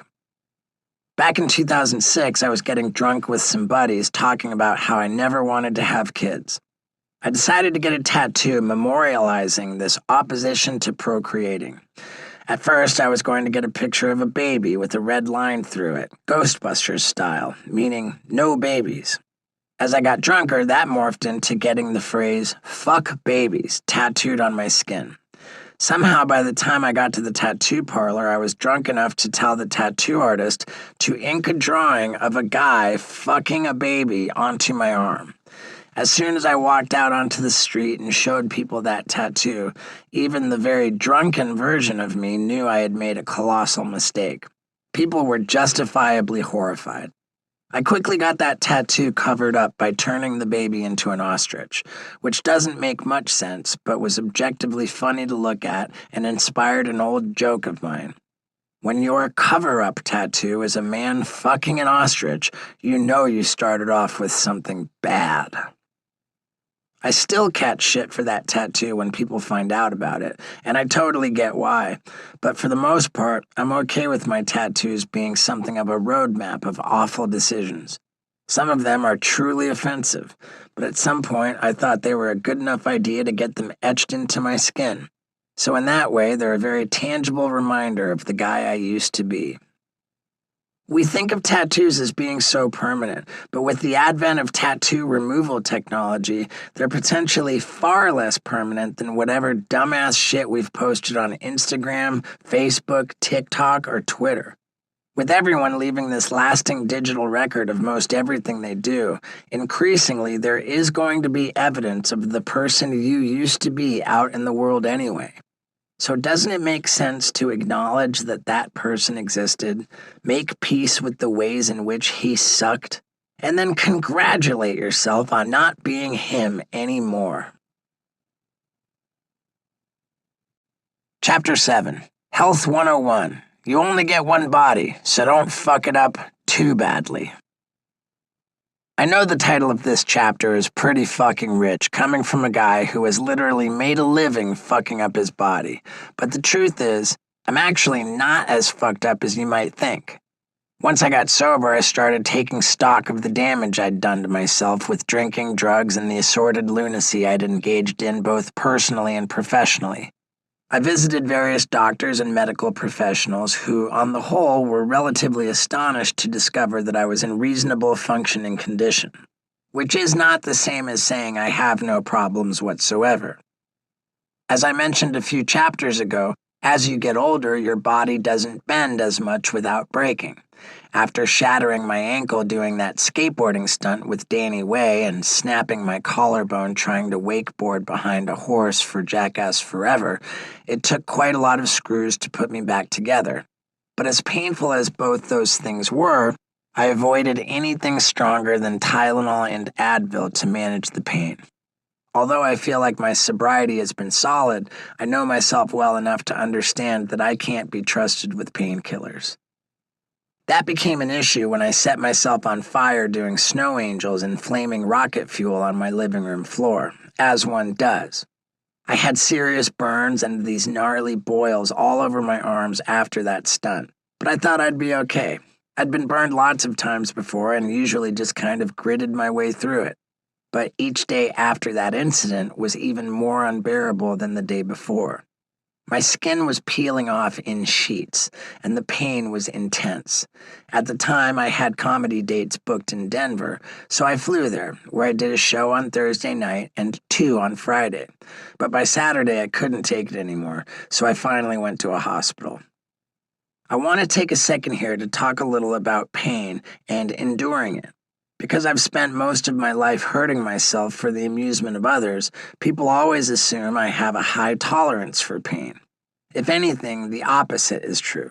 The very fact that you can see how much pain I'm in when I'm doing a stunt is part of the appeal. It's not really that interesting to watch some dude get electrocuted if he can just grin and bear it. I don't grin and bear much of anything.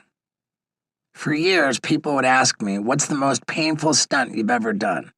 I always found that question frustrating because I never had a satisfying answer. There are two basic parts to calculating pain. How much does it hurt, and how long does it hurt? Getting shocked with a cattle prod is acute and incredibly painful, but it's over quickly. If I wipe out on my bike and scrape up my ass on the pavement, it doesn't hurt that badly in the moment, but the hurt tends to stick around for a long time because it's complicated by sitting down, standing up, and having to peel your boxers off your butt cheek. Well, those rocket fuel burns fell into both categories. They hurt like fucking hell and they didn't quit. The only upside was that I finally had a good answer for that question about which stunt hurt the most.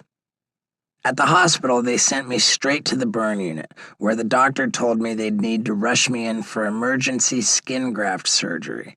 Essentially, they'd somehow cut off the burns and then cover the patches with skin from cadavers, which actually sounded pretty rad. They could see that I was in excruciating pain and were prepared to give me Dilaudid, a powerful opiate, to help manage it. I refused because it felt like it would endanger my sobriety. But then they found out that I'd eaten just before coming to the hospital, which meant they couldn't operate on me right away. I'd have to wait at least 8 hours before I'd have any relief from the agony I was in. For the first time in my sober life, that was too much to bear. I agreed to Dilaudid. My arms were so fucked up from the burns that they had to shoot the Dilaudid into my neck. And although it helped with the pain, over the course of those 8 hours, the pain returned. So I asked for more Dilaudid, which they gave me. Then I asked for more again. The nurse told me they could give me more, but it was going to get to the point soon where getting me off the drug was going to be an issue. I was in a bit of a narcotic haze at the time, but when she told me that, it quickly cut through the fog, and the realization of what was going on hit home hard. Oh yeah, I'm a fucking drug addict. I had heard many stories of sober people relapsing in this exact fashion. I immediately told her I didn't want any more Dilaudid. After the surgeries, I was given a prescription for a painkiller, but never filled it. Before I overdo it congratulating myself for bravely steering clear of painkillers and give you the impression that I'm just over here gliding through sobriety like some sort of fucking hero, let me be clear. I'm not.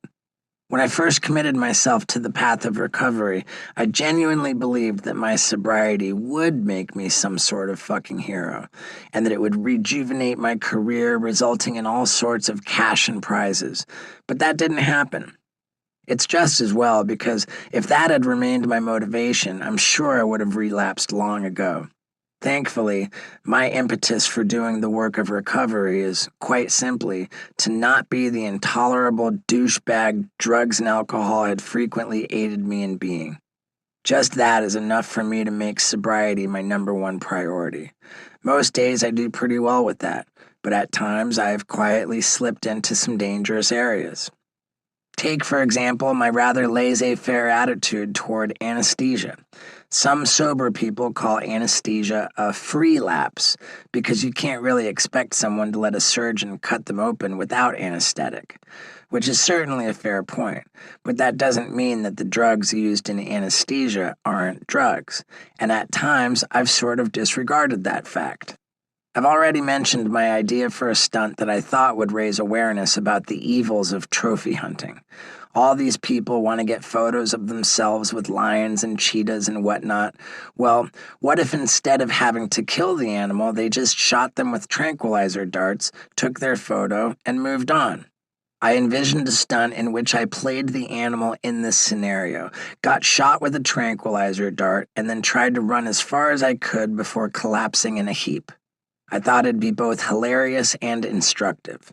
We found a guy who was more than happy to shoot me, which I was thrilled about, but when the guy explained that the drug in the darts was ketamine, that was a real problem for me, because I always fucking loved ketamine. Nonetheless, I hung on to this tranquilizer dart bit for a while. The whole thing was completely misguided. At one point, we were flying to South Africa for a surf trip, and we decided to call some anti-poaching organizations there to talk to them about promoting tranquilizer darts as a safer alternative. The reaction of these organizations could accurately be summed up as, "What the fuck are you assholes talking about with tranquilizer darts? We promote leaving animals the fuck alone." Because of course they do. The idea never totally went away, though. Instead, it gradually morphed into me being knocked out by general anesthesia while hauling ass on a bicycle. We found a medical professional who was willing not only to administer this anesthetic, but also procure it from a place where they worked. Nobody needs to know where, when, or how that happened. In fact, when we filmed the stunt, nobody on the set ever saw that medical professional's face except for me and Lux. To say that tensions were high that day would be the ultimate understatement. Let's be clear. General anesthesia drugs make people stop breathing. That's why they put a tube down your throat to breathe for you during surgery. We were doing this in a grassy field in the middle of nowhere, recklessly risking the career this medical professional worked for years to attain. And oh yeah, also my life. The professional explained that we should administer the drug into an IV in my arm incrementally so as to knock me out but not stop my breathing. I agreed that that seemed like a good idea. I suppose you could argue that approach was incredibly dangerous in other ways, because by giving it to me bit by bit, the anesthesia never managed to knock me out at all. By the time we ran out of the drug, I had been given almost 3 times the amount Google had told me was generally required for a surgical procedure on a full-grown adult male. Not only was the stunt a colossal failure because I never even keeled over, but it culminated in me riding that bicycle around completely loaded on what were still drugs, even if the drug was not ketamine. In the end, that stunt rattled my sobriety. I was deeply upset about it, and can honestly say that it made me question whether I could really call myself sober. The good news is that I spoke up about it, both before and after, to a group of men in recovery whom I regularly lean on to get me through difficult times. The fact that I kept no secrets and that my intentions had purely been to get the footage of the stunt helped me reconcile the whole episode. Thankfully, it's now been more than 3 years since then, and I've had no further serious issues with maintaining my sobriety. Also, and this is nearly as important, I'm happy to report I found a way to salvage the bit. I won't say where, when, or how, but I met a doctor who offered to put a 4-inch needle into my spinal cavity and inject a drug that would render me paralyzed from the waist down while I attempted to run as far as I could.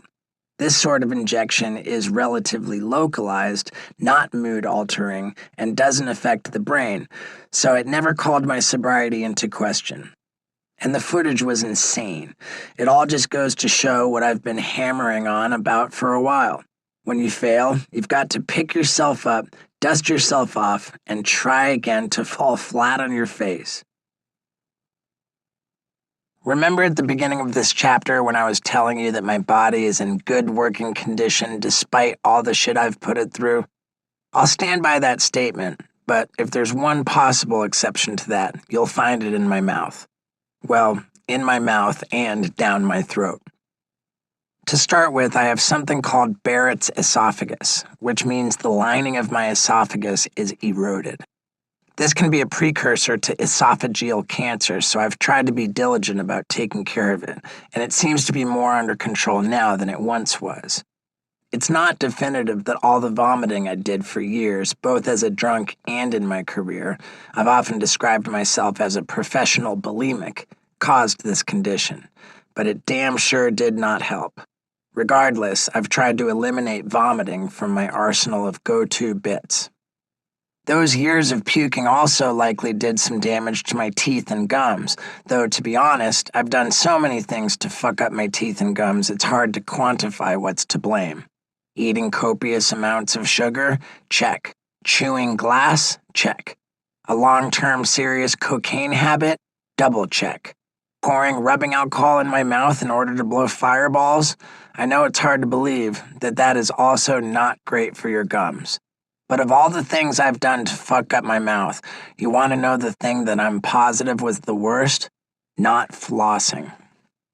I swear to God, of all the stupid things I've done, of all the wild, dangerous, unhealthy shit I've put my poor mouth through, the one thing I regret the most is not flossing. In fact, if there is one piece of serious health advice that I feel confident about giving you in this book, that's it. Floss your motherfucking teeth. The sum total of all this damage is not minor. For years, I had gross yellow teeth and horrible breath. I was incredibly self-conscious about both. My mouth was like a bacteria farm. Even as I've finally started to deal with all this crap, it's been a long, painful road. I've been through multiple sets of fake teeth and countless grueling oral surgeries. I've had gum grafts, bone grafts, and dental implants, which didn't work because my bone loss is so bad from not flossing. It's been a fucking horror show. These days, my fake teeth are almost embarrassingly shiny and white. I am resigned to the fact that I will one day need dentures, perhaps one day soon. But I guess if this is the steepest price I have to pay for the shit I've put my body through, then I got off easy. The fact is, even with all that shit I just mentioned, as I close in on 50, I'm probably no worse off than most dudes my age. A little heavier than I want to be, a little achier every morning, frequently nursing a stiff back because I don't maintain a decent stretching regimen, but otherwise still ticking. So how have I managed this feat? First, let's be clear. There is a significant part of your health that is not totally in your control. It's down to luck, to your genes, to the whims of fate, and that's at least part of my story. I've been really fucking lucky, and while I'm extremely grateful for that luck, there's not much I can do to explain it or pass it on to you. But I still feel it is important to acknowledge instead of feeding you some bullshit about treating my body like a holy temple.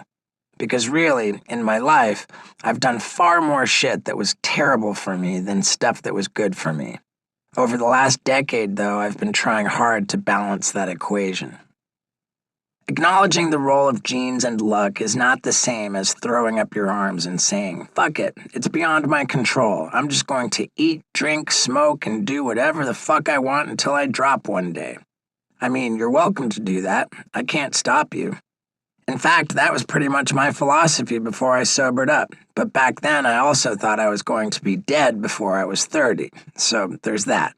The fact is, there is plenty you can do for your health that is totally within your control, which is not to say it's easy. Growing older brings some hard truths with it.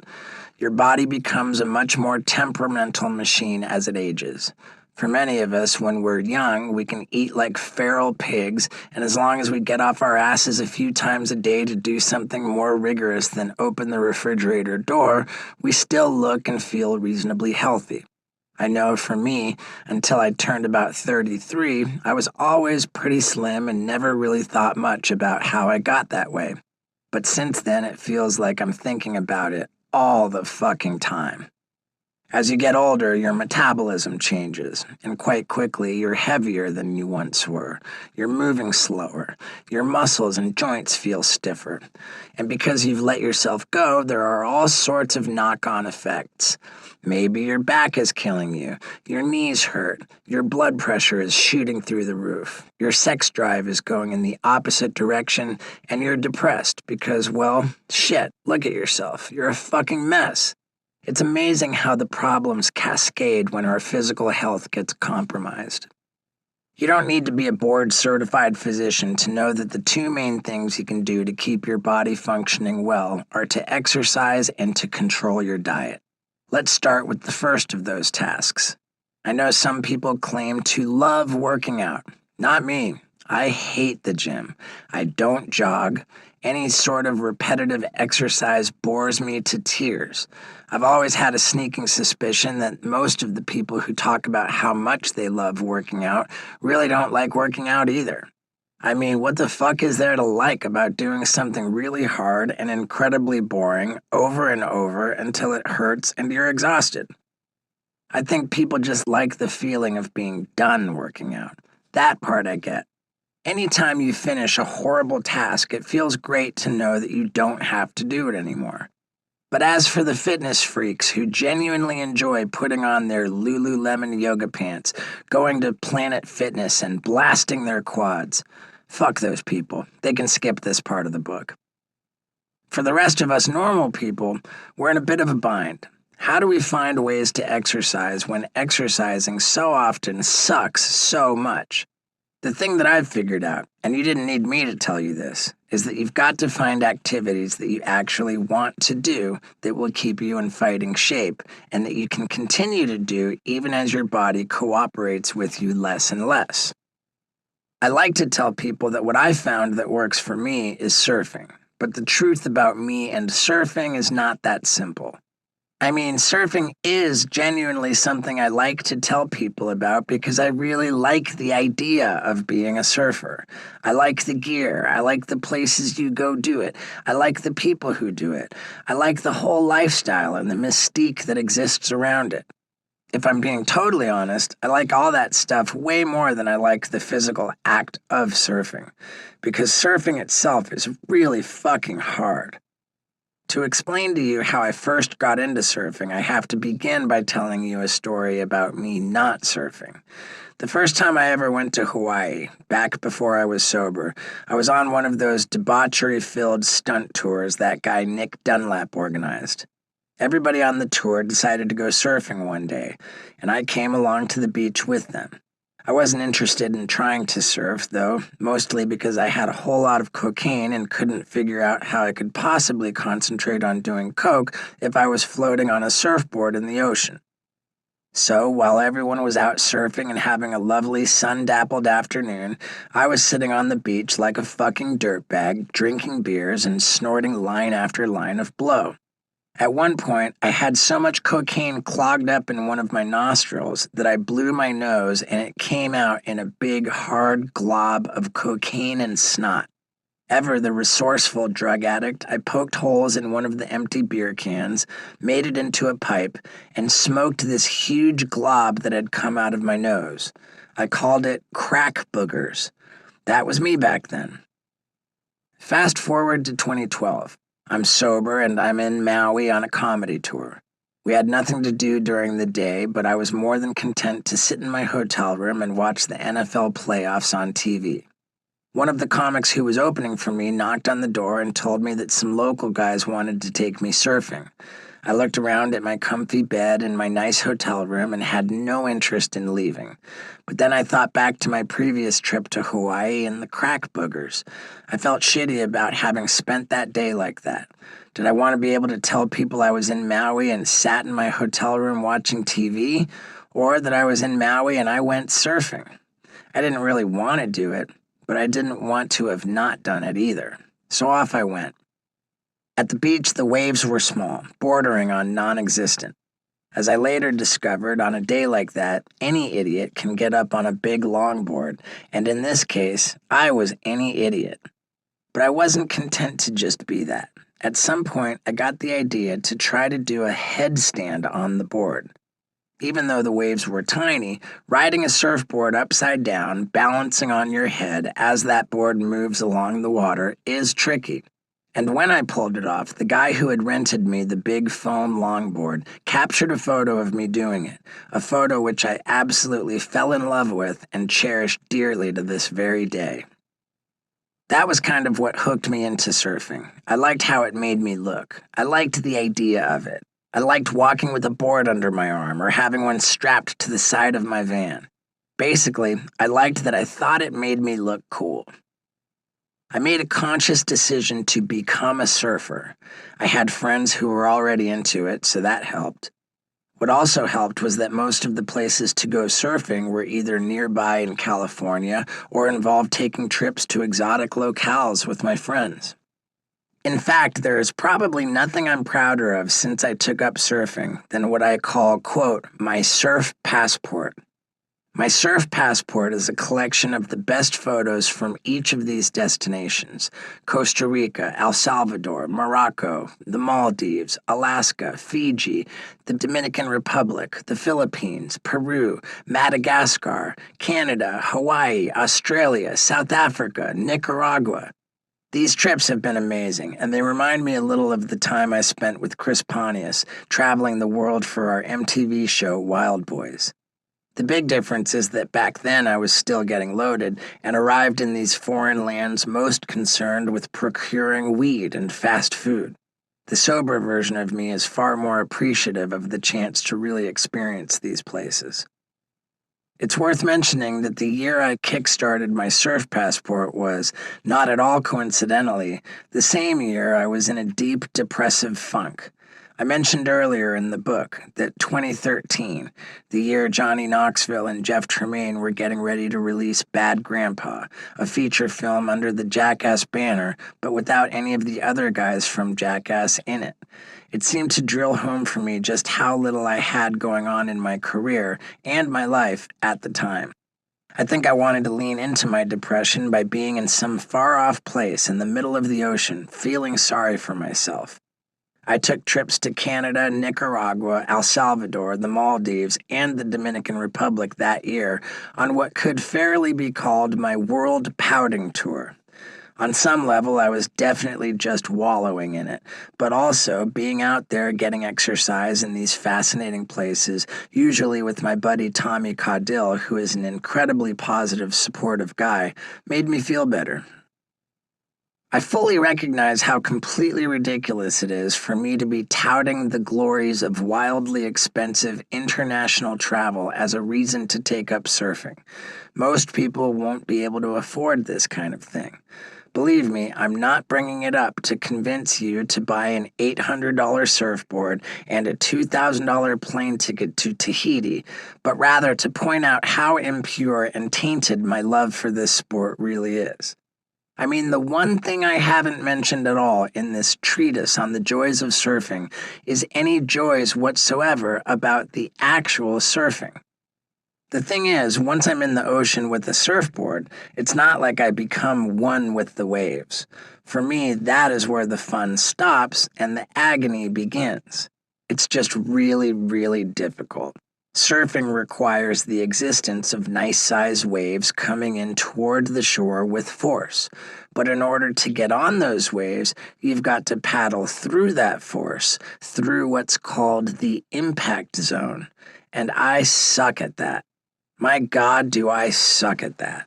It's excruciating work that involves hard swimming, trying to duck dive under the waves, getting thrown off my board, hoping to God it doesn't hit someone else, and swallowing a shitload of salt water. When I finally make it out to what's called the lineup, it really doesn't get any better. No matter where you go in the world, and as I've told you, I've traveled far and wide to remote corners of the earth, there's pretty much no such thing as getting a wave to yourself. The water is usually crowded with surfers waiting in the lineup, and there is strict etiquette around that. If someone else is already on a wave, you are not allowed to drop in on them because you may in fact do exactly that and drop in on top of them, causing a dangerous collision. I've gotten cursed out by many an angry surfer for breaking this cardinal rule. So you've got to wait your turn. When mine comes, it almost doesn't matter whether I get up on my board, which probably happens less than half the time on my best days, or whether I eat shit, because 15 seconds later, I'm back in the impact zone paddling for my life. Look, it's genuinely exhilarating to get up and actually ride a wave, but that lasts maybe 10 seconds.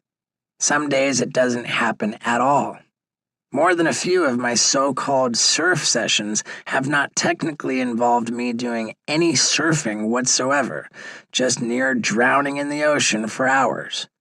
Ultimately, even on the best days, the work and pain it takes me to paddle out, get in a lineup, and finally get up on the board is so wildly out of proportion to the few seconds of glory that I get while I'm actually riding a wave. I spend most of my time in the water being completely miserable. It's worth mentioning that this is not everybody's experience with surfing. It's probably not most people's, but it's mine. So what's my point with all this? Well, I have two. The first is that even at its very worst moments, I would still rather be out huffing and puffing, wrestling with my surfboard, than running on a treadmill or swimming laps at a local YMCA. Even when it sucks, I can tell myself, I'm out on the ocean, it's a beautiful day, I'm getting exercise with my friends, and there's a decent chance I'm going to get 10 joyous seconds of riding a wave out of this. That's something. My second point is that I have created an architecture around this exercise activity that has made it not just doable, but something I very much look forward to doing. The beach, the lifestyle, the photos, the attention, being with my buddies, traveling, these have all made the rigors of surfing worth enduring.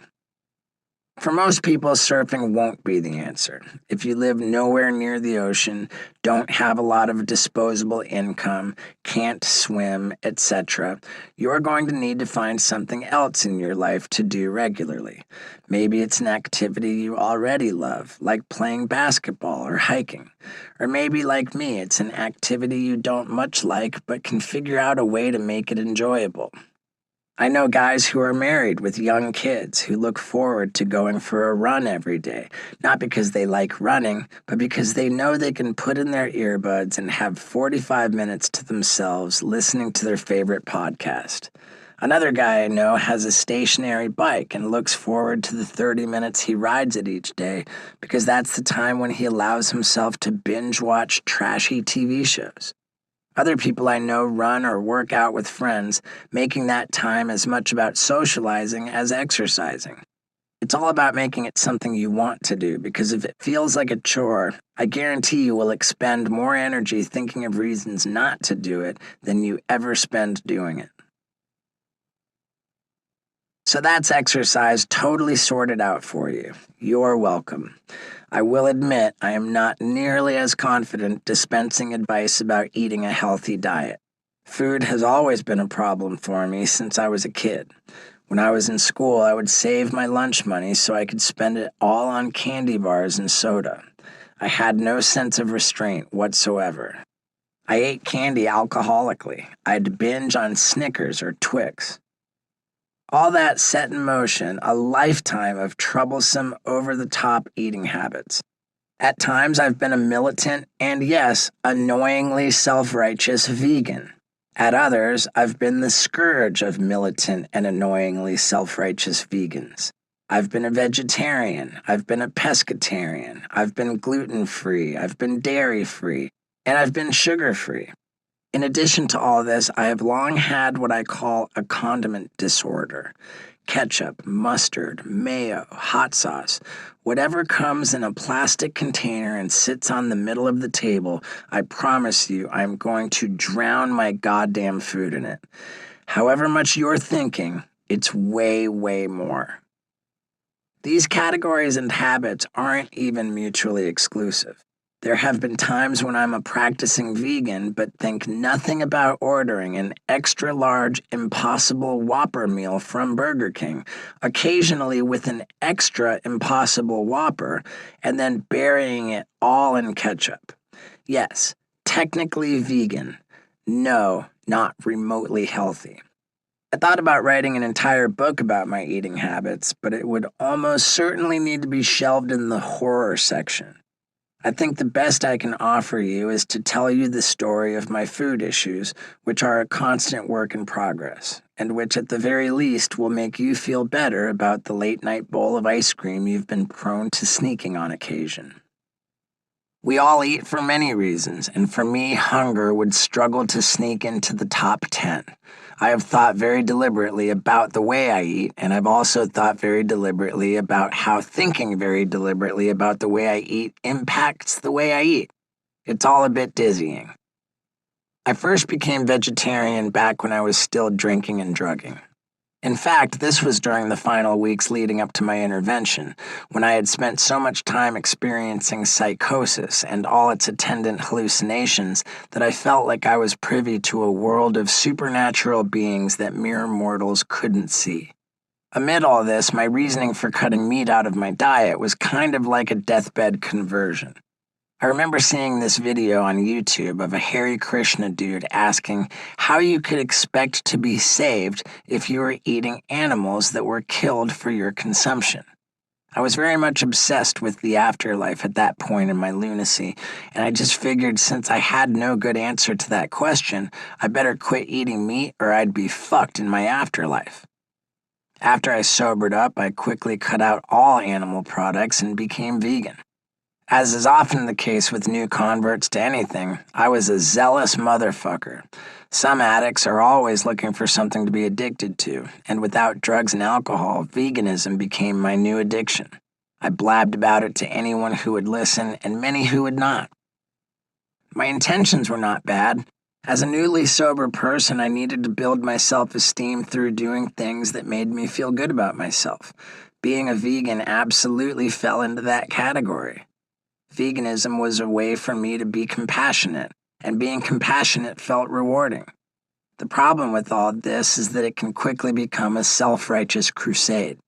On some level, I believed that choosing to eat a veggie burger when I would have rather had an actual Whopper made me a better person than you.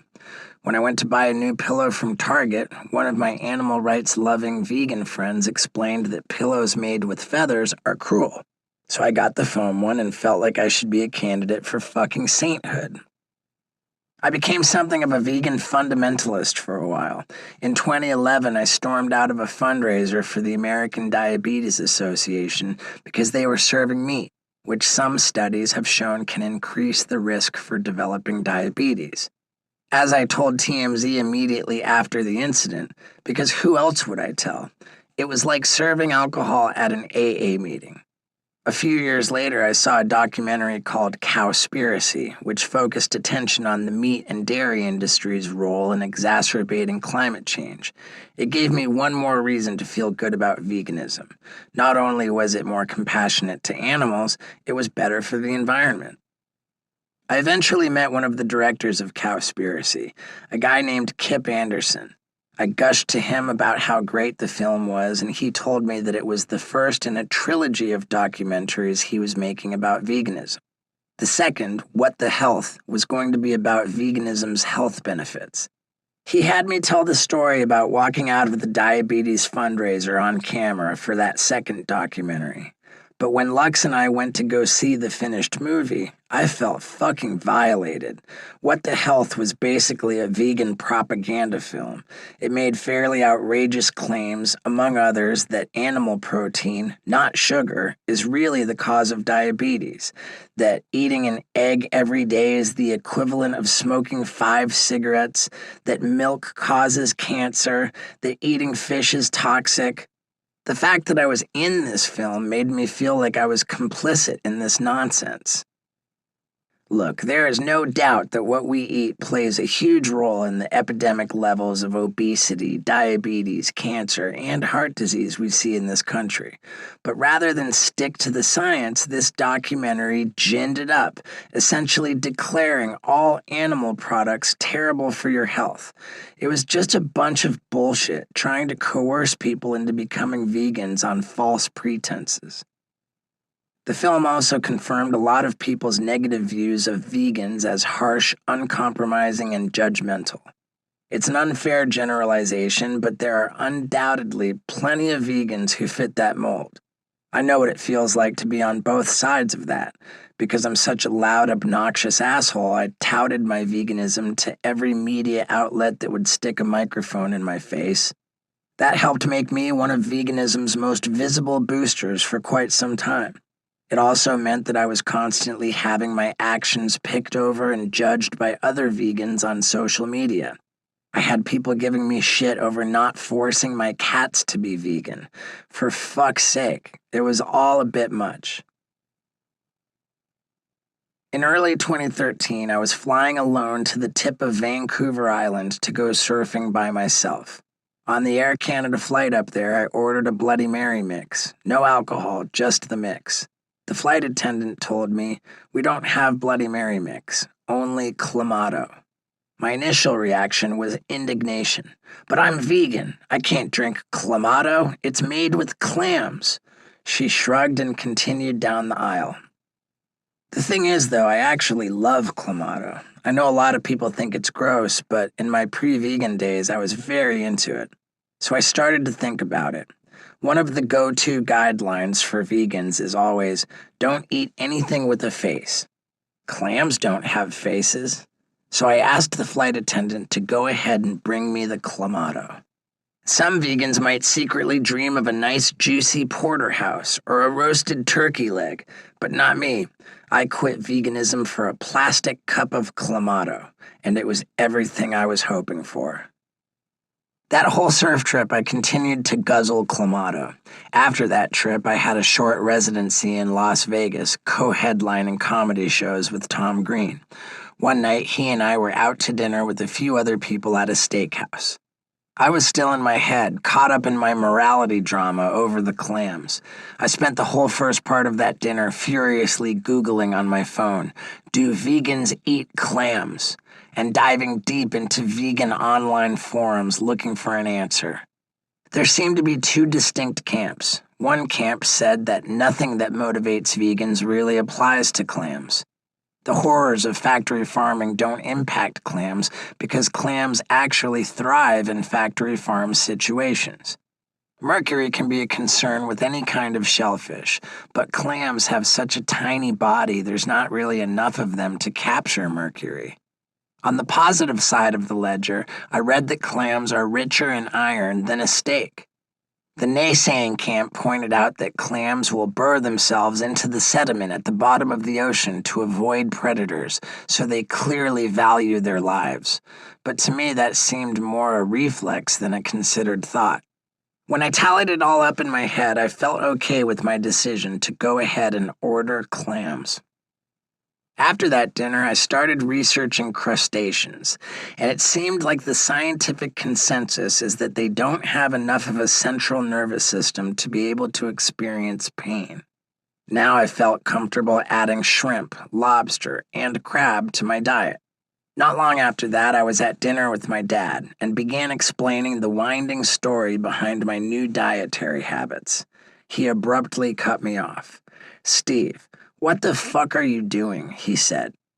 Dad isn't a vegan and didn't much care what I was eating, but he could see clearly what I was willfully blind to. My feverish internet research was really just a manic search for elaborate, well-footnoted justifications to do exactly what I wanted to, which in this case was to eat fish. It had nothing to do with morality.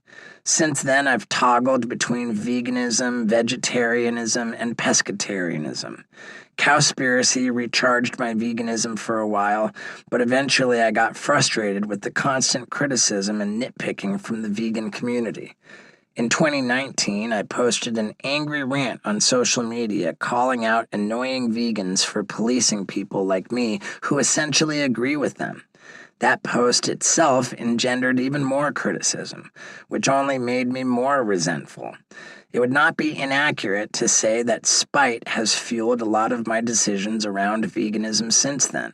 When I eat fish or seafood these days, one could argue that I eat it at vegans. The uncomfortable truth about my eating habits is that my ethics are almost always overpowered by deeper, more primal desires. Philosophically, I'm totally against dairy, but I fucking love candy, much of which has milk in it, so I just let that shit slide. Sugar and flour have really been my major issues for a long time. I believe sugar is straight poison for me, but I've had a lot of trouble quitting it for good. If you saw how much sweetener I regularly put in my coffee, you'd be worried about me. I crave something sweet after a meal the same way I used to crave a cigarette. As soon as I finish a meal, I turn into a fucking werewolf looking for some sort of dessert. And if that dessert has dairy or sugar or flour in it, I don't give a fuck. I will grab a fork and dive right in. Honestly, I'm a lot luckier than many people in this department. Most of the time, to look at me, you wouldn't know whether I was in a stretch of being a healthy, disciplined eater or if I'd been spinning out for months living on glazed donuts, pizza, and hot sauce. I mean, I can notice, but for the most part, I stay reasonably slim. Maybe slim is a little too kind, but I don't really get obese. Or I haven't yet. It's the way I feel that's the problem. Eating poorly makes me feel awful. I just chowed down on 4 Reese's peanut butter cups and half a carrot cake. That is fucked up. I'm out of control. The fact that nobody else in the world may know about it doesn't make me feel any better. My relationship with food, like so many other people's, is suffused with shame. For example, I want to avoid desserts. When I can't keep myself from eating them anyway, I feel horrible, like a failure. A friend of mine who is a sober alcoholic suggested that it might actually be the shame that I'm jonesing for as much as the sugar. Maybe, his theory goes, I take a perverse pleasure in beating myself up about eating a packet of Reese's peanut butter cups because on some level it confirms my own worst opinion of myself. There may be something to that. The worst part about all the shame is that it saps the pleasure from eating a chocolate cake or a Snickers or a plate of greasy French fries swimming in ketchup. And that fucking blows. If there's anything useful to be taken from all this, it's that the stress we put ourselves under over our shitty eating habits may be just as damaging as our shitty eating habits. Stress is a fucking killer. If you add that to the garbage you're putting into your mouth, it's like you're double dipping. You're getting fucked up by the food and by the stress. The obvious, though incredibly difficult to implement, solution is that if you're going to eat a carton of ice cream, just eat it and enjoy it. Don't hate yourself for it. You're only human. Plus, there may be no sadder picture in the human experience than of a middle-aged man crying into his tub of rocky road. Don't be that guy. I've done a lot of things to try to control my food problems. For long stretches, I've had a food diary where I keep track of everything that goes in my mouth, along with its calorie and nutritional information. Of course, that means I'm thinking about food all the fucking time, which itself can be a bit of a problem. I've gone to 12-step meetings for compulsive overeating and spent weeks on end sending photos of every meal to a mentor in one of those groups. But controlling a food addiction is different than controlling a drug addiction. With drugs, the goal is simple: no drugs. With food, the goal is obviously not no food. In this way, it's similar to a sexual addiction in that it's all about finding a healthy way to approach it. For a guy like me who is prone to extremes, I find that I need hard and fast rules. I need things to be outlawed. Moderation doesn't work. If I'm allowed to eat a slice of bread, I'm gonna eat a half a fucking chocolate cake. So no flour is easier for me to cope with than go easy on the flour. I also get a strange kick out of following these strictures. It's kind of like my daily schedules or my meditation. I love giving myself the credit for the difficult things I've done. So if I go another day without desserts, that makes me feel like I'm kicking ass. For all the ink I've already spilled about health in this chapter, the one aspect of it that I haven't directly touched on so far is probably the most important: mental health. In some ways, this entire book is about mental health, but I want to drill down on some specifics here because this is something I've struggled with quite a bit in my life. I often say that I'm crazy or that I'm a lunatic, and when I do, yes, I am throwing those words around casually. But also, I am a fucking lunatic. The fact that I've been so open in describing the contours of my lunacy doesn't change those contours. Back when I first got sober, I was diagnosed as bipolar. I chalked that diagnosis up to the fact that anyone who loaded as many drugs into their body as I had was likely to seem a little bipolar. While I still maintain that to be true, it is also true that I've had both bouts of depression and occasional flights of mania long after all those drugs cleared my system. That depression has occasionally coalesced into thoughts of suicide. Way back in the pre-Jackass days, I remember getting as far as thinking about ways I could off myself and settling for a moment on carbon monoxiding myself to death with my car. Fortunately, at the time, I was so broke I couldn't even fill the gas tank to start the fucking car, so that idea never came to fruition. In sobriety, I've faced plenty of dark days too. For a while, my head was pretty fixated on suicide. I don't think I was ever really that serious about it, but I thought a lot about how I could do it in a way so that my body would never be found. I thought about stretches of remote highway where I could go out in the middle of the woods and do the deed. I was imagining a scenario where my death became this big Jimmy Hoffa-esque mystery. The fact that even in this hypothetical I was so concerned with what people might be talking about and thinking about me probably tells you all you need to know about my real motives. I'm an attention whore, even in death. Around this time, I stumbled on a website about suicide. It had statistics about the success rates of various methods. What I found out is that very few methods are all that reliable. Ones that don't involve a 12-gauge shotgun in your mouth are particularly dodgy. Maybe this is because many of those attempts are a so-called cry for help more than a legit attempt. But whatever the reason, most attempts fail. And when they fail, the results, gruesome injuries, long-term impairment, often seem worse than death. Stumbling on that website kind of scared me straight. Nothing soured me on the idea of killing myself as much as researching ways to kill myself. I just didn't have the stomach for it. In 2013, a therapist suggested that I get on antidepressants. Initially, I felt like antidepressants were a transgression against my sobriety, but this therapist also identified as a sober alcoholic and told me that Zoloft wasn't something that calls sobriety into question. He was pretty certain it was going to help me.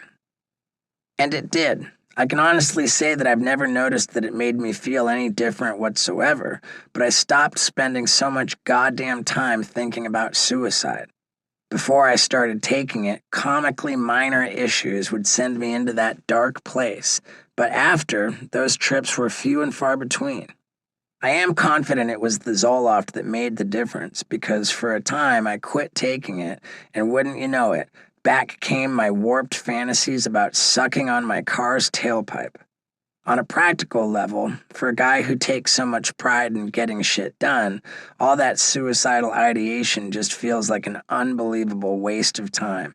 It drives me nuts thinking about all the things I didn't do while thinking about something I was never going to do. When I think about all this mental health stuff, I'm reminded of something someone told me once. In life, pain is mandatory, but suffering is optional. I think what he meant was that certain things are going to happen whether you like it or not. You'll get old, your muscles won't be as strong as they once were. You might break your leg or get a tumor. You could get fired from your job. Someone you love will die. That shit is going to hurt, and it may even hurt for a long time. But whether you allow yourself to suffer, whether you allow the anxiety and stress to compound that pain, that, at least on some level, is a choice. Hey, I'm no role model for avoiding suffering. I've spent years of my life consumed with anxiety over all sorts of shit, creating a wellspring of suffering for myself and others. Getting a handle on that is, in many ways, my life's work.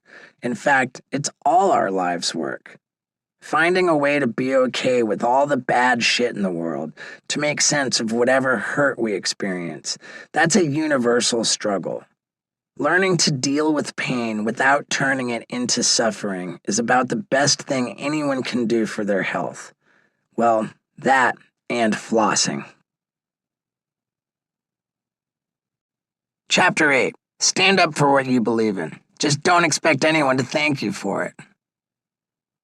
In late 2011, I got offered a job. It was notable because this was a job that wasn't going to require me to swim with sharks, set myself on fire, leap into a pile of elephant shit, or put my body at risk in any way. Nope, this was a job where I'd get to encourage other people to do fantastically stupid shit and put their bodies at risk. A production company wanted me to host a game show called Killer Karaoke on True TV. There had been a British version of this show already, and the American one was basically teed up and ready to go when they called me. The premise was simple. Contestants attempt to sing their favorite song while enduring a battery of bizarre and sometimes painful challenges. So one guy warbles "On the Road Again" while getting a body wax. Another sings 8675309 Jenny as he's wearing several shock collars. A woman tries to make it through Copacabana while collecting cash from boxes filled with scorpions, parakeets, and tarantulas. You get the idea. Not exactly high art. At the time, my career as a stand-up comic was barely a career. I was just starting to tour, and no one was sure if this new undertaking would have legs. Beyond that, my career prospects were looking pretty dim, and I was filled with a shit ton of anxiety about it. Jackass 3D was already well in the rearview mirror, and at that moment it didn't seem all that likely that we'd be doing another movie, at least not for a long time. I hadn't gotten my YouTube channel going yet, and I wasn't really focusing much attention on social media either. I was just kind of sitting around waiting for the phone to ring. So when it rang with this job offer, I was interested. It seemed like hosting a game show wasn't too far removed from stand-up and would be a nice thing to add to the very limited number of jobs I was capable of doing in Hollywood. The show itself also seemed pretty on-brand for me. I'm telling you all this to try to give you some context for how I got involved with this terrible TV show. And it was terrible. I mean, look, I worked really hard at being a good host, and I think I did okay. Let's just say I don't think I was the primary reason why Killer Karaoke sucked. To be fair, some people liked it. In fact, when it premiered, the New York Times gave it a rave review, calling it, quote, "the greatest show in television history, with tongue only slightly in cheek." Since television was invented, the critic Neil Genslinger wrote, scripted dramas and comedies have pitted striving humans against an arbitrary universe for entire seasons without saying as much as is conveyed in 10 minutes of this show. Shit, maybe it was high art. But a paragraph later, this astute critic spotted the show's fatal flaw. It will stop being funny the minute it runs out of tortures to inflict on its contestants and begins repeating itself. And that's exactly what happened. The creative team had conjured up a very limited number of challenges, so after an episode or two, the whole thing got extremely repetitive. That was the big issue with Killer Karaoke. Well, that and the fact that it was a horrific spectacle that celebrated abject cruelty to both humans and animals. Contestants may have been willing participants, but the ordeals they were put through were kind of traumatic. One contestant actually sued the show and me for an injury she sustained when she slipped and fell on the stage. Worse than all that, though, was that so many of the challenges involved animals, walking on stink beetles, having pigeons poke at a singer's eyes, being dunked in an icy tank filled with snakes and alligators. I had worked with plenty of animals on Jackass and Wild Boys, but never doing anything that felt cruel or abusive to them like some of these stunts did. I was a very public animal rights crusader, and although I didn't have any input on these creative decisions, I definitely wasn't stoked about them. But in that moment, I was thinking about how much I wanted to be a team player and impress people with my game show hosting skills. I was thinking about the sorry state of my career, so I said nothing. I just let it slide. When Killer Karaoke aired, the animal rights crowd attacked me, pointing out, for example, that putting cold-blooded snakes in icy water is particularly cruel. I was labeled the world's worst animal rights advocate. There was a petition that went around calling for me to stop exploiting animals for profit. You know what? They were right. Sometimes you need people to hold up a mirror for you so you can see what you actually look like, even if it's going to make you feel like shit. And oh boy, did I ever feel like shit.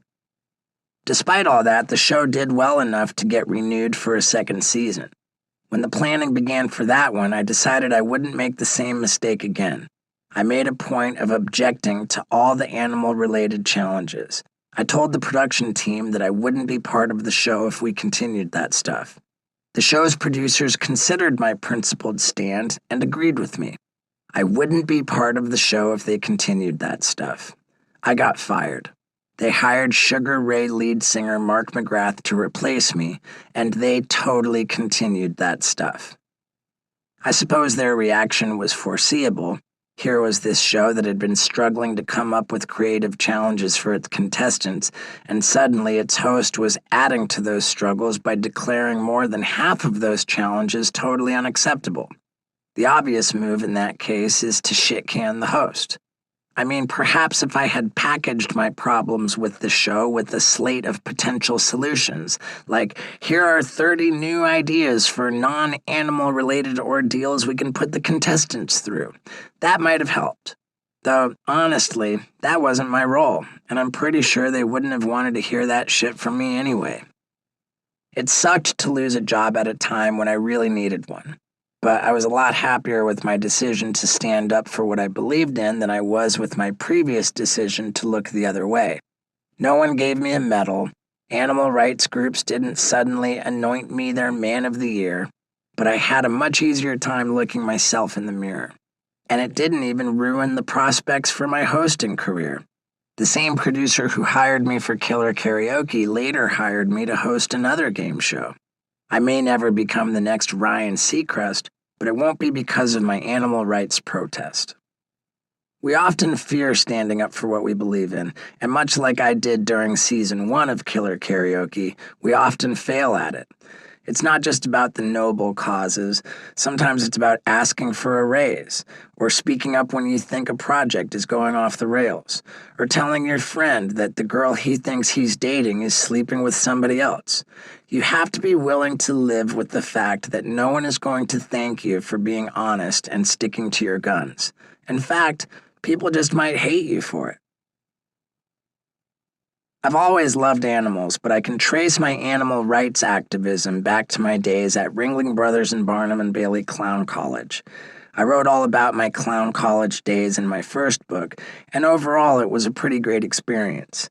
But one day toward the end of my time there, they took a break from all the tumbling and juggling classes and brought in a PR person to school all us clowns on what to say if anyone asked us about animals in the circus. We were told in no uncertain terms that we were to say absolutely nothing. Not a fucking thing. We were clowns. We were supposed to make people laugh. We weren't paid to have opinions. This PR person went on and on about how the way Ringling treated elephants, using a bullhook to batter, prod, and drag them around, was perfectly fine. After all, she told us, if any of the elephants were injured or abused, the millions of people who went to the circus every year would all be witnesses. That explanation seemed beyond fishy to me. In fact, the whole day made it feel like Ringling knew they were doing something wrong and were desperately afraid of word getting out. I filed that away, and about 10 years later, I did an interview with PETA about my experiences at Clown College and later working at a non-Ringling circus. I was behind the scenes and saw firsthand the inhumane way some circuses treat animals, so I figured I should talk about it. The interview is still online, but it's genuinely painful for me to watch. I was so fucked up at the time. This was nitrous and ketamine era Steve-O, and it's clear that my main motivation was to focus more attention on myself. The cause may have been righteous, but I most certainly was not. Even if I hadn't been such a douchebag in that interview, it was a pretty low-stakes stand for me to take. I wasn't risking anything by speaking out against Ringling. They didn't employ me. I didn't need anything from them. I mean, there's nothing wrong with speaking out when you have nothing to lose. It's great to take a public stand on an issue you care deeply about. But it doesn't exactly show your mettle. And the danger of becoming a sanctimonious prick, especially for a guy like me, is very real. All that said, I was pretty stoked when Ringling finally decided to retire elephants from the circus in 2016. The sustained activism, not so much mine as other people's, made a genuine difference. I had mixed feelings about the fact that Ringling shuttered the circus entirely less than a year later. On one level, fuck those bastards. They got what they deserved. But the idea that customers weren't interested in a circus that didn't include elephant abuse bums me out. I've remained a staunch animal rights activist, but tried to put my own spin on my activism. In 2014, inspired by the documentary Blackfish, which exposed SeaWorld's persistent abuse and mistreatment of orcas, I devised a stunt to focus more attention on the theme park's misdeeds. The plan was to scale a highway exit sign in San Diego near SeaWorld and alter it so instead of reading SeaWorld Drive, it would read SeaWorld Sucks. Okay, it's not the cleverest prank of all time, but it's to the point. I printed out the word sucks on a heavy-duty banner with a green background that would match the highway sign and stocked up on duct tape. I just needed to figure out how to scale the sign to affix this banner to it. I brought a rope thinking I'd be able to swing it up onto the sign's ledge and then shimmy up Mission Impossible style. That, it turned out, was way harder than I thought it would be. I spent a few hours struggling to climb this rope to no avail. At one point, I even duct taped my foot to the rope to try to pull myself up using a sort of pulley system. The net result was me hanging upside down from this rope on the side of the highway. I was frustrated and it was getting dark, so we called it a day. I came back the next day, reinvigorated for the task at hand and bearing a rope ladder that I figured would make the task infinitely easier. And it might have, if the rope ladder didn't snap when I was halfway up it. I landed on my head, which hurt quite a bit, but I was still determined. We made another trip to Home Depot, and this time returned with a long extension ladder, which made scaling the sign remarkably simple and made me wonder why we didn't think of that from the start.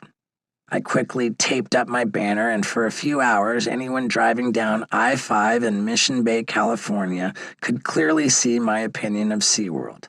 It sucks. I recorded the whole episode on video, but it would be months before I posted the video publicly. Believe it or not, I used that time to consult with legal experts about the possibility of SeaWorld suing my ass for the stunt. When I did finally release the video, there was a fair amount of publicity surrounding it. The Highway Patrol wasn't at all amused and recommended that the DA's office charge me with vandalism and trespassing, though in the end, all I got was the equivalent of a traffic ticket. $200 to be exact. So yeah, I had raised the stakes on my activism a little, but not much. The following year, I wanted to do something even bigger. I decided to scale a 15-story construction crane in West Hollywood wearing a backpack filled with fireworks and an inflatable orca with SeaWorld Sucks written on it. If my highway sign gag had gotten some attention, this would blow people away. The prospect of climbing up that crane was genuinely frightening, so I did some research into cranes the night before and learned about a safety wire that runs along the crane's arm. To this day, I don't believe I've ever publicly admitted that when I was up on top of that crane, I was actually clipped to a wire with a rock climbing harness that I was wearing underneath my jeans. As soon as I began my incredibly safe walk along the top of that crane, though, I could see a bevy of fire trucks, police cars, and emergency vehicles gathered down below. In all, 80 firefighters, 18 cops, a helicopter, and a SWAT team converged on this construction site. I figured that was a good time to start lighting my fireworks. I don't think many of those cops agreed with me. I eventually climbed back down the crane and was promptly arrested. Right away, I felt bad for wasting all those city resources. Surely those firefighters and cops had better things to do than watch me act like an asshole on top of a 150-foot crane. In a way, the stunt had done what I'd set out to do. It drew a ton of attention and news coverage, but on further reflection, the whole thing was ill-conceived. Sure, I'd raised the stakes significantly, but why? My entire motivation was suspect. If I'm being totally honest, it had less to do with SeaWorld and much more to do with finding a reason to use this sweet new drone I had just bought. Scott Randolph had learned to fly it, but to get good footage with the drone, I needed to be way up in the air. We looked around, and lo and behold, there was a construction crane. Climbing it would give us the chance to try out our new toy. But scaling a crane wasn't much of a stunt in and of itself, so I added the inflatable whale with the anti-SeaWorld message, which made it seem like I had a legitimate reason to be up there. I also added the fireworks, which, despite being legitimately nuts, really made no sense whatsoever. In retrospect, I find that whole crane stunt embarrassing. I genuinely believe in protesting SeaWorld's treatment of killer whales. I also genuinely believe that climbing that crane and diverting emergency workers from actual emergency work wasn't the way to do it. Both my dad and Johnny Knoxville agreed. In fact, they each called me just after I was released from jail the day after the stunt and expressed concern that I'd be made to pay for the resources I wasted.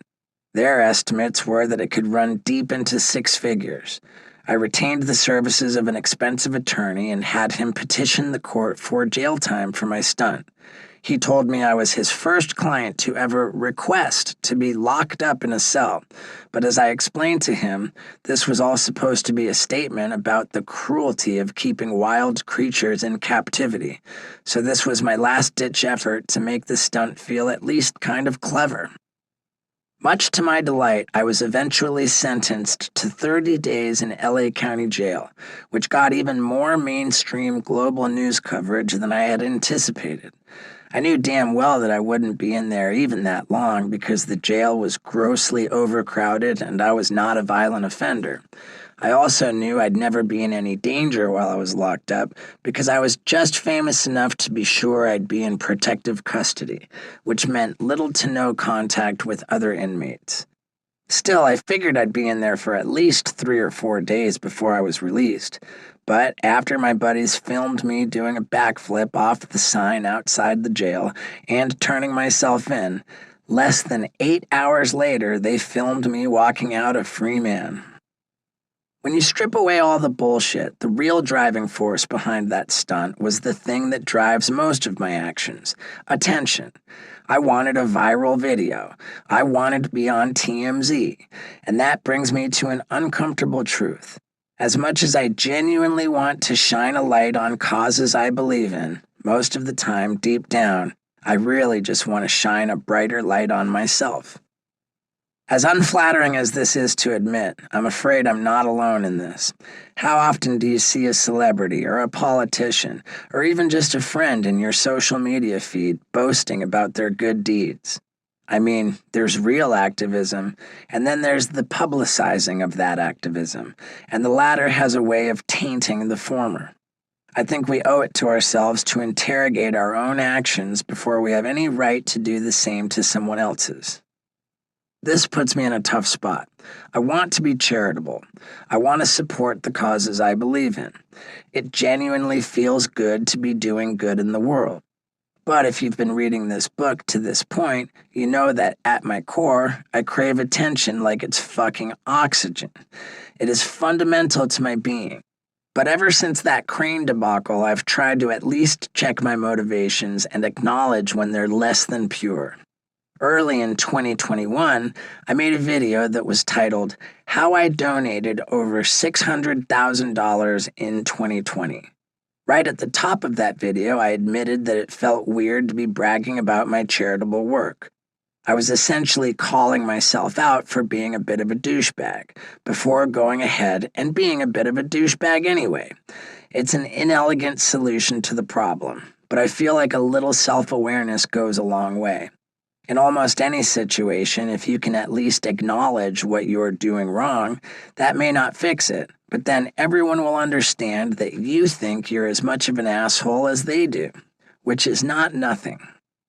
Ironically, that video of me raising and donating over $500,000 to charity during the pandemic generated 0 news coverage and garnered less viewership than anything I'd posted on YouTube in years.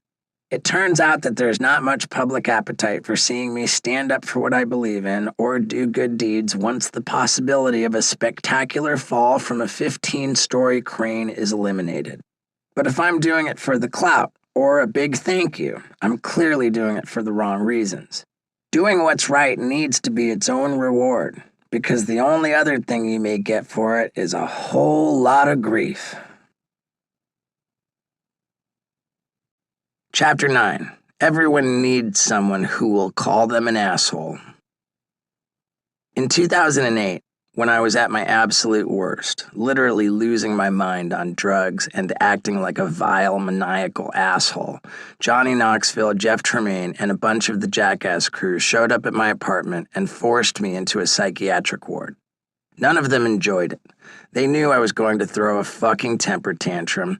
They knew I'd curse them all out and call them all hypocrites because, let's face it, none of them were exactly role models for sobriety. But they showed up, told me all the shit I didn't want to hear, and then when I refused to listen, they forced me into a psych ward to sober up so I could start listening.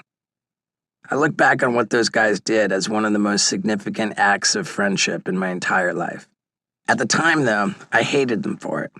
But if I hadn't had people like them in my life, people willing to tell me when I was acting like an asshole and to do something about it, I'd almost certainly be dead.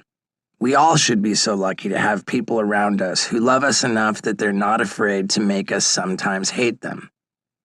When I was younger, my friends were often just the people I'd drink with, the people I could rely on to give me drugs, the ones who kissed my ass, or the ones who wouldn't hassle me about what a colossal dickhead I was becoming. Maybe that's the same for lots of young people. I think many of us look back on the friends we had when we were younger and ask, why the fuck was I hanging around with those pricks? The answer is sometimes as simple as proximity or convenience. Those were the people you went to school with, or the ones you lived in a dorm with, or the crew you worked with. You fall in with a group of friends and you don't think too much about whether those people enhance your life or detract from it.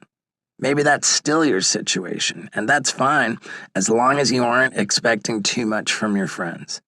But growing older with people around you who are willing to both have your back and call you on your bullshit as the situation demands is pretty fucking vital.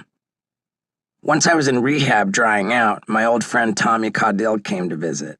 I'd first met Tommy back in 1997. He started the legendary skatewear brand XYZ with Danny Way and was the first legit business owner to believe in my stunt career. Years before Jackass came along, XYZ sponsored me and gave me real opportunities to be seen. Tommy had gotten sober a couple years before I did and came to see me in rehab to show his support. Two of the most important things they tell you in recovery are to submit to a higher power and to build a network of people who can help you stay sober. As I mentioned before, my life had become dominated by drug-induced hallucinations that made me feel like I was regularly communing with the supernatural world, so the idea of acknowledging a higher power was no problem whatsoever for me. As far as I was concerned, I'd been chilling with God in my West Hollywood apartment for months. But the support system was tougher. As much as those Jackass guys had saved my life, they were still getting loaded pretty regularly, so relying on them to bolster my sobriety didn't seem like a winning idea. I remember sitting in that rehab and feeling distinctly like a visitor, an alien in this strange recovery community. What the fuck did I have in common with any of these people? They were accountants and lawyers and teachers and housewives and bus drivers, regular people. I most certainly was not. I was out of my element. Tommy, though, was fucking rad. His visit helped change my perspective and open my eyes. He told me his story and explained that I had to make protecting my sobriety the biggest priority in my life. You're going to find out who your real friends are, he said. Anybody who is clowning on your sobriety, that motherfucker is not your friend. Those people want you dead. He said this with the utmost seriousness, but made me realize that there were plenty of my kind of people in recovery. What's more, many of those who didn't seem like they were my kind of people probably had a lot more in common with me than I knew. His visit made me feel like I belonged where I was. I wasn't an alien anymore. There was a real path forward. Maintaining sobriety has taught me a lot about the importance of creating support systems and leaning on other people. The other side of that, which is just as important, is being the kind of person who can offer guidance and support to be an example to others. In other words, if you sometimes need people around you to call you an asshole, you also sometimes need to be the person willing to call someone else an asshole. I take that role seriously. Tommy and many others have done that for me, and in turn, I've tried to do that for others. In late 2016, Tommy Lee from Motley Crue shared a video on social media of a heavy-set kid in Indiana who attached a ton of fireworks to his bare body, lit them all, and called it the suicide vest. In the years since Jackass came out, and particularly since the rise of YouTube and Instagram, there have been countless kids who have posted videos of themselves doing Jackass-like stunts. I have rarely ever publicly encouraged or endorsed Jackass copycats, not for moral reasons, but because I just found most of that stuff to be unbearably lame. This was the first time I saw something that blew me away to such an extent that I actually wanted to meet the person behind it. The fact that he was wearing an XYZ hat in the video just made it seem like it was meant to be. So I flew this kid, Zach Holmes, out to LA. I loved Zach immediately and quickly came up with an idea for a stunt he could do on a hiking trail near my house. We built a janky wooden ramp so he could jump over this 30-foot-long patch of cacti on a skateboard. We both knew without question that he would never be able to jump so much as a foot, which is why the idea was so funny in the first place. The inevitable result, him toppling face first into a massive cactus patch, wearing nothing but goggles and a Speedo, was nothing short of disastrous. When we pulled him out, he was a fucking mess, with hundreds of cactus needles stuck into him. I was worried he might get a staph infection, so the following day I took him to an urgent care clinic. As it turned out, the doctors were more concerned about his sunburn than the needles. They gave him some antibiotics and sent him on his way. Nonetheless, I felt legitimately bad for my role in getting him impaled with all those needles. It occurred to me that I needed to do more to point this kid in the right direction. It didn't take a detective to see that Zach was in bad shape. I'm not talking about the cactus needles and the sunburn. Zach was wildly overweight, and a lot of the stunts he was doing were dark. So many of them involved him hurting himself for the amusement of others, which, of course, I could relate to. As I got to know him, I could see that in a lot of ways he was frighteningly like me when I was hurtling through my 20s, dead certain I wouldn't live to see 30. I felt like I was in a unique position to help him. Before he left LA, I had a long talk with Zach and told him all my concerns, but also my vision for what he could be. He needed to get healthy. The market for people who wanted to see him get seriously hurt was limited and creepy, but if he could transform himself, the world would really open up to him. I told him I wanted to help, and he was immediately jazzed on the idea. Zach moved out to California and kind of became my project. We started calling him Jackass. I got him into a program to deal with his food issues and into a sober living house. He was offered a Jackass-like MTV show called Too Stupid to Die, and I helped him with the contracts for it. I bought him a used car, but when he drove it off the lot, I got a sense that this project might be more challenging than I'd first envisioned. I was in the passenger seat, and Zach was just blowing through red lights. He was out of it. I'd thought his main issues were food and obesity, but Zach was a full-blown drug addict. Learning that didn't discourage me from trying to help Zach at all. In fact, it made me feel like I was even better suited to do so. I had a good support group in place, guys like Tommy and Scott Randolph, and we went all in, not just to help him get sober and healthy, but to give him guidance in his stunt career. At a certain point, I had an idea for a stunt that Zach and I could do together for his MTV show. The premise was to do a seemingly reckless stunt in my living room, but to use the best pyrotechnic guys in Hollywood. I hired this team of pyro pros and had the whole thing arranged and ready to go. The night before we were set to do the stunt, I invited the whole crew over to my place for dinner and a meeting to go over the plan. Zach had been checked out for weeks, and he didn't say a word throughout the dinner, even though the only topic of conversation was filming the next day for his show.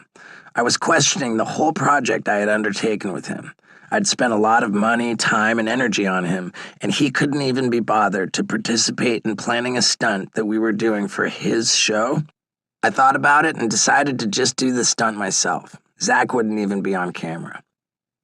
It was a hard decision, but I felt like continuing to reward him for bad behavior was doing more harm than good. The best thing I could do for him as a mentor and as a friend was to tell him he was fucking up and to create real consequences. In that moment, I felt like he needed me to call him an asshole. He took it in stride and told me he understood, which is a diplomatic way of saying he was too far gone to really much care. The whole experience with Zach was also an important reminder that you can't make someone else want to get sober. It just doesn't work that way. We had all the architecture in place, we were saying the right things, but Zach wasn't ready. It's not just sobriety that you can't force on people. As much as you might want to change someone's life, as much as you have a benevolent vision for their future, if they don't want it for themselves, it's a dead end. When I think back on it now, the offer I made to help Zach was naive. Here was this kid who had been struggling, making home stunt videos in bumfuck Indiana, and I suddenly ride in on my white horse and extend a hand. He had grown up watching Jackass, wanting to emulate us, and now one of those people he'd been emulating is offering him the world. What the fuck do you think he's gonna say? No thanks, Steve-O. I'd prefer to stay in my little town and get fucked up with my friends. Of course not. Fortunately, Zach did come around eventually, albeit on his own timetable. He called me a couple years later. He was sober, in a 12-step program, and working on his 9th step, making amends. He sincerely and thoroughly took responsibility for being such a fucking pain in the ass when I was trying to help him. He thanked me for being a real friend and calling him out when he needed to be called out. I was really impressed with him, and I'm completely fucking stoked that he became one of the new cast members for the 4th Jackass film. It felt like that project I'd undertaken with him had borne fruit, even if it hadn't happened exactly the way I planned. Interestingly, that pyro shoot I had planned to do with Zach involved a series of stunts that culminated in one that I've referred to a few times in this book already, doing snow angels in rocket fuel on my floor. It didn't work out so great for me. For trying to be a good friend and mentor to Zach, I ended up with serious burns, which required skin graft surgery on 15% of my body. No good deed goes unpunished, I guess. In the aftermath of that stunt, when my burns were getting more and more agonizing, I needed something to take my mind off the pain, so I decided to go on Instagram Live. Scott Randolph was holding my iPhone, filming me, and initially I was just answering questions from fans and talking about how I'd gotten burned. But the pain was excruciating, and I feel like it induced some sort of manic episode. It triggered memories of the pain my mom endured after she'd had a brain aneurysm years before. Soon enough, I was hysterically bawling live on Instagram, talking about my mom and how I'd never fully dealt with her death. Despite my pain, or maybe because of it, I felt spiritually plugged in as all this was happening, but not really in a good way. Judging by the comments, to most people it seemed like I was losing my mind. It was reminiscent of the experiences I'd had on nitrous and ketamine, but without any drugs. All this put Scott in a very awkward position. As he was filming this on my phone, he was getting a steady stream of texts on his phone from friends asking him if I was okay, telling him he needed to stop streaming this breakdown and get me some help. Which is exactly what I'm sure he would have done, except for the fact that I was simultaneously telling him not to stop filming. For whatever reason, or maybe for the same attention-seeking reason I do everything, I wanted this emotional crack-up to be public. Further complicating Scott's position was that in addition to being one of my closest friends in the world, Scott also works for me. So, in that moment, is he supposed to be Scott, my empathetic friend who wants to help, or Scott, my kick-ass employee who knows the first rule of working for me is to never stop filming? This, I suppose, is one of the perils of working with friends, though when I first hired him, Scott was a stranger. In the early days of my sexual sobriety, I'd been looking for a sober companion, someone to be around when I was touring who would keep me from getting my dick sucked. Scott was not the first person I hired to do this prestigious work. The first guy I hired was an aspiring actor. I drove up to San Francisco with him to do some shows, and it was a nightmare. I was paying this guy $500 a day, and he was just obnoxious, jamming his cell phone in my face while I was driving so I could see videos of him acting. I tried another guy who wasn't nearly as bad, but we didn't really click. And then finally I called Scott, who joined me for some dates in Tennessee. At the time, Scott was working as a bartender, but it was obvious that he was smart, entrepreneurial, and an all-around good person. We hit it off right away, and in short order, he not only became one of my best friends, he became a vital and transformative part of my business operation, which is what brought him to the ethical crossroads he eventually arrived at, pointing that iPhone at me while I fell apart. Scott's in recovery too, so rigorous honesty is as important to him as it is to me. He is definitely not a yes man. When I have a bad idea, he'll be the first to tell me. In some ways, I think our tight bond makes him feel more comfortable telling me hard truths. He knows me well enough to know I'm not going to fire him for telling me something I don't want to hear. In the case of this live stream, it did go on for about 45 minutes, but eventually Scott got me off it by telling me that Lux was calling and needed to talk to me. The truth is, he had texted Lux to tell her to call with the express purpose of gently easing me off the live stream. If he hadn't been a friend who knew me, I'm not sure he could have finessed that. The funny thing about Scott and me is that although we have plenty in common, we're very different too. We both like to work 24 hours a day, but Scott is detailed and precise. Some might say anal. He makes sure all the T's are crossed and the I's are dotted. Before he undertakes a project, he makes sure he's done all his research and is totally prepared for any eventuality. Me, on the other hand, I'm all over the fucking place. I'm more of a ready, fire, aim kind of guy. I get ideas and I just want to do them right away. When I had Mark Cuban on my podcast, he told me he was the same way and hired people who balanced him out. It seems like such a basic idea, but I think you've got to know your strengths and weaknesses, then find people to work with and to just be with who can cover what you're not good at. You don't really need someone around to do what you can already do or to tell you how great you're doing it. If I have one genuine piece of business advice to offer in this book, that's it. Work with people who fill in your gaps, not with people who kiss your ass. Working with friends can be complicated, but I'm not sure I'd want it any other way.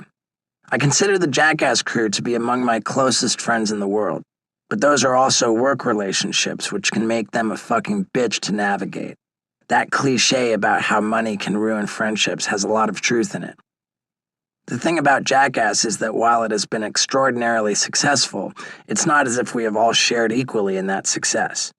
As Jackass creators and producers, Johnny Knoxville, Jeff Tremaine, and their third partner, Spike Jones, have gotten obnoxiously rich, while some of the cast members have struggled to make a decent living.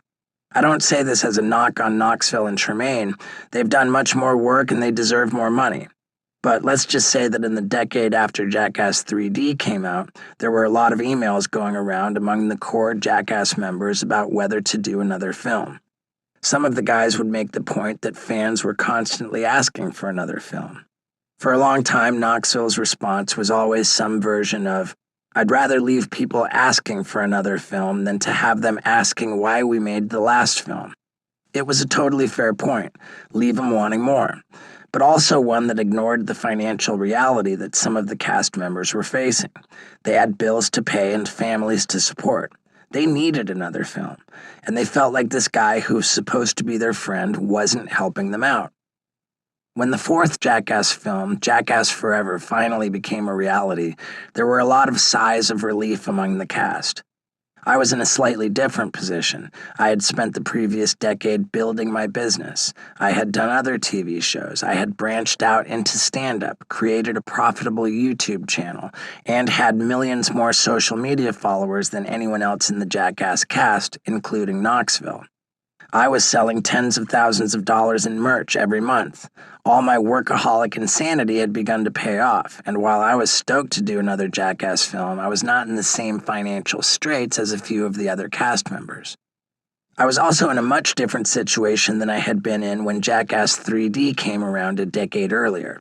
Back then, I was newly sober and had no real sense of what my future might hold. I felt like a shell of myself. My mental state was rickety, and I thought it was entirely possible that my career was done. So, against the loud and sustained advice of my lawyer, I essentially agreed to the first contract that was sent to me. In fact, I rushed to sign it. I later came to regret not negotiating at all, and rightly or wrongly, felt like I'd been railroaded a little. Because I'm a bitch that holds a grudge, all that was still on my mind when it came time to work out our Jackass Forever contracts. This time I was determined that I was not going to get rolled so easily. I may have overcompensated. Initially, I felt like the producers were trying to lowball me. They were crying poverty, but I felt like I understood the truth. They had made their deal with Paramount, and whatever they paid us was coming out of their end. They were being greedy. Their offer to me felt like they were disrespecting the work I'd put in during the 10 years since we made Jackass 3D.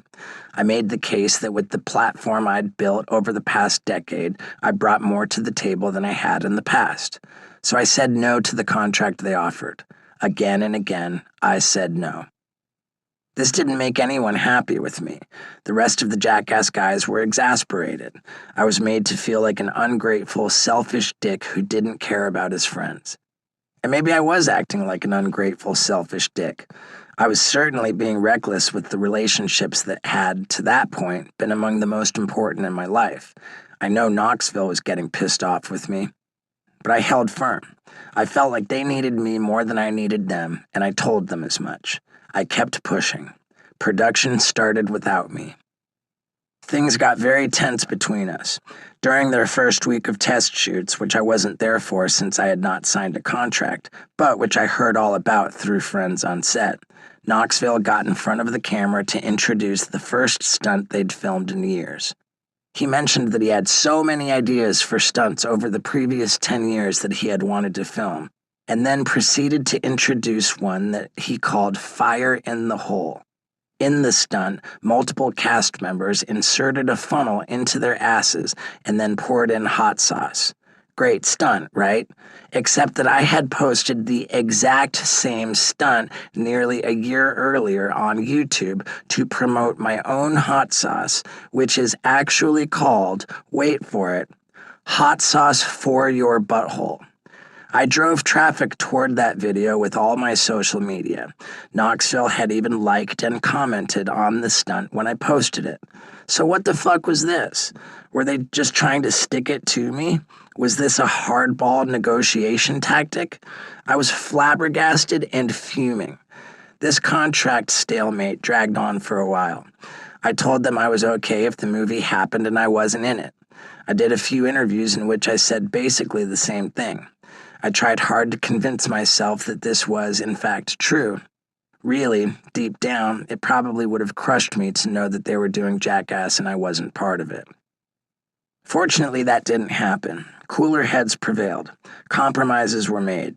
While it was true that I had a bigger platform to bring to the film, it was also true that my bigger platform was going to put me in a position to reap bigger rewards from the movie's success.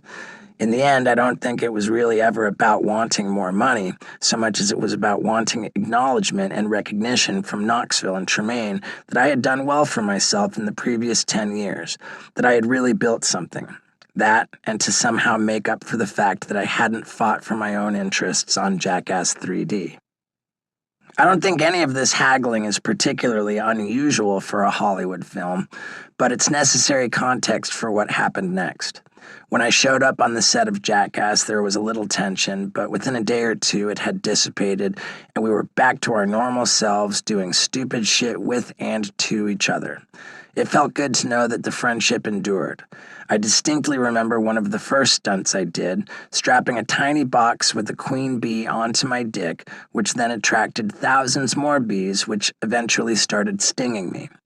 As I stood there with what looked like an elephant trunk made of bees hanging from my dick and all my buddies standing around laughing about it, I felt like all was right with the world again. Then I fucked it up. I had filmed for about a week when COVID shut down the shoot for a few months and everyone went into lockdown. Shortly before we went back into production, I went on a podcast and recounted this whole negotiation, even though the negotiation was over and it made no sense to talk about it publicly. I was digging at old wounds that weren't fully healed. I worry that I'm doing it again now in this book, but my motivation this time is completely different.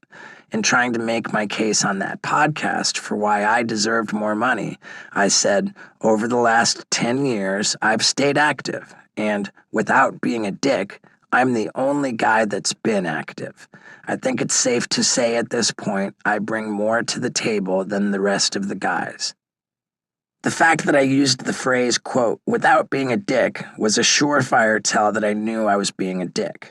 My defense was that what I said was, on its face, largely true, and not in a way that necessarily speaks well of my emotional health.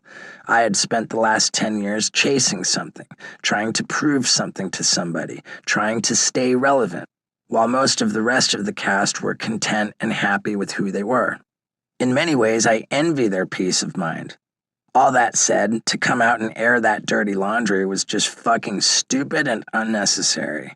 I was still grasping for recognition, for affirmation in a way that was banal, careless, and destructive.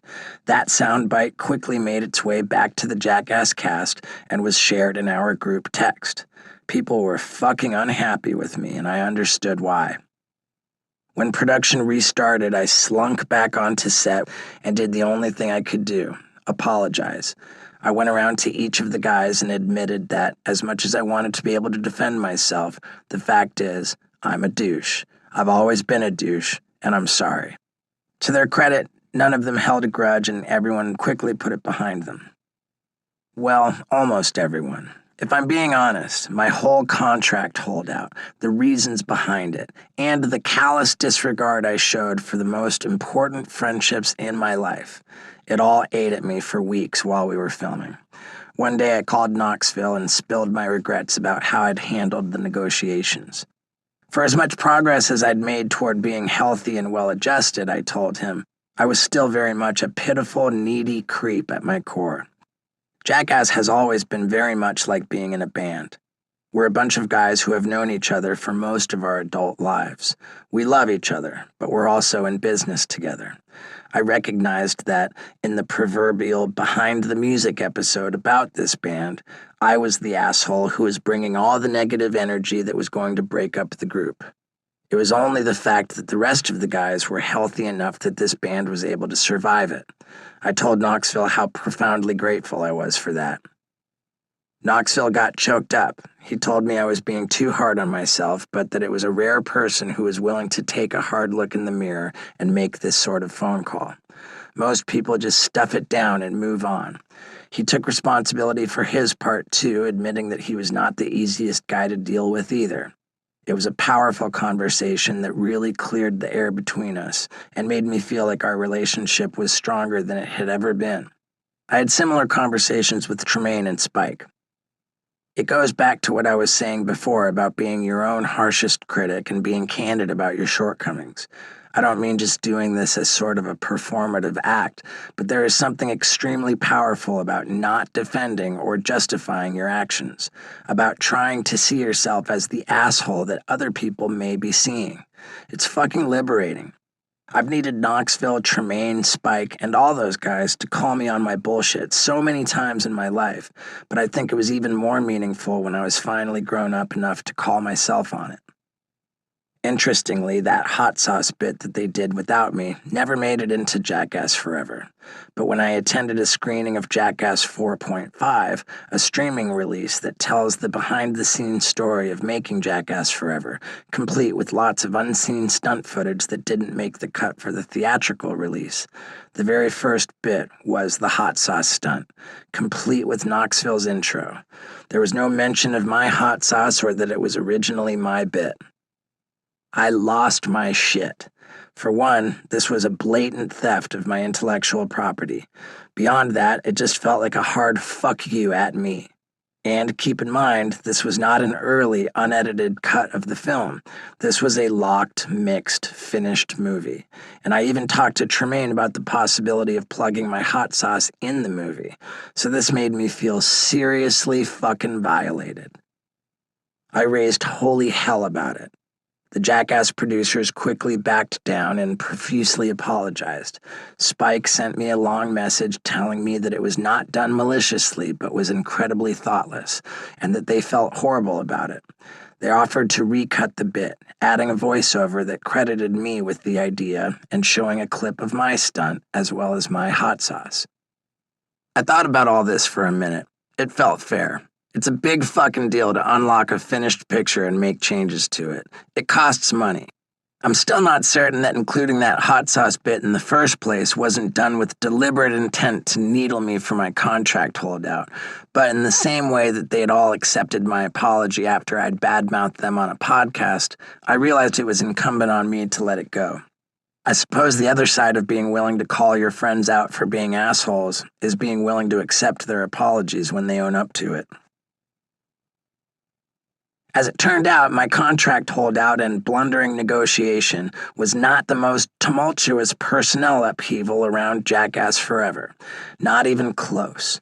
All my bullshit may have tested the strength of the bonds between the Jackass crew, but what happened with Bam Margera has shaken those bonds to the core.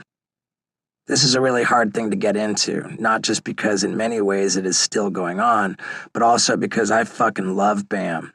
From day one of Jackass, I looked at him as being better than me on so many levels. He was smarter, more charismatic, funnier, and insanely entrepreneurial. Without a doubt, at times, my admiration could be flecked with jealousy. And for sure, in the early days, Bam often couldn't fucking stand me. But we've always had a lot in common, both good and bad, and eventually built a real and deep friendship. As the title of this chapter suggests, though, what we sometimes need from our real friends is a dose of the truth. Of course, calling someone an asshole when they need to hear it does not necessarily mean that they will listen. I'm not going to recount the history of Bam's issues with booze, drugs, and mental health. That's his story to tell. But suffice to say, there are real issues. They have been long-running, and anyone who has even a passing familiarity with TMZ will be aware of them. He's been to many rehabs, he's been in psych wards, and I've tried to be there with him to the extent that's possible to help guide him through in the way that guys like Tommy did for me. But as of the moment I'm reading this sentence, sobriety is not really stuck for Bam yet. Without naming names, he's had a lot of people around him who do not have his best interest in mind, and who, in fact, seem to be leeching off him, trying to prop him up, Weekend at Bernie's style, to keep the money tap flowing. Even the people who genuinely care about him haven't been willing to call him out and hold him accountable. When it came time to make this latest Jackass film, the producers were well aware of Bam's substance abuse issues and were sincerely worried about him.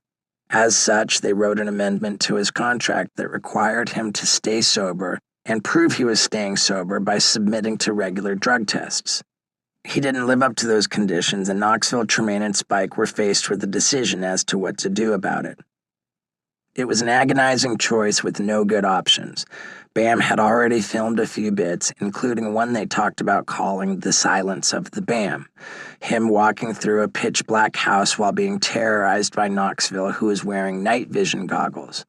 Tremaine told me it was the funniest thing they'd ever filmed. A bunch of us also did a thing where we hopped on an industrial-strength treadmill while carrying marching band equipment. I mentioned this one earlier in the book. I got knocked out cold and taken to the hospital. That footage was badass, too. So, on a practical level, firing Bam and cutting him out of the movie meant losing some great material. It also meant that when the film came out, the first question everyone would ask would be, why isn't Bam in it? It would be a huge distraction, and it would undoubtedly have an effect on Bam, too. Financially, he'd take a huge hit, and being fired would be humiliating for him in a very public way. Some people thought being cut out of Jackass could actually kill him. I can only imagine how it would feel if something horrible like that were to happen. On the other hand, someone needed to set boundaries in Bam's life and enforce them. If there were consistently no consequences for his behavior, if the people around him kept making excuses, we would be enabling his substance abuse. If we really cared about him, his health was more important than this movie, and certainly more important than any uncomfortable interviews we might have to do.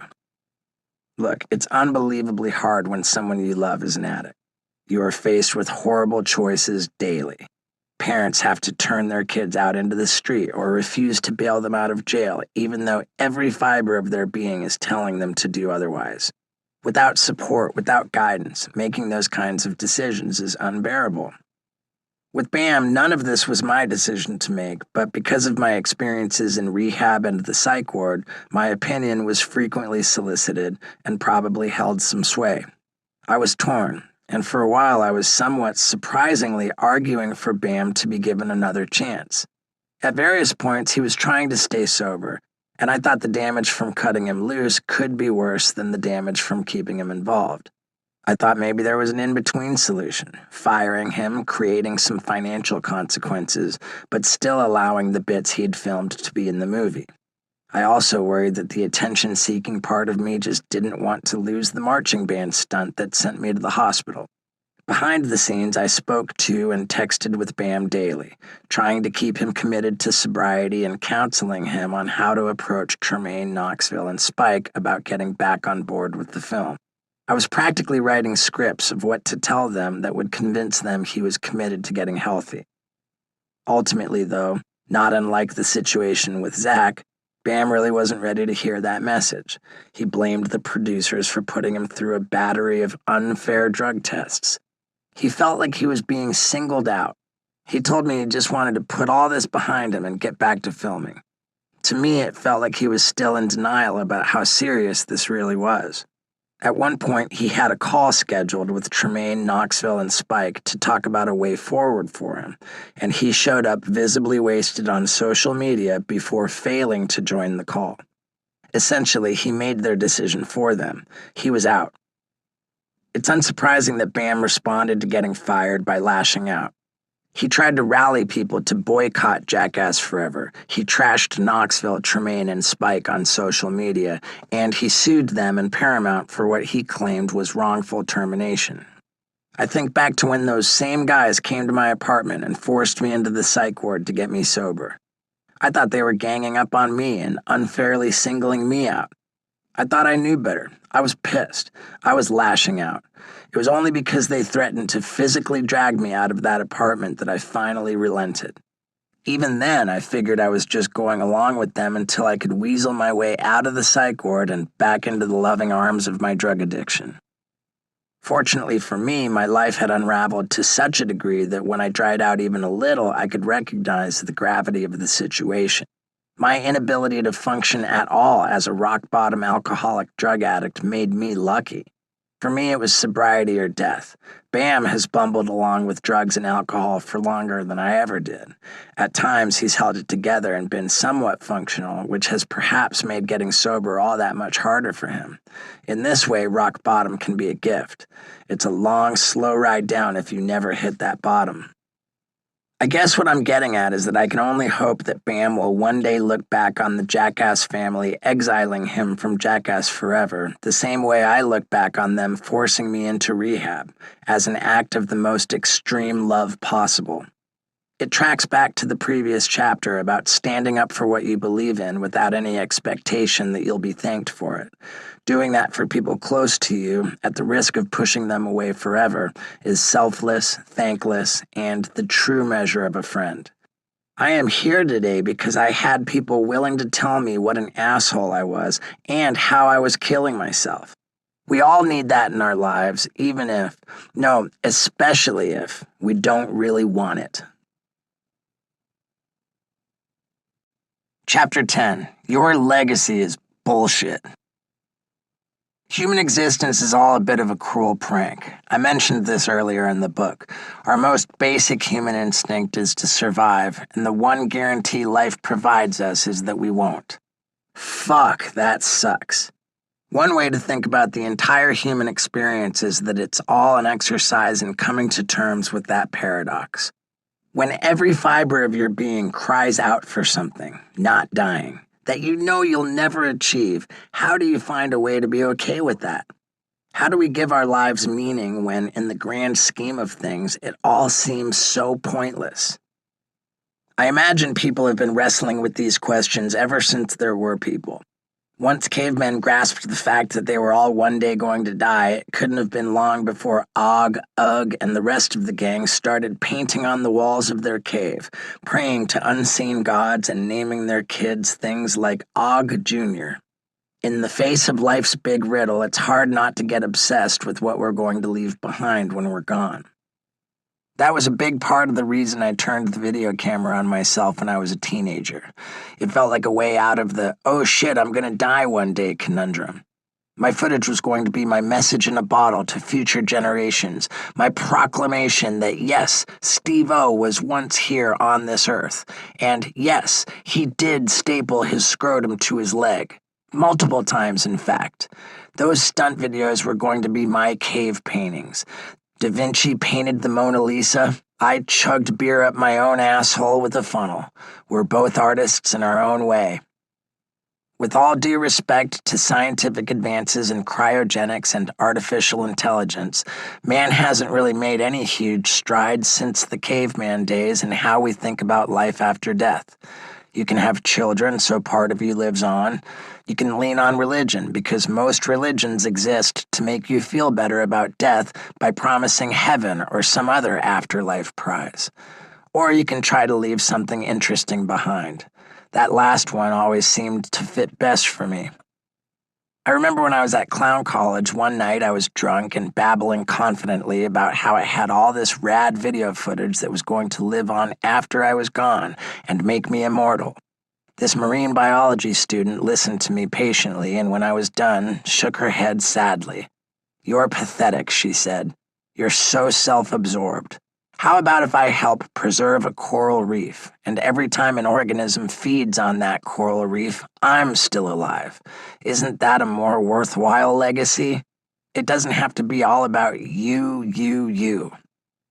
Her point was a decent one, though obviously she didn't know me very well. At that time in my life, everything was all about me. These days, it's only a little bit less so. On one level, I completely agree with the title of this chapter.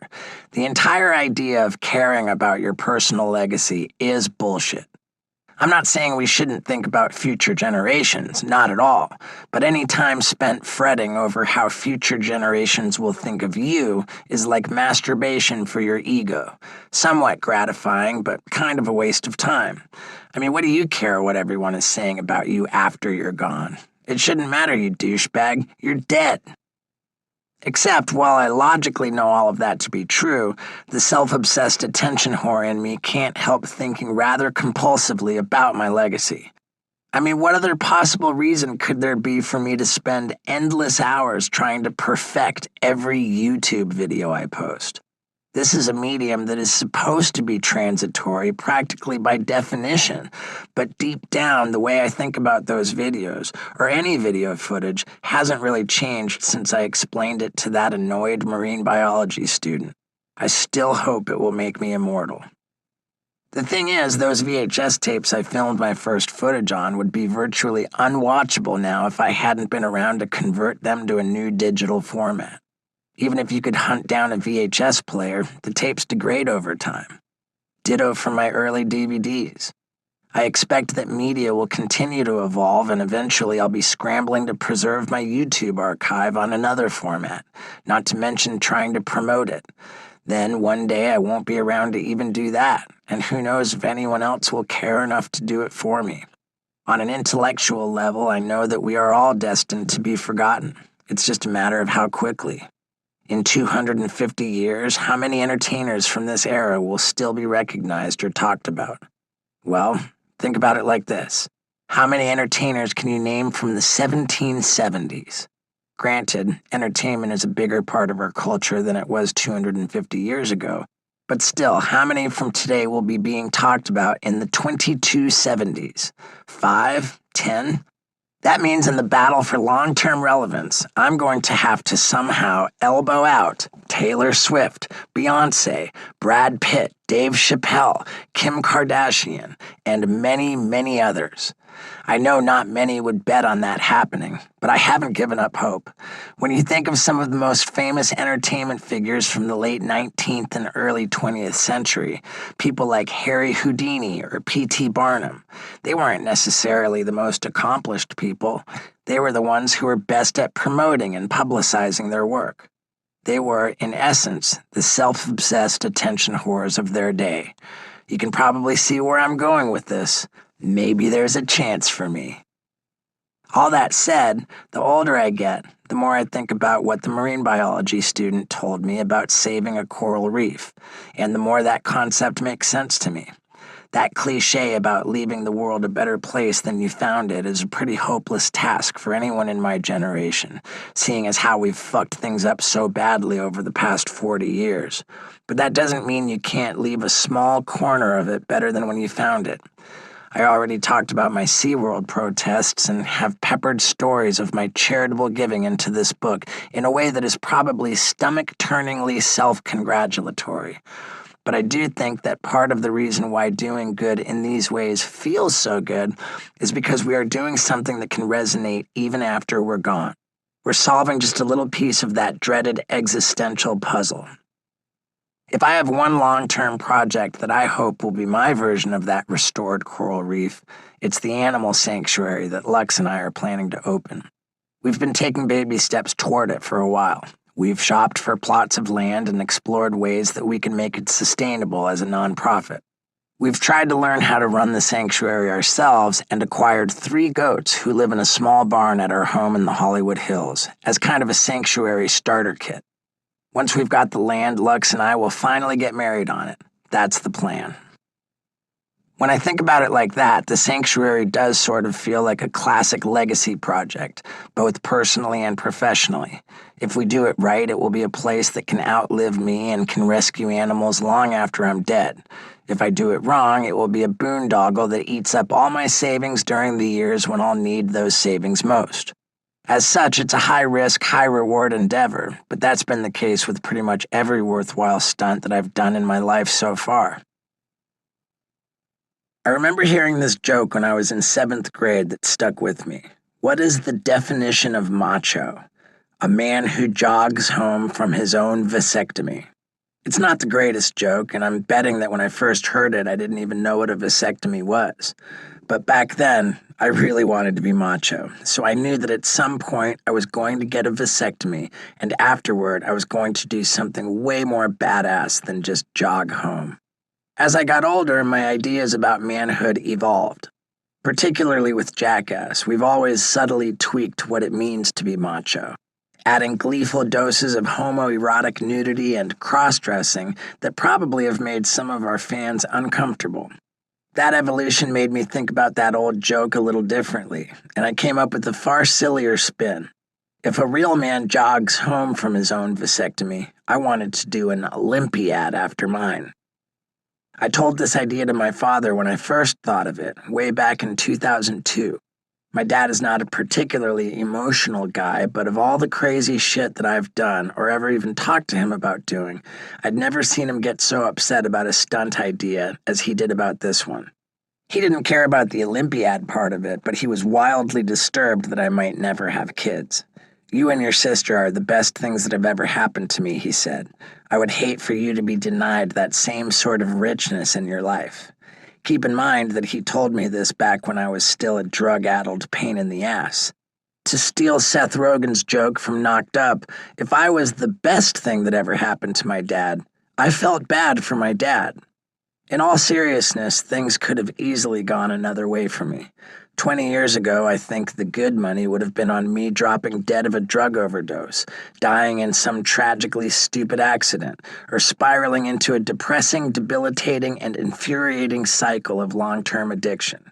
It could have been a lifetime of pain and heartbreak for my dad. In many ways, he barely dodged a bullet. Nonetheless, I took his words to heart and filed that stunt away. I wasn't in any rush to get my balls chopped, and I probably should not have been making that sort of permanent decision back when I was on drugs anyway. Then, a few years ago, I took it back off the shelf and thought long and hard about it. For most people, the simplest way to create a legacy is to have children. With that, you are literally passing on your DNA, ensuring that your bloodline continues. But as much as it bums my dad out, I never want to have kids. I'm not being self-deprecating when I say I don't think my genes are something that should really be passed on. We can argue until we're blue in the face about nature versus nurture, but you will never convince me that my penchant for addiction and wanton attention-seeking stupidity doesn't have a strong genetic basis. My mom was an alcoholic who came from a long line of people with similar predispositions. I see other relatives of mine who have the same discomfort in their own skin that has plagued me since childhood. Passing all that on to someone else feels downright cruel. That's really only part of my calculation, though. Looking at the state of humanity right now, you could argue that having kids is an act of defiant optimism, though I might argue it's closer to stubborn delusion. I mean, once you bring your bundle of joy home from the hospital, what does it have waiting for it but a lifetime of steadily worsening environmental catastrophes, political polarization, and economic inequality? Yeah, thanks for all that, Pops. I really feel like my conscience couldn't handle bringing a person into the world where the rich continue to get richer and the incredibly limited opportunity for the poor to improve their lot dwindles even more every day. Even pre-COVID, the world was looking more and more like a dystopian sci-fi movie, and I'm going to be the asshole who shows up with a newborn to drain even more resources? Nah. Beyond all that, I also know me. I can stay sober, I can make all the spiritual progress in the world, but at my core, I will always be a self-centered egomaniac. I am too busy being a kid to take care of a kid. I know a lot of people feel that way right up to the moment when they become a parent, but I just don't want that responsibility. I know for a guy who is nearly 50, that is kind of pathetic, but the bottom line is, I like my life as it is. I respect the idea of parenting, and I respect kids themselves too much to simply roll the dice and say, fuck it, on this one. Ultimately, I think not having kids is about the most responsible decision I've ever made. It's strange to me that in life, once you reach a certain age, the default mode is to have children, and those of us who choose not to are forever explaining our reasoning, then having that reasoning psychologically dissected by everyone else. For a decision as big and consequential as this, doesn't it make more sense that those who choose to have kids should be the ones having to justify their choice? Don't get me wrong, there are plenty of good, ethical, loving reasons to have kids, and the perpetuation of the human race does require at least some of us to do so, but there are plenty of willing volunteers for that. They don't need me. As much as I've been pretending this is a self-help book, this is one place where I'm not suggesting there is any great wisdom in my personal beliefs. On the contrary, I just want you to understand my position. If you really want to give up all your freedoms to deal with crying babies, dirty diapers, and the soul-depleting, bankruptcy-inducing cost of an increasingly ornamental college degree, have at it, dude. I had a conversation with my friend Abdullah a few years ago. Abdullah is an amazingly smart and spiritually enlightened guy I went to high school with in London. Now he's a doctor and has 5 kids. I explained all my reasoning for not having kids to him and told him I didn't want to bring someone into the world who would have to suffer, who wouldn't have the opportunities that were available to me or to my parents' generation. He asked me a question. With all the poverty, famine, and disease in Africa, do you think people there are less happy? My knee-jerk reaction was, yes, of course they are. But he made a compelling case that on an individual level, he didn't think they were. Without a doubt, having money, having resources can make life more comfortable. But happiness and comfort aren't the same thing. Happiness is really a measure of someone's capacity to love other people and to receive love, to feel that human connection. If anything, money is a barrier to that, not a conduit. It was an interesting point, and I could see how it was convincing for Abdullah himself, but not for me. Ultimately, even if I was to have a more optimistic view of humanity, if I was to grant that a child born into dire circumstances could have a reasonable chance at happiness, that wouldn't change the things I know about me. I don't think I could handle the emotional burden of reproducing, so I'm not doing it. I figure I'm better serving humanity by getting a vasectomy. I'm sure lots of people who have seen my body of work would agree. Once I made that decision, I was excited to make this vasectomy an event. First, before I scheduled the operation, it seemed worthwhile to see if I even needed it. I mean, I've put my poor testicles through a lot. For many years, I received more than my fair share of hard kicks to the nuts, and I stapled my balls to my leg regularly for years. It was a go-to move on stage, during interviews, and wherever else the impulse hit me. With all the trauma they've been through, it was possible that I'd been firing blanks for years. So I went to a fertility clinic, cranked out a load, and they put it under a microscope. A regular, healthy load would have 20 million sperm per milliliter of jizz. Mine had 51 million, which I guess only proves that whatever doesn't kill you makes you stronger. The vasectomy was a go. I decided to get it done in Puerto Rico as a way to help promote the spaying and neutering of pets down there after a hurricane in 2018. I flew there with Chris Pontius, Scott Randolph, and Lux, and we filmed the whole trip, including the surgery. The doctor warned me not to take any shots to the nuts in the next few days, but that, of course, was the whole point. The Olympiad began before I was even out of the medical clinic. I performed my classic double back trick for the doctor, whipping my cock and balls back and forth and then catching them between my thighs in a mangina pose. He loved it, though all the people staring from the waiting room were a little less amused. That was just the beginning, though. At the animal clinic, where they were spaying and neutering pets, I arranged to ride a horse, bareback, around a track while still in my hospital gown. At first, it was just a slow trot, with Scott holding the horse's tether. But soon enough, the horse took off in a full gallop. Scott couldn't keep up, and my balls were getting smashed every step of the way. I could not fall off that fucking horse fast enough. Next on the Olympic slate, Pontius jumped on my lap to pop a balloon, which fucking hurt. Then he hung me upside down like a piñata so local kids could swing at my nuts with a bat.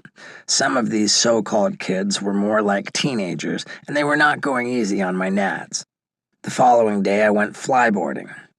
At the end of the Olympiad, my nuts were purple, bruised, swollen, and frankly, kind of gross.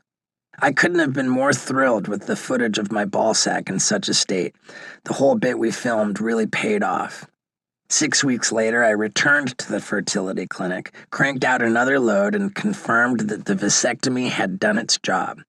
There would be no miniature Stevos running around defiling themselves for the amusement of future generations. The vasectomy Olympics became one of the core set pieces in my bucket list tour. And when I would show the footage of the actual vasectomy, big burly dudes in the audience would frequently straight up faint. I don't know if that says more about man's primal instinct to reproduce, or about how on point that old joke about macho dudes and vasectomies really was. As much as that vasectomy was a renunciation of my obligation to leave a legacy behind, the whole concept of a legacy is a tough nut to crack. No pun intended. Swearing off any thoughts about what future generations will think of you can veer dangerously close to being a nihilistic asshole. Fuck it, I'll pollute the world. I'll hoover up all its resources, because I'm not going to be around to have to deal with the fallout. None of us should want to be that prick. Besides, while there is an inherent logic to not caring about your legacy since you won't be around to experience it, I can't ignore my impulse to care inordinately about what everyone else is saying about me, especially when I'm not around to hear it. Since I can't wrap my head around the conundrum of non-existence, the only way for me to think about it is to imagine death as the ultimate opportunity for people to talk behind my back. So what will they be saying? That I was a dickhead? That I made them laugh? That I led an epic life? That beneath all the blood, fire, sperm, and bravado, I was actually a good person? There is a strong argument to be made that the real legacy we leave behind, the way we really live forever, is in the memories of the people we touch during our lives, and the impact we make on them. As much as I hope that all my video footage will keep reminding people of who I was, in all likelihood, I'm not going to be Harry Houdini or P.T. Barnum. In 100 years, no one is going to be making a musical about my life starring Hugh Jackman, or Hugh Jackman's great-great-grandson. My friends, my family, they'll think about me and talk about me for a while. I imagine for at least a couple generations, stories of crazy Uncle Steve will get passed down. Then, one day, that will end. But the ways we affect people, the ways we shape others, that keeps rippling on through time. Ideals, beliefs, love, trauma. All that is quietly transferred to each successive generation, whether we want it to be or not. I guess what I'm saying is that in 250 years, when some dude is shooting fireworks out of his butthole, or setting his hair on fire, or jerking off as he jumps out of an airplane, even though he may not know my name, a part of me will be alive in him. Chapter 11. When the world is going to hell, it helps if you've already been there. I try hard to be an optimistic guy, and in the small universe I've created around me, there's plenty to be optimistic about. But if I take a step back and look at the rest of the world, the picture looks grim. I am certain you didn't pick up this book to hear a reasoned analysis of the dire ecological, socioeconomic, and geopolitical challenges the world is facing from a guy who once played tetherball with a beehive. But suffice to say, I think humanity is pretty fucked at this point. Here's the good news, though. The human race is almost certain to survive your life, and probably the lives of everyone you love. Beyond that, I can make no guarantees. As I'm reading this, we're well into year 2 of a global pandemic, so predicting that end times are around the corner feels less out there than it once did. But just to be clear, I was into this apocalyptic shit way before it was cool. In the days when I was largely subsisting on a diet of nitrous oxide, ketamine, cocaine, and booze, I was also, coincidentally enough, prone to batshit insane thoughts and conspiracies, many of which involved aliens and most of which revolved around the end of the world. If you were promoting any sort of crackpot apocalyptic spirituality on the internet around 2007, there's a good chance I took a deep dive into it and then spewed it back out as barely intelligible gibberish to hundreds of people on my rad email list. What, may you ask, was my rad email list? Oof. In a strictly technical sense, it could be considered social media before the term social media had been popularized. I had compiled a list of a couple hundred email addresses of celebrities, lawyers, agents, managers, producers, studio executives, journalists, and the like, who all had one thing in common. Each of them had at some point been foolish enough to share their personal email address with me. I would regularly blast out arrogant, rambling, incoherent messages to this list on any and all topics. The more inappropriate, the better. There is almost nothing that filled me with more shame in the early days of my sobriety than the horse shit I was regularly disseminating on my rad email list. One of my favorite subjects back then, for rad emails, for my dumbass and mercifully aborted rap album, for wild-eyed in-person rants, was the end of the world.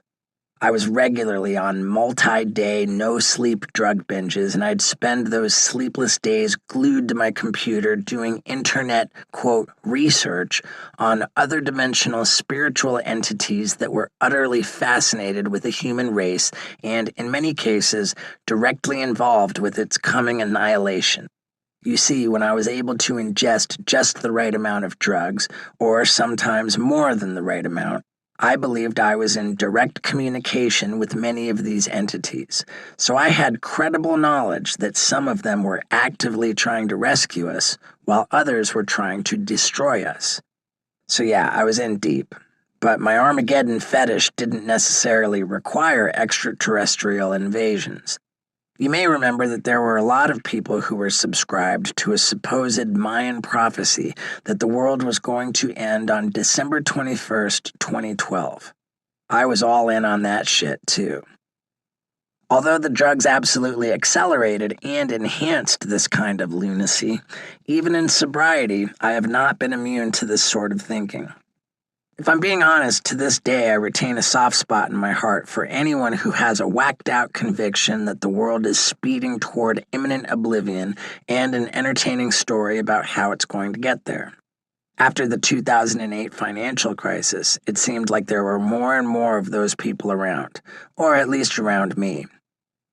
My dad, a retired corporate executive who has always been a voice of reason in my life, started sounding the alarm to me around 2011 or so.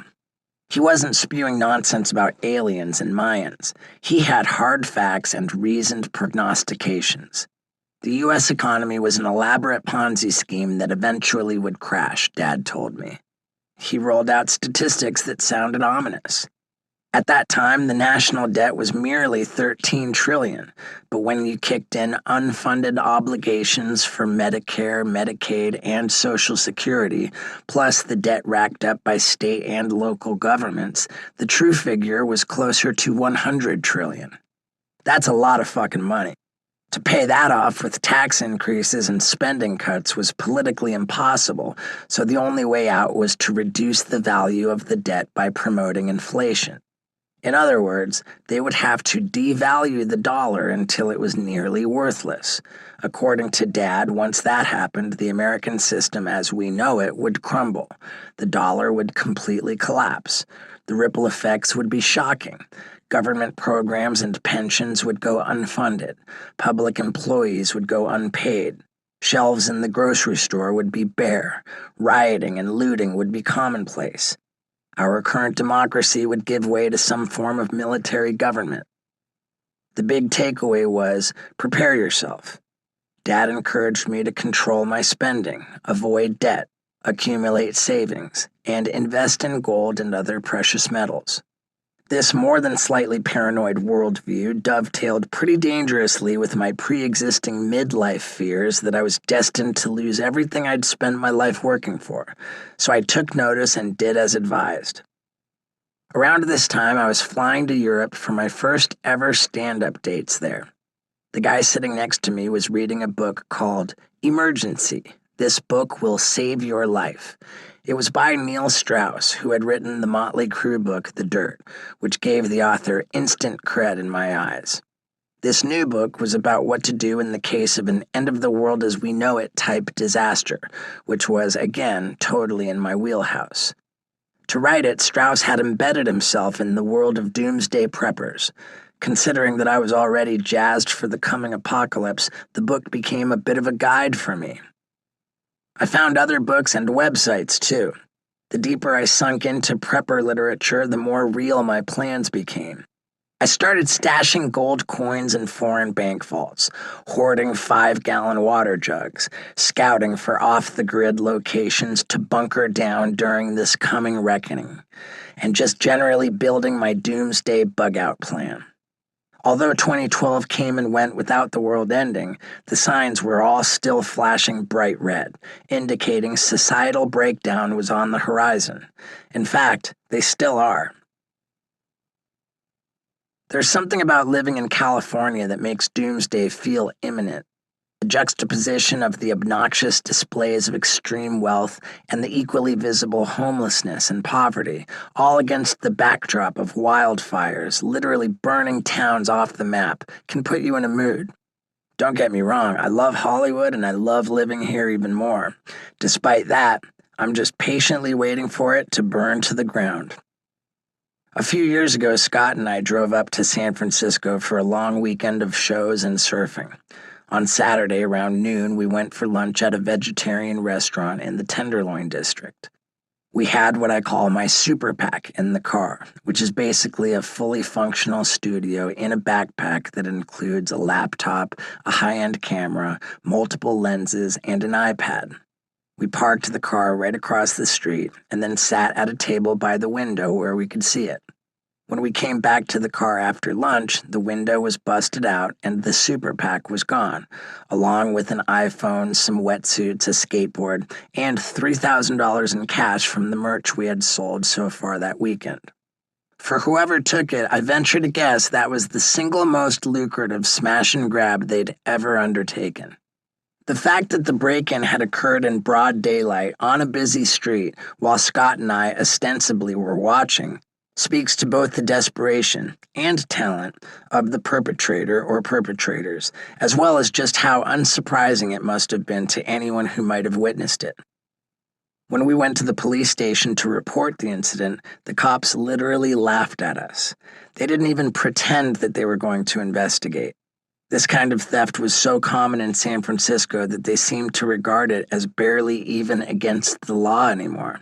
As we relayed this story to other people throughout the rest of the weekend, the responses were pretty uniform. "Same exact thing happened to me," everybody said. If California seemed to be teetering close to the brink, I viewed San Francisco as the canary in the coal mine for the whole country. The tech economy had exacerbated the wealth gap in the city. Gentrification and sky-high real estate prices had made it so working people couldn't afford to live anywhere near where their jobs were. Homelessness was endemic. Burglaries and robberies were commonplace. It was really just an amped-up version of what was happening all over the country. If you scratch beneath the surface of many of the major political movements in the United States over the past decade and a half, Occupy Wall Street, MAGA, Bernie Bros, Black Lives Matter, they're all fueled by a similar base anger. The poor are getting poorer, and they are, absolutely appropriately, fucking pissed. The root of nearly every problem on Earth is human greed. It's the age-old story of the haves versus the have-nots. The haves have long pitted different groups of have-nots against each other. But eventually the have-nots are going to get wise to this shit. Soon after that, they'll be at the castle gates with proverbial torches and pitchforks. Or actual torches and pitchforks. When wealthy people campaign for lower taxes and cutting social programs, they're making a risky calculation that they can build their castle walls high enough to keep these have-nots at bay long enough to make it somebody else's problem. The way I think about it, it's very much in the interest of the haves to address this wealth disparity before it impacts their personal safety. I mean, I didn't expect voting for Joe Biden to be in my short-term financial self-interest, but longer term, I believed that to be our best chance for having fewer homeless people and allowing more sick people to access medical care. I'm well aware that voicing a political opinion is a losing proposition for anyone these days, even more so for a guy who once snorted an earthworm up his nose. But let me just say that if the wealth gap shrunk, if there was less crime, I'd be a lot fucking happier. I'd rather have far less in savings, but feel safe in my home. As much as I'd like to do my part to help end that widening inequality, and as much as I am trying to, there is a selfish part of me that also just wants to disappear. It's not just a fear of being that man in the high castle with the pitchfork brigade at my gate. It's that seeing grinding poverty all the time, up close, and feeling relatively powerless to change it is a fucking bummer.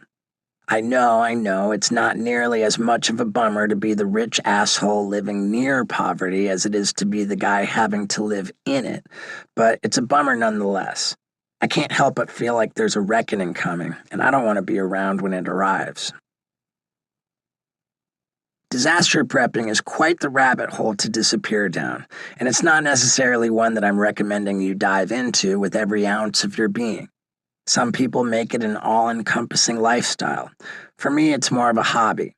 See, the one secret about all this doomsday prep that no one really talks about, but which I want to share with you, is that it's a lot of fucking fun. Sure, you can get wrapped up in all the paranoia and the insanity, but browsing for survival gadgets, searching for a place to escape to, imagining how you're going to get there, how you'll survive once you're there, all that is like a bizarro world fantasy role-playing game. What kind of water purification system will you install at your off-grid retreat? What about solar power? How will you handle security? There's something strange in the human psyche that gets excited at the prospect of incoming societal disaster. Or maybe it's only douchebags like me, people who are better equipped with resources to weather a hurricane, or a civil war, or a zombie invasion, that get a little giddy whenever they hear those beeps from the emergency broadcast system. But I think most people's brains start pumping adrenaline as part of a fight or flight survival mechanism, which makes the whole experience of imagining and planning that fight or flight a little thrilling.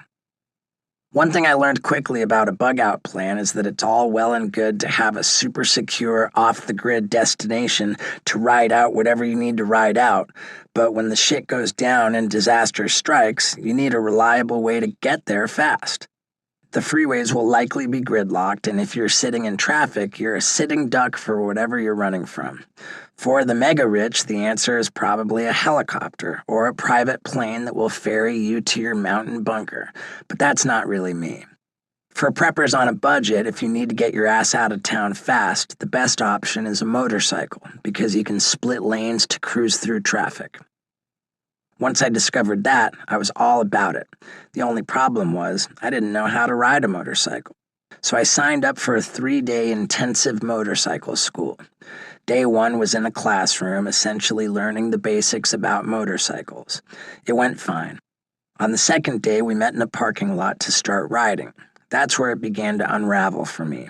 I was confused by how to operate the clutch. I've still never learned to drive a stick shift, and I'm sure I never will.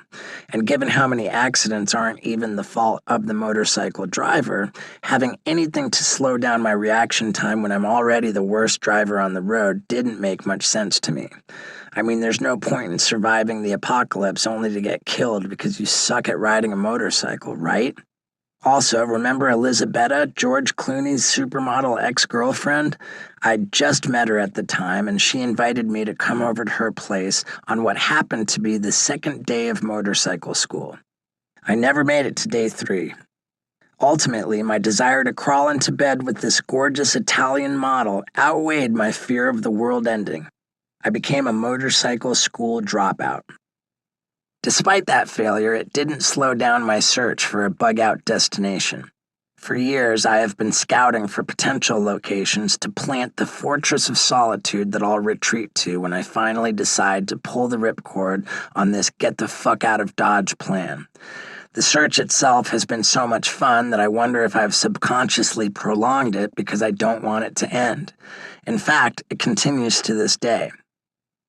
A lot of my surf trips have involved evaluating various countries as potential places to disappear to. Since getting together with Lux, my idea is that this destination could combine 2 of my obsessions. It will be both a future getaway and the home for the animal sanctuary that Lux and I have been dreaming about. Originally, Lux and I envisioned the sanctuary as a tourist destination with a bed and breakfast, a Steve-O museum of foolishness, and maybe even a makeshift amusement park, all of which would raise money to help support the sanctuary. But over the last couple of years, as I've started to think about it as part of this bug-out plan, I've decided that I don't want anyone to know where the fuck we are. I want the place to be an off-the-map, self-sustaining compound where we grow our own food, generate our own energy, take care of our half-assed Noah's Ark family of rescue animals, and hide out from the worldwide zombie apocalypse. I know all that sounds fucking crazy, but as I told you earlier in this book, I don't go halfway on anything. I mean, granted, it will take quite the feat of self-restraint for a guy who has spent his whole life begging for attention to suddenly disappear to a secret lair and crave privacy. But maybe I can somehow have my cake and eat it too by turning my disappearing act into a public spectacle. Maybe I can gin up the drama and have tabloids speculating on, where's Steve-O? I can surreptitiously feed my beloved TMZ a steady diet of clues. I have a sneaking suspicion that I would be quite happy with the life of a famous recluse like Howard Hughes, Richard Simmons, or the Unabomber. None of this is meant to be prescriptive. I'm not suggesting you start subscribing to end times conspiracy theories or building a bunker in your backyard or hoarding canned goods and firearms. I mean, go ahead if that's your thing, but I don't think that's the part that will really help you if and when everything falls apart.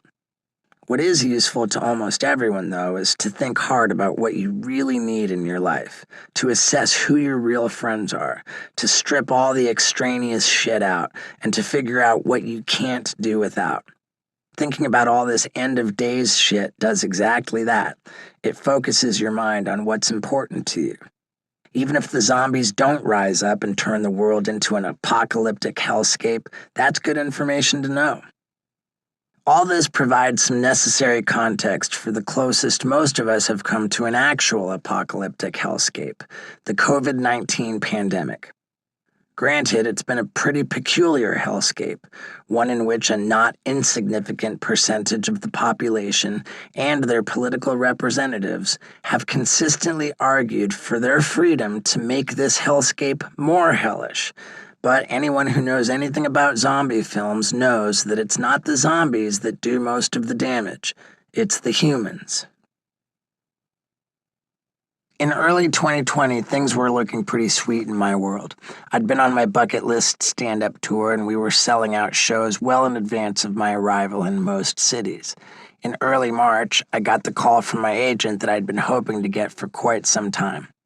He told me that my stand-up shows had gotten too big for comedy clubs, so it was going to be all theaters for me from here on out. If you can fill theaters, the financial model improves considerably, and the workload becomes more manageable too. But more than that, it just felt like a real graduation moment, an acknowledgement of the hard work I'd put in over the previous 10 years. I'd made a long bet on myself that I could pull off a career in stand-up. Not many people would have backed that bet, but it had worked. When I got that big call, I was on the set of Jackass forever. I had finally worked out all the contract bullshit with the Jackass producers, and I was with my bros filming material for the fourth Jackass movie. Paramount had seen some of the early footage, and they were so psyched on it that several weeks later they decided Jackass 4 would open on the weekend of July 4th, 2021, which is the biggest movie weekend of the summer. Our previous films had all premiered at the top of the box office charts, but after more than a decade away, a decade during which YouTube and social media had made stunts and pranks ubiquitous in people's lives, there was some nervousness as to whether audiences would still be there for us. That release date decision was a huge vote of confidence. I'd also just recorded the first few episodes of a new podcast, Wild Ride with Steve-O, in a van I had customized for podcasting. I was so stoked on this van, it enabled me to cruise right up to a guest's house to start recording. The first couple interviews I did in that van, with Tony Hawk and Bert Kreischer, had gone great, and I was already planning more. Everything seemed to be coming up Steve-O in 2020. Then came COVID. As everyone probably remembers, over the course of just a few days in mid-March, the whole world ground to a halt. Life was pretty much canceled. We were all told to shelter in place in our homes and keep distance from other people until further notice. The seriousness of the situation washed over me quickly. My first thought was, man, I can't believe all this is happening to me. I'd finally graduated to playing theaters, and now there would be no touring at all for the foreseeable future. Jackass 4 was poised to be a huge blockbuster film, but who knew when people would ever actually go back to sitting side by side with strangers in a crowded movie theater? The future for big cinema chains like AMC and Regal looked fucking bleak. And as for the podcast and the van I'd tricked out for it, no one wanted to sit in a fucking van with me for an hour anymore. I was getting royally fucked by COVID. Don't think I don't know how absurd it is to think that I was the main victim of this global pandemic, particularly considering I hadn't even gotten sick. But hey, narcissism is no joke. Growing up may have made me more aware that I'm a shameless attention whore, but it hasn't stopped me from being one. I later came to my senses. Well, a little. I remember having a conversation a few months later with Eric Andre on my podcast, which I'd continued to do virtually. Eric had been working on this movie called Bad Trip for a long time. It was produced by Jeff Tremaine and had a similar concept to Bad Grandpa, a narrative film driven by hidden camera footage of real people and pranks. This was a labor of love for Eric that was finally coming to fruition. The studio had spent a bunch of money on advertising and promotion. There was a great trailer and some commercials already running. Then, a week before the movie was set to debut at a film festival, COVID shut everything down. He was devastated. On this podcast, I told Eric that no one had been fucked over more by COVID than Motley Crue, who had already booked a stadium tour, and Eric Andre. He nodded a little and then deadpanned. There are also people dying and stuff. Oh, right, yeah.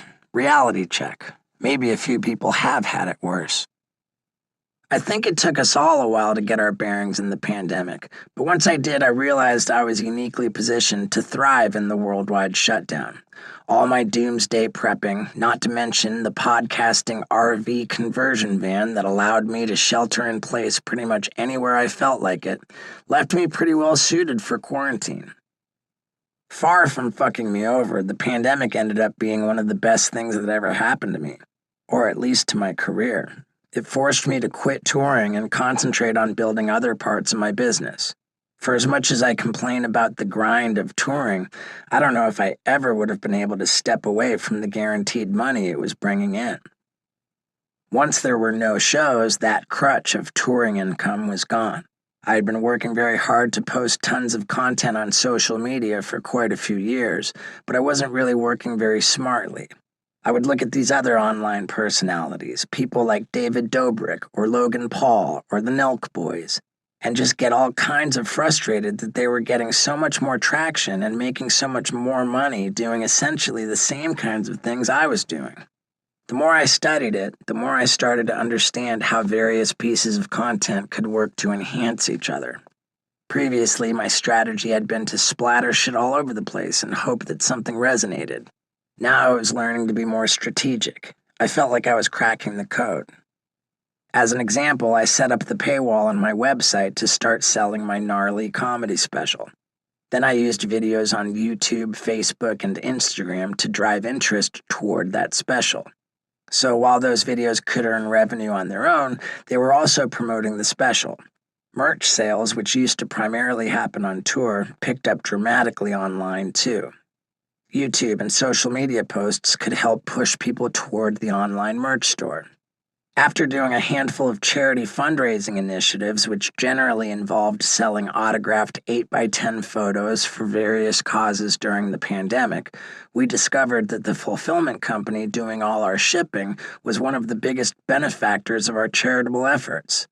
My merch operation had become such a big piece of my business that we decided to move the whole operation in-house. I rented a warehouse and created a fulfillment center business, cleverly named Tight Box Packing. I also used social media to push the podcast, which really began to take off. Doing the podcast has been a real education, and not just business-wise. It's forced me to listen to how I sound when I talk to people. And man, for as much of a self-centered asshole as I have always known myself to be, it was painful to hear just how bad it could be. Initially, I was pretty oblivious to all this. After I recorded that first podcast with Tony Hawk, I was so happy with how well it seemed to go that I immediately sent it to this guy who works in podcast production. I told him I couldn't have imagined it going any better. He wasn't nearly as impressed with me as I was with myself. "You've got this legendary icon in your van, and you're not even letting him speak," he told me. I went back and watched it, and he was right. I was sucking up every ounce of oxygen in that fucking van. It was mortifying to witness. It made me self-conscious, in a good way, as I interviewed more people. I started noticing my conversational tics, the main one being that I have a tendency to want to share so much about myself and whatever brilliant fucking thing I'm thinking about at that moment that I tend to let that impulse overpower everything else. I needed to shut the fuck up, let other people talk, and concentrate on listening to what they were actually saying. I know this seems like a really fucking basic rule of communication to finally be learning in my mid-40s, but hey, what can I say? I'm slow. Podcasting has turned into an exercise in addressing a pretty critical deficiency in my communication skills. Not everyone is as self-obsessed as me, but I think a lot of people don't fully realize what they sound like when they talk to other people. As a remedy for this, I was thinking that I'd recommend that everyone start their own podcast, but I think that's already happened. For the few of you out there who are not yet hosting your own podcast, though, I genuinely think there's tremendous value in recording yourself during normal conversations and listening back to what you sound like. A lot of people cringe at hearing their own voice, but I think it's less the voice than what it's saying. I know our thoughts will always sound brilliant in our heads, but when they come stumbling out of our mouths, they have a tendency to sound, well, a lot less graceful and insightful than we had hoped. The more you hear it, the more you have a chance to adjust it and finally become the person that you are in your head. For as much as 2020 sucked for so many people, I'm almost ashamed to admit that it was one of the best years of my life. From a business standpoint, I not only made more money than I'd ever made, but I set up my business to be more integrated, strategic, and gratifying in the future. On a personal level, stripping my life down to its bare essentials was both clarifying and fulfilling. Having the people who were important to me pulled even closer didn't rattle any of those relationships. It made them stronger. This was particularly the case with Lux. So many news stories during the pandemic pointed out how difficult it had been on relationships. As husbands and wives were suddenly thrown together in an enclosed space for months at a time, many of them realized they couldn't stand each other. With Lux and me, it was the opposite. I'd wanted to find someone who'd be there for me when the shit hit the fan. And now that it has, the hard work we'd put into the relationship feels like it's paying off. Being together 24/7 made us all the more certain that that's the way we wanted to spend the rest of our lives. Of course, having such a kick-ass year during a time when most of the world is suffering is kind of a weird one. It's hard not to feel like a shithead yammering on about how much money I'm making and how fucking excellent my life is when so many others are sick or dying or alone or struggling to make ends meet. I understand if reading about my pandemic triumphs makes you want to beat the shit out of me. That's totally fair. Just understand that for however well I might be doing at the moment, however much I'm crowing about my wonderful career or my beautiful relationship, none of that has appreciably fixed all the broken bits inside of me. As you well know if you've already read this far in the book, I'm still a fucking mess, so that should make you feel better. A lot of people have asked me whether the anxiety and stress of the pandemic have put my sobriety at risk, and the honest truth is that they haven't. In fact, I've been almost alarmingly laid back about the pandemic from the beginning. I've largely done what the medical professionals advise to keep myself and others healthy, but what I haven't done is freak the fuck out about any of it. It's hard to know exactly why that is, but I do believe that the hell I've put myself and others through with my various addictions and obsessions over the years has helped to make this hell more endurable. I've put myself under enormous stress in the past and faced some hard truths about who I am, what I want, and what's important to me. I've stared into the void and learned to deal with what I saw staring back at me. I wouldn't recommend addiction to anyone, but the process of recovery has things in it that are valuable for all of us. It breaks you down and builds you back up stronger. In fact, addiction is the only disease that can make you into an improved version of yourself once you treat it. With any other disease, you can only hope to get back to as good as you already were before.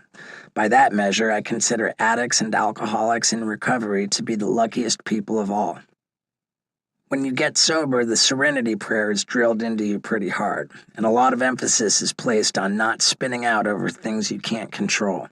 This pandemic has offered an extreme exercise in dealing with shit that is totally out of your control, so I'm damn glad I've had practice with that. Chapter 12. Don't be a selfish dick. Are you happy? I know that sounds like a simple question, but to me it's super fucked up. The question itself makes me incredibly uncomfortable. When someone asks me that, it feels almost like an accusation. I get defensive. I mean, what does it mean to be happy? Am I content? Am I killing it in my career? Are the people I love healthy? Do I feel good about myself? Do the answers to all these questions need to be yes for me to be happy? Should happiness even be the goal? The entire idea of happiness makes me spin out, so let me just put that question to the side for a second and tell you a story. In 2009, I was a contestant on Dancing with the Stars. At the time, I had been sober for less than a year. It was my first professional appearance since melting down and landing in the psych ward. I had always struggled to be comfortable in my own skin, and now I was going on prime-time national television and doing something I sucked at, dancing, to earn something I had always yearned for, public affirmation. Sure, I was no stranger to crappy performances on television, but they were always supposed to be crappy. In this case, sucking was a bad thing, plus it came with criticism and a humiliating elimination. None of it felt good or healthy. I was emotionally fraying and uncomfortable all the time. It was too fucking much. I felt like I might fall off the wagon, so I did what I was supposed to do and called a mentor of mine in recovery. I told him I was not okay, and he listened. "That's fine," he said. "You're not supposed to feel good all the time. Sometimes you're not going to be okay. Sometimes you're going to feel like shit." He let all that sink in, and then he continued. "The one thing you can always do when you're feeling bad that will make you feel better is to conduct yourself like a gentleman. If you act like a decent human being, you're giving yourself something to feel good about. You can be proud that no matter how bad you feel, you tried to do the right thing. That's not nothing." It helped to hear that, but it took a minute for it to fully sink in. If happiness means feeling good all the time, or even most of the time, then that is an unfair target, not just for me, but for all of us. Controlling how you're feeling on a day-to-day basis is impossible, but what is actually doable is to control the way you act. I've spent a lot of this book trying to draw some sort of wisdom from my crazy life, but if I got loads of it wrong, or if it was all just too much to remember, the best I can do to boil it down is this: just don't be a selfish dick. That's kind of my version of the golden rule. If you can avoid being a selfish dick, it may not make you happy, but it will give you something tangible to feel good about. At least you'll be moving in the right direction. Pretty much everything is improved by thinking of others before you think about yourself. But however simple this rule is to explain, it's hands down the hardest to follow. I still fail at it all the time. Selfishness is literally embedded in our DNA. In my DNA, it seems to be on steroids. Our genes want us to take care of ourselves so they can be passed on to the next generation. That's just science. The fact that we're all hardwired to be selfish, yet the path to feeling good, to something approaching happiness, is to act selflessly, is the kind of existential paradox that will either make you laugh or make you crazy. Maybe both. In 2017, I got a call from Jukka Hilden. Jukka is a Finnish guy who had a Jackass-like stunt show called The Dudesons. They made a version of it for MTV in 2010 with Knoxville and Tremaine's production company, Dick House, and I had hung out with Jukka before, so I was sort of friendly with him. When he called me in 2017, he was doing something entirely different. He had his own production company that had made this mountain climbing reality show back in Finland. Now they were going to recreate it for the US market. It was called Ultimate Expedition, and the gist of the show was straightforward. A bunch of celebrities climb a mountain in the Peruvian Andes. Jukka wanted me to do it. I should say right off the bat, I had no interest in doing this show. Mountain climbing is not exactly my thing, and I was pretty sure I wasn't going to look cool doing it. Maybe more important, post Dancing with the Stars, my feeling about being a contestant on reality shows is that it's generally an awful look. If you're a celebrity with nothing better to do than participate in that sort of thing, it seems to me like you're hurting for money or attention or both. I have occasionally ignored this feeling for various reasons, which include that free ski vacation in Austria for British television, but this didn't feel like a good candidate for an exception. The series was going to be shown on YouTube Red, which is what YouTube was calling its premium paid subscription platform at that moment. It was part of an experiment YouTube was doing to see if they could compete with the Netflixes of the world. When I considered it logically, there was no good reason for me to say yes to Jukka. But I did. Why? Well, when Jukka was doing the Dudesons series with Dick House, he had reached out to ask me to appear on an episode. The show was new to American audiences, and any appearances from the guys from Jackass, any nods of approval from us, would go a long way toward bringing our fans to the show. But at the time, I felt threatened by the Dudesons. I didn't like that Tremaine was making a show that was kind of like Jackass, but wasn't Jackass. It seemed like these Finnish dudes were horning in on our idea and on our fans, even though I knew they had actually been filming stunts and pranks in Finland since before Jackass existed. I worried that they were working to undermine the Jackass brand, so I refused to appear on the Dudesons. In fact, I didn't even really refuse. I simply didn't return his calls, and that made me feel like a selfish fucking dick. I wanted to make it up to Yuka, so I explained to him that even though I felt it didn't make much sense for my career, I would do the Peru show because I felt bad I'd hung him out to dry on the Dudesons. I wanted to make amends. It turns out Yuka hadn't been holding any grudge against me. In fact, he hadn't been aware of any tension between us at all. But nonetheless, I felt good about my decision. It later occurred to me that climbing a 20,000-foot mountain in order to remedy a barely perceptible professional slight is the very definition of the punishment not fitting the crime. But as I mentioned before, moderation isn't my thing. The show was a fucking nightmare. Nearly all the rest of the cast were YouTube stars. Except for me and Chuck Liddell, a retired UFC fighter, no one else really had much of a public profile off the platform. The pay was rather meager too, especially considering the job meant being off the grid entirely for 3 weeks. Every cast member was also required to post an obnoxious number of videos to their YouTube channels to promote the show. I still have no idea how I agreed to that one. Worse than all that, you may not know this, but mountain climbing is really fucking hard. Not totally unlike Dancing with the Stars, I did not feel comfortable being filmed doing something I was terrible at. Filming that show was a strange experience. In addition to the main production crew, each contestant was filming themselves for all those contractually obligated videos we were required to post. The idea was that our videos would drive traffic to the show, and that the show would in turn drive viewers to our channels. I had to create 2 videos to post during each of the 10 weeks the show would run. If math isn't your strong suit, that's 20 fucking videos. The whole setup was a strange inversion of what a production set usually is. Normally, if anyone pulls out a camera while the production's cameras are rolling, that person will be in deep-ass shit because they don't want you cannibalizing their content. Here, that was the whole point. We were supposed to turn in all of our own footage every day so the producers could sift through it and potentially use it for the main show. That didn't sit well with me at all. As I mentioned before, I slave over the stuff I post on YouTube. I want my videos to be the greatest shit I can possibly make. Having to post 20 videos from this expedition was already utterly ridiculous, but now these producers were going to help themselves to my best footage? Fuck that. I was constantly arguing and complaining about all this stuff, feeling completely stressed out over it, all the while I was living outdoors in a tent and climbing a fucking mountain.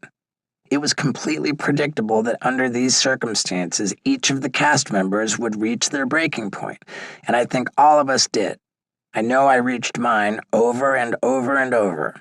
I was constantly having tantrums, which was not a good look for me.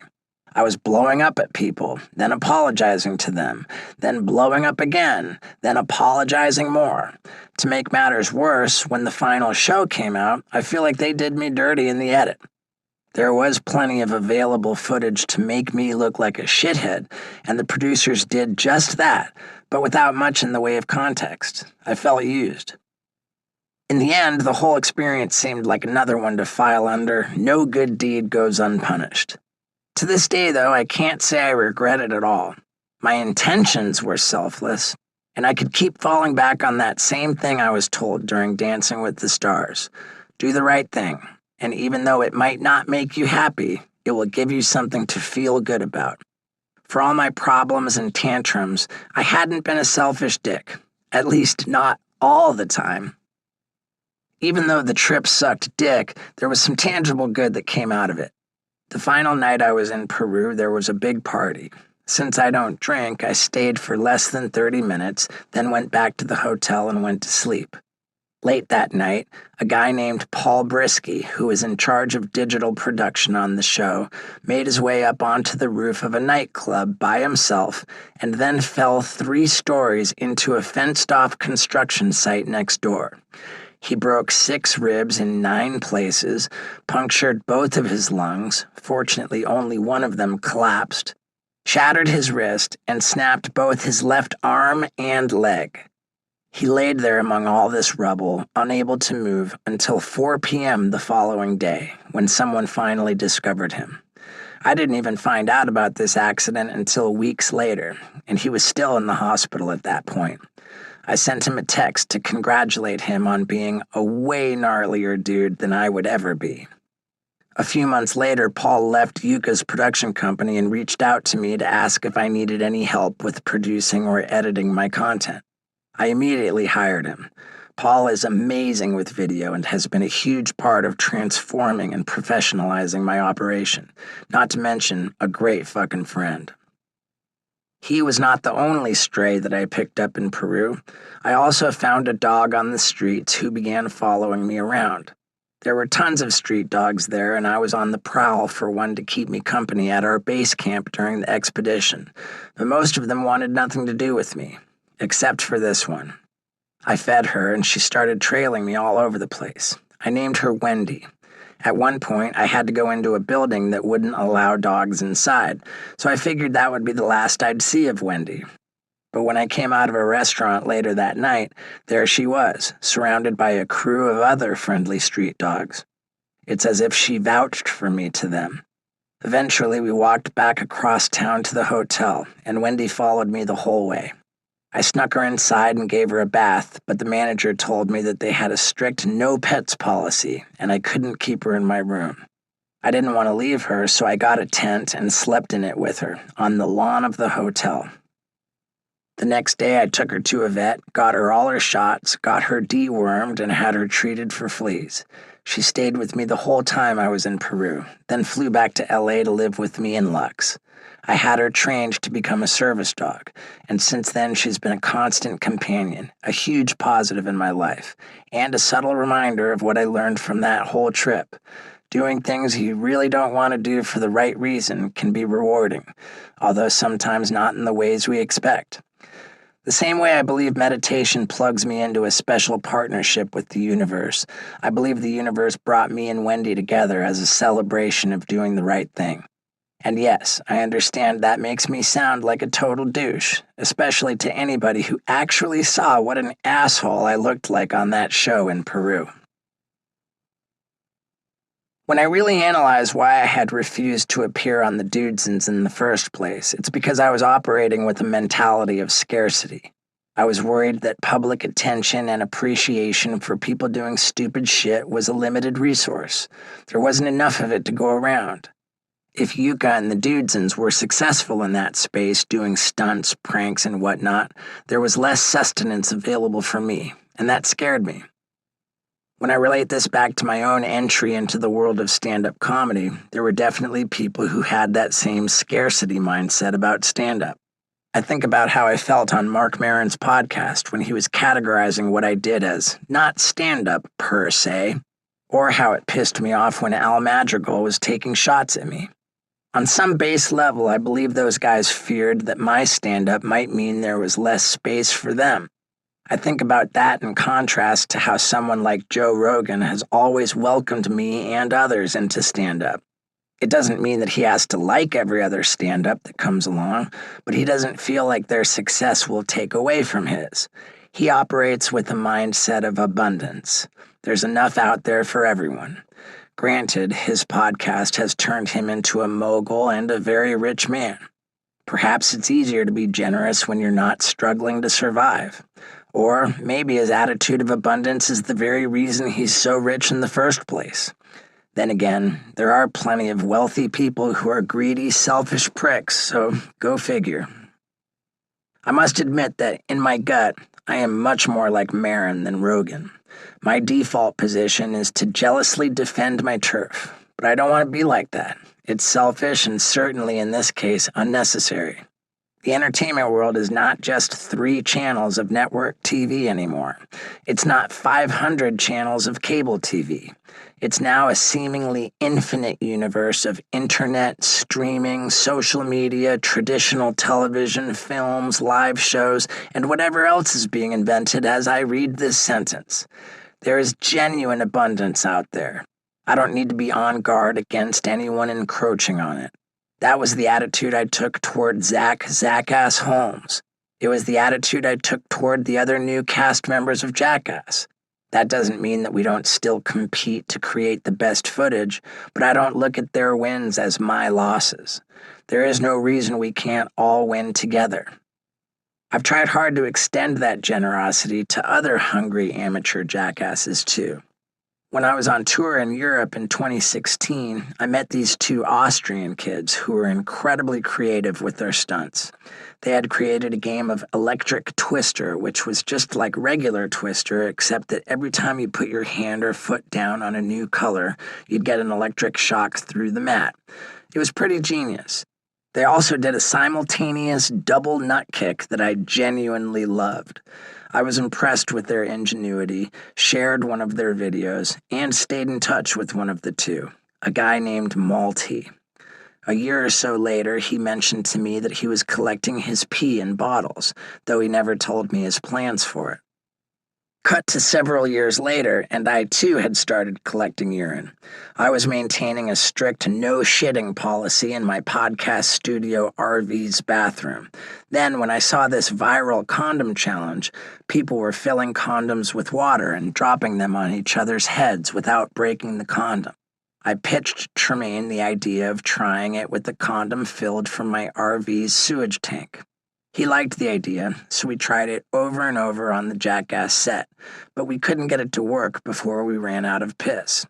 I decided not to give up on the idea, and to make sure I didn't run out of piss the next time, we all started pissing into empty gallon jugs at my house.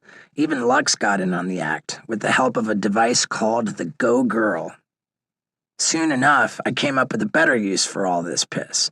I decided it would be awesome to set the world record for the highest belly flop ever done into pure urine. After all, it felt safe to say that nobody had ever done it before, so I was sure that whatever height I jumped from, I would be setting the record.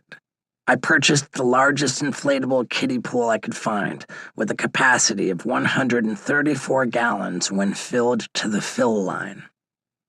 We collected piss for months, and when one of my YouTube videos happened to mention that fact and show 70 or so jugs of it, I got an email from Malty accusing me of stealing his idea.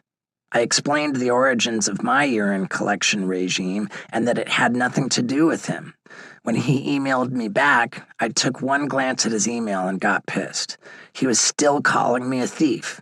I lost my patience and fired back that I did not take kindly to being accused of intellectual property theft.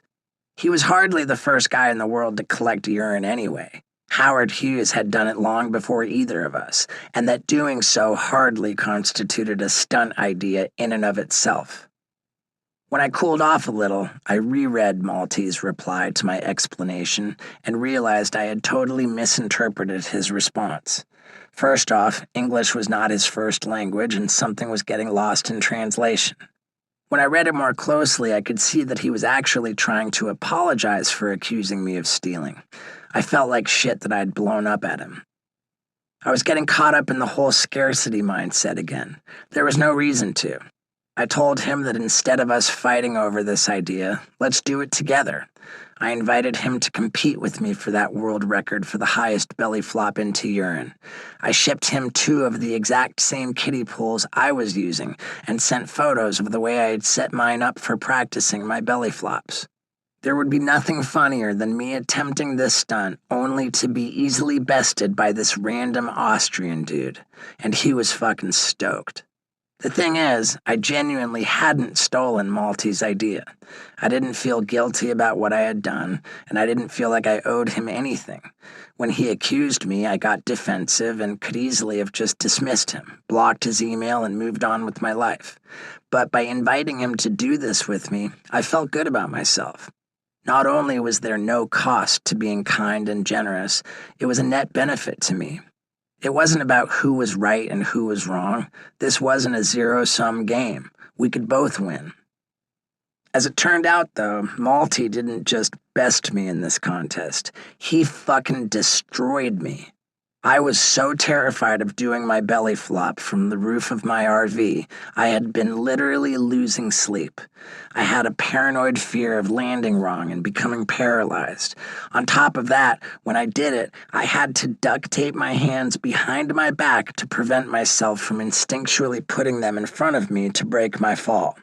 Not only was there absolutely zero jump to my belly flop, I was so scared of taking the landing straight on my face and chest that I rotated somewhat in the air and landed mostly on my side.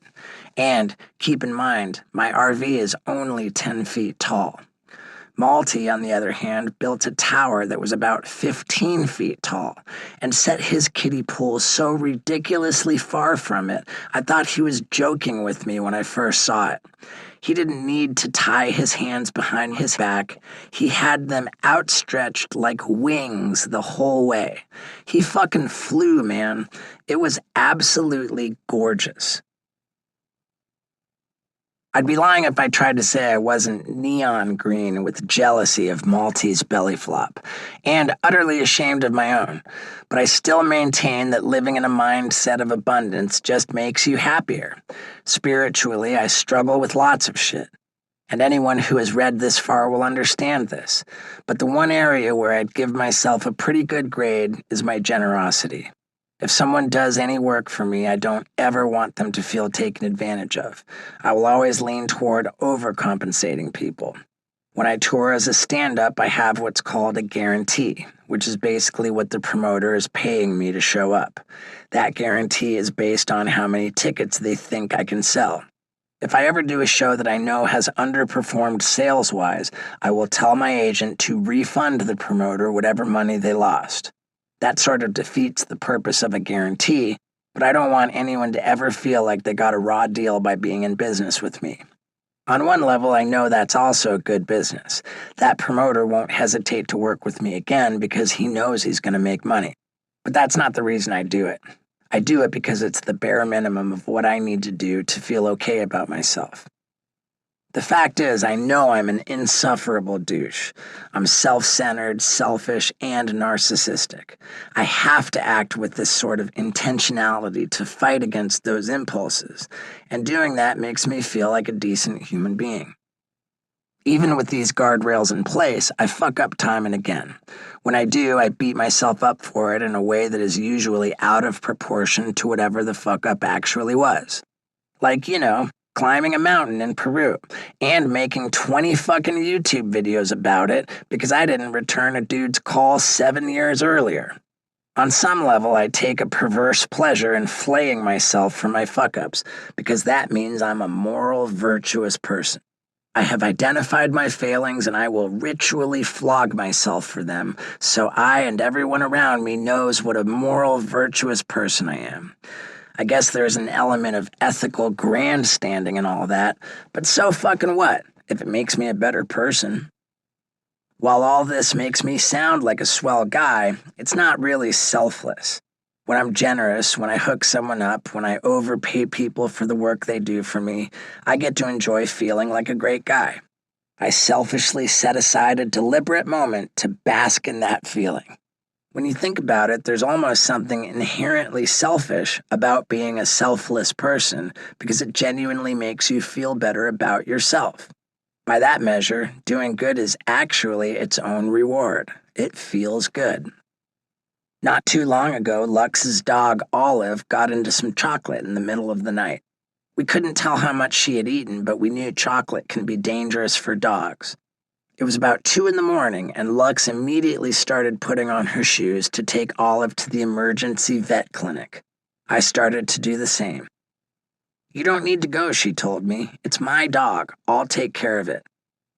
"I want to go with you," I said. "I welcome this opportunity to be a great boyfriend." No kidding, I actually said that. I was already congratulating myself before even doing anything, which I suppose is par for the course for me. Even though I never thought Olive was in any real danger, and it was absolutely a pain in the ass to drive across town to the one vet that was open at 2 a.m., I believed it really would make Lux feel good about the kind of guy she was with. In turn, it would make me feel good about being that kind of guy. It was a win-win. Even if you're only living up to your ideals so you can pat yourself on the back for it, you're still living up to your ideals. These are all just moments, but all of us are faced every day with countless small opportunities to prove ourselves to be the people we aspire to be. Every time we live up to that aspiration, it feels fucking good. You string together a bunch of those moments, and you've had a good day. You string together a few of those days, and you've had a good week. You keep stringing this stuff together, and I can't promise you that you'll be happy, but you will almost certainly feel better than if you didn't. My whole spiritual philosophy and my views on the universe were heavily shaped by a series of books called Conversations with God, written by an author named Neale Donald Walsch. Some people can't stomach those books because Walsh writes both parts of the conversation, his words and God's, which feels, if not blasphemous, at the very least a bit presumptuous. But for a guy like me who has never really subscribed to formal religion, none of that was a problem. Walsh's view is that we are all part of God, different pieces of the same divine life force. So why shouldn't he be able to write in God's voice? The core of his philosophy is that the best way to help yourself is by helping others. The selfishness of selflessness. I ate that shit up. Back in 2018, I saw that Walsh was speaking at a conference in Chicago, so I booked tickets for me and Scott to go. After I'd made the arrangements, I realized that the same Saturday night of this conference, the UFC had a big pay-per-view event in Chicago. I fucking love the UFC, so I reached out to UFC President Dana White on Instagram, and he totally hooked me and Scott up with tickets. Even then, the irony did not escape me that we were going to a conference to hear about the transformational power of love and oneness, and then going straight from there to watch people beat the ever-loving shit out of each other in a cage for money. At this Celebrate Your Life conference, Scott and I stood out like two sore thumbs. Most of the people there were straight-laced looking older women, but for as much as we didn't look like we belonged there, we totally did. During Walsh's talk, there was an extensive Q&A portion, which I was eager to participate in. In Conversations with God, Walsh takes a pretty dim view on competition in general, essentially positing that highly evolved beings would never participate in activities where one being's victory is at the expense of another's defeat. I asked Walsh whether that meant that all competitive sports were inherently problematic. Not at all, he told me. You're taking it a bit too literally. Of course it's okay to enjoy sports. Okay, that's good. But what about this? I'm going to an ultimate fighting event tonight to watch people try to hurt each other as much as they possibly can inside of a cage. Is that wrong? He laughed a little but shook his head. Look, that's not something I would be particularly into, but I imagine there's an art to it, the same way there's an art to boxing or baseball or any other sport. I don't think you need to beat yourself up about it. Essentially, his message was, lighten up, dude. It's not that serious. None of us are monsters for not being able to live up to our highest ideals. Having those ideals to live up to and trying to again and again, knowing that you'll fail, is the best we can probably hope for. Not long after I got sober, I got two small rescue dogs, Walter and Bernie. These dogs had both been deliberately abandoned because no one could handle them. Bernie is timid and meek. He's terrified of everything and deals with his fear by pissing all over the place. Walter is insanely fucking aggressive. He growls and barks and tries to bite everyone he encounters in the world besides me. Actually, he even goes after me sometimes. He is completely resistant to training. When I got him, every doctor at the vet's office was unanimous in their opinion that Walter was beyond help and a genuine danger to humanity. They recommended he be put down. I got indignant when I heard that and vowed to prove those vets wrong. They were not wrong. He has not mellowed out at all. I've had him for more than 12 years now, and he's just as bad as the day I got him, maybe worse. On more than one occasion, Lux has woken up in the middle of the night to Walter biting her so viciously that he's drawn blood. I don't have a close friend in my life whose blood he hasn't tasted. Anyone who gets anywhere close to me is in fucking danger from that dog. Recently, I was at the end of my rope with him. I decided to take him back to the vets who first recommended that I put him down. I told him I was leaving him there for a couple days to be evaluated. I didn't want to be the one to make the decision, but if they thought he should be euthanized, I'd accept their decision. Essentially, I was hoping they'd make the hard call I wasn't willing to, and put us both out of our misery. But when I went back to pick him up, one of the vets told me, he seems better than last time. No! I couldn't believe it. They were not going to let me off the hook with Walter.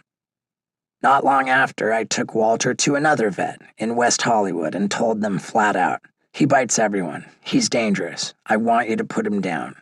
They looked at me like I was a monster and told me it's their policy not to euthanize dogs unless it's medically necessary. Foiled again. I know there are other vets who would certainly put Walter down, including a mobile unit that will come to our house and do the deed, and although I've considered that multiple times, I always get cold feet. The thing about Walter, and to a lesser extent, Bernie, is that symbolically to me, they have always represented my sobriety and the amends I've had to make to the universe in order to maintain that sobriety. When I was still getting loaded, I was a fucking dangerous mess. Just like those dogs, growling and snapping at people, pissing all over everything, sometimes literally. On some level, those dogs aren't just a reminder of that part of me. They are the dogs I deserve. The world had to deal with me at my worst for years, so now I've got to deal with them. Karma's a bitch. I can't put Walter down because he represents a debt to the universe that I'm still paying off. Maybe one day I'll be able to because I'll feel that debt has been paid. Or maybe that debt will die of natural causes.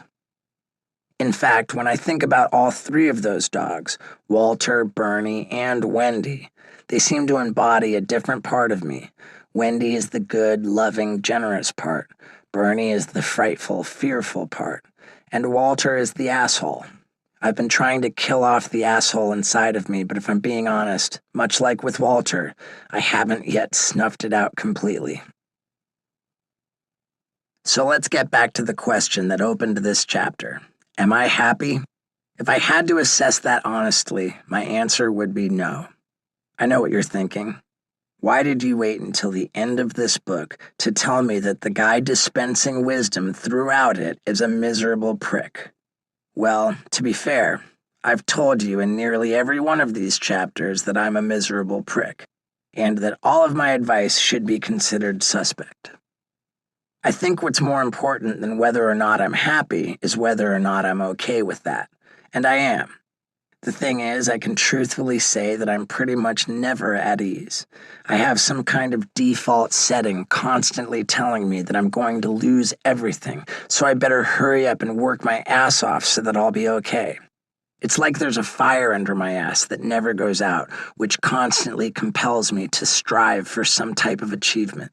When I ask myself whether I'd prefer to be a happy person or to be filled with anxiety but hustling my ass off to reach my goals, I'm proud to choose the hustle. To me, being happy means being content, and that seems like it will naturally lead to laziness. For me, words like happy and content feel like being done, and I'm not done. I still have a lot of shit I want to do.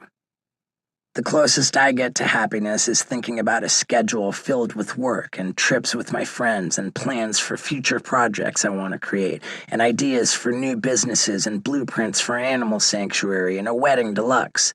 None of those things will bring me pure happiness as I define it, but they will inch me closer to it. To me, there is serenity in the hustle.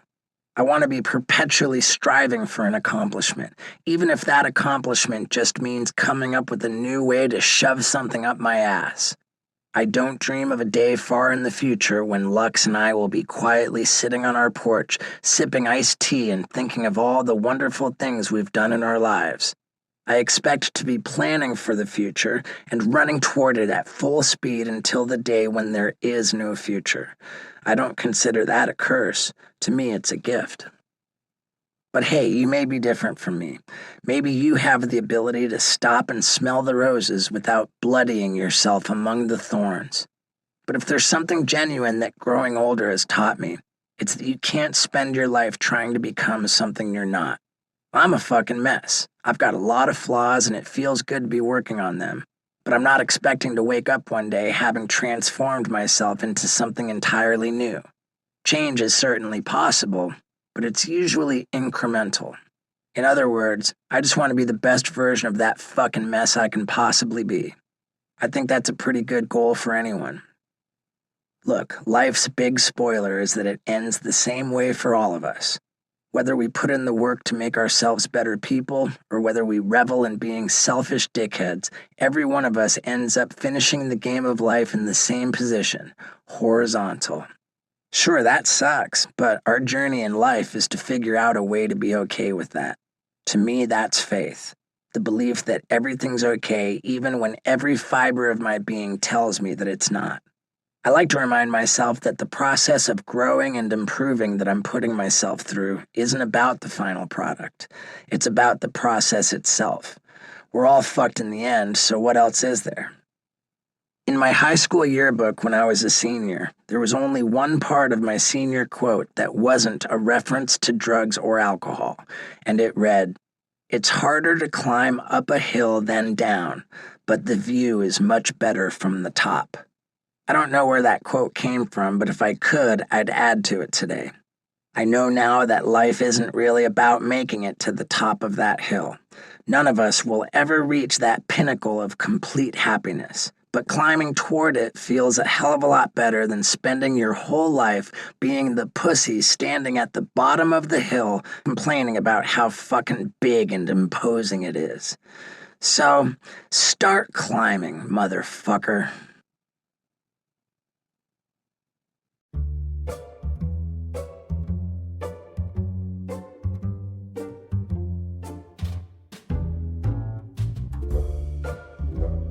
This has been a Hachette audio production of A Hard Kick in the Nuts, What I've Learned from a Lifetime of Terrible Decisions, written by Stephen Steve-O Glover with David Peisner, read by Stephen Steve-O Glover, produced by Catherine Carroll, directed by Patrick Smith, post-production by Patrick Smith Audio. A Hard Kick in the Nuts is also available in print and as an ebook from Hachette Go, an imprint of Hachette Books, a division of Hachette Book Group. For more Hachette Audio productions, visit us at hachetteaudio.com. Thank you for listening. Text copyright 2022 by Stephen Glover. Audio production copyright 2022 by Hachette Audio. All rights reserved. Hachette Book Group supports the right to free expression and the value of copyright. The purpose of copyright is to encourage writers and artists to produce creative works that enrich our culture. The duplicating, uploading, and distribution of this audiobook without permission is a theft of the author's intellectual property. If you would like permission to use material from the audiobook, other than for review purposes, please contact permissions at hbgusa.com. Thank you for your support of the author's rights.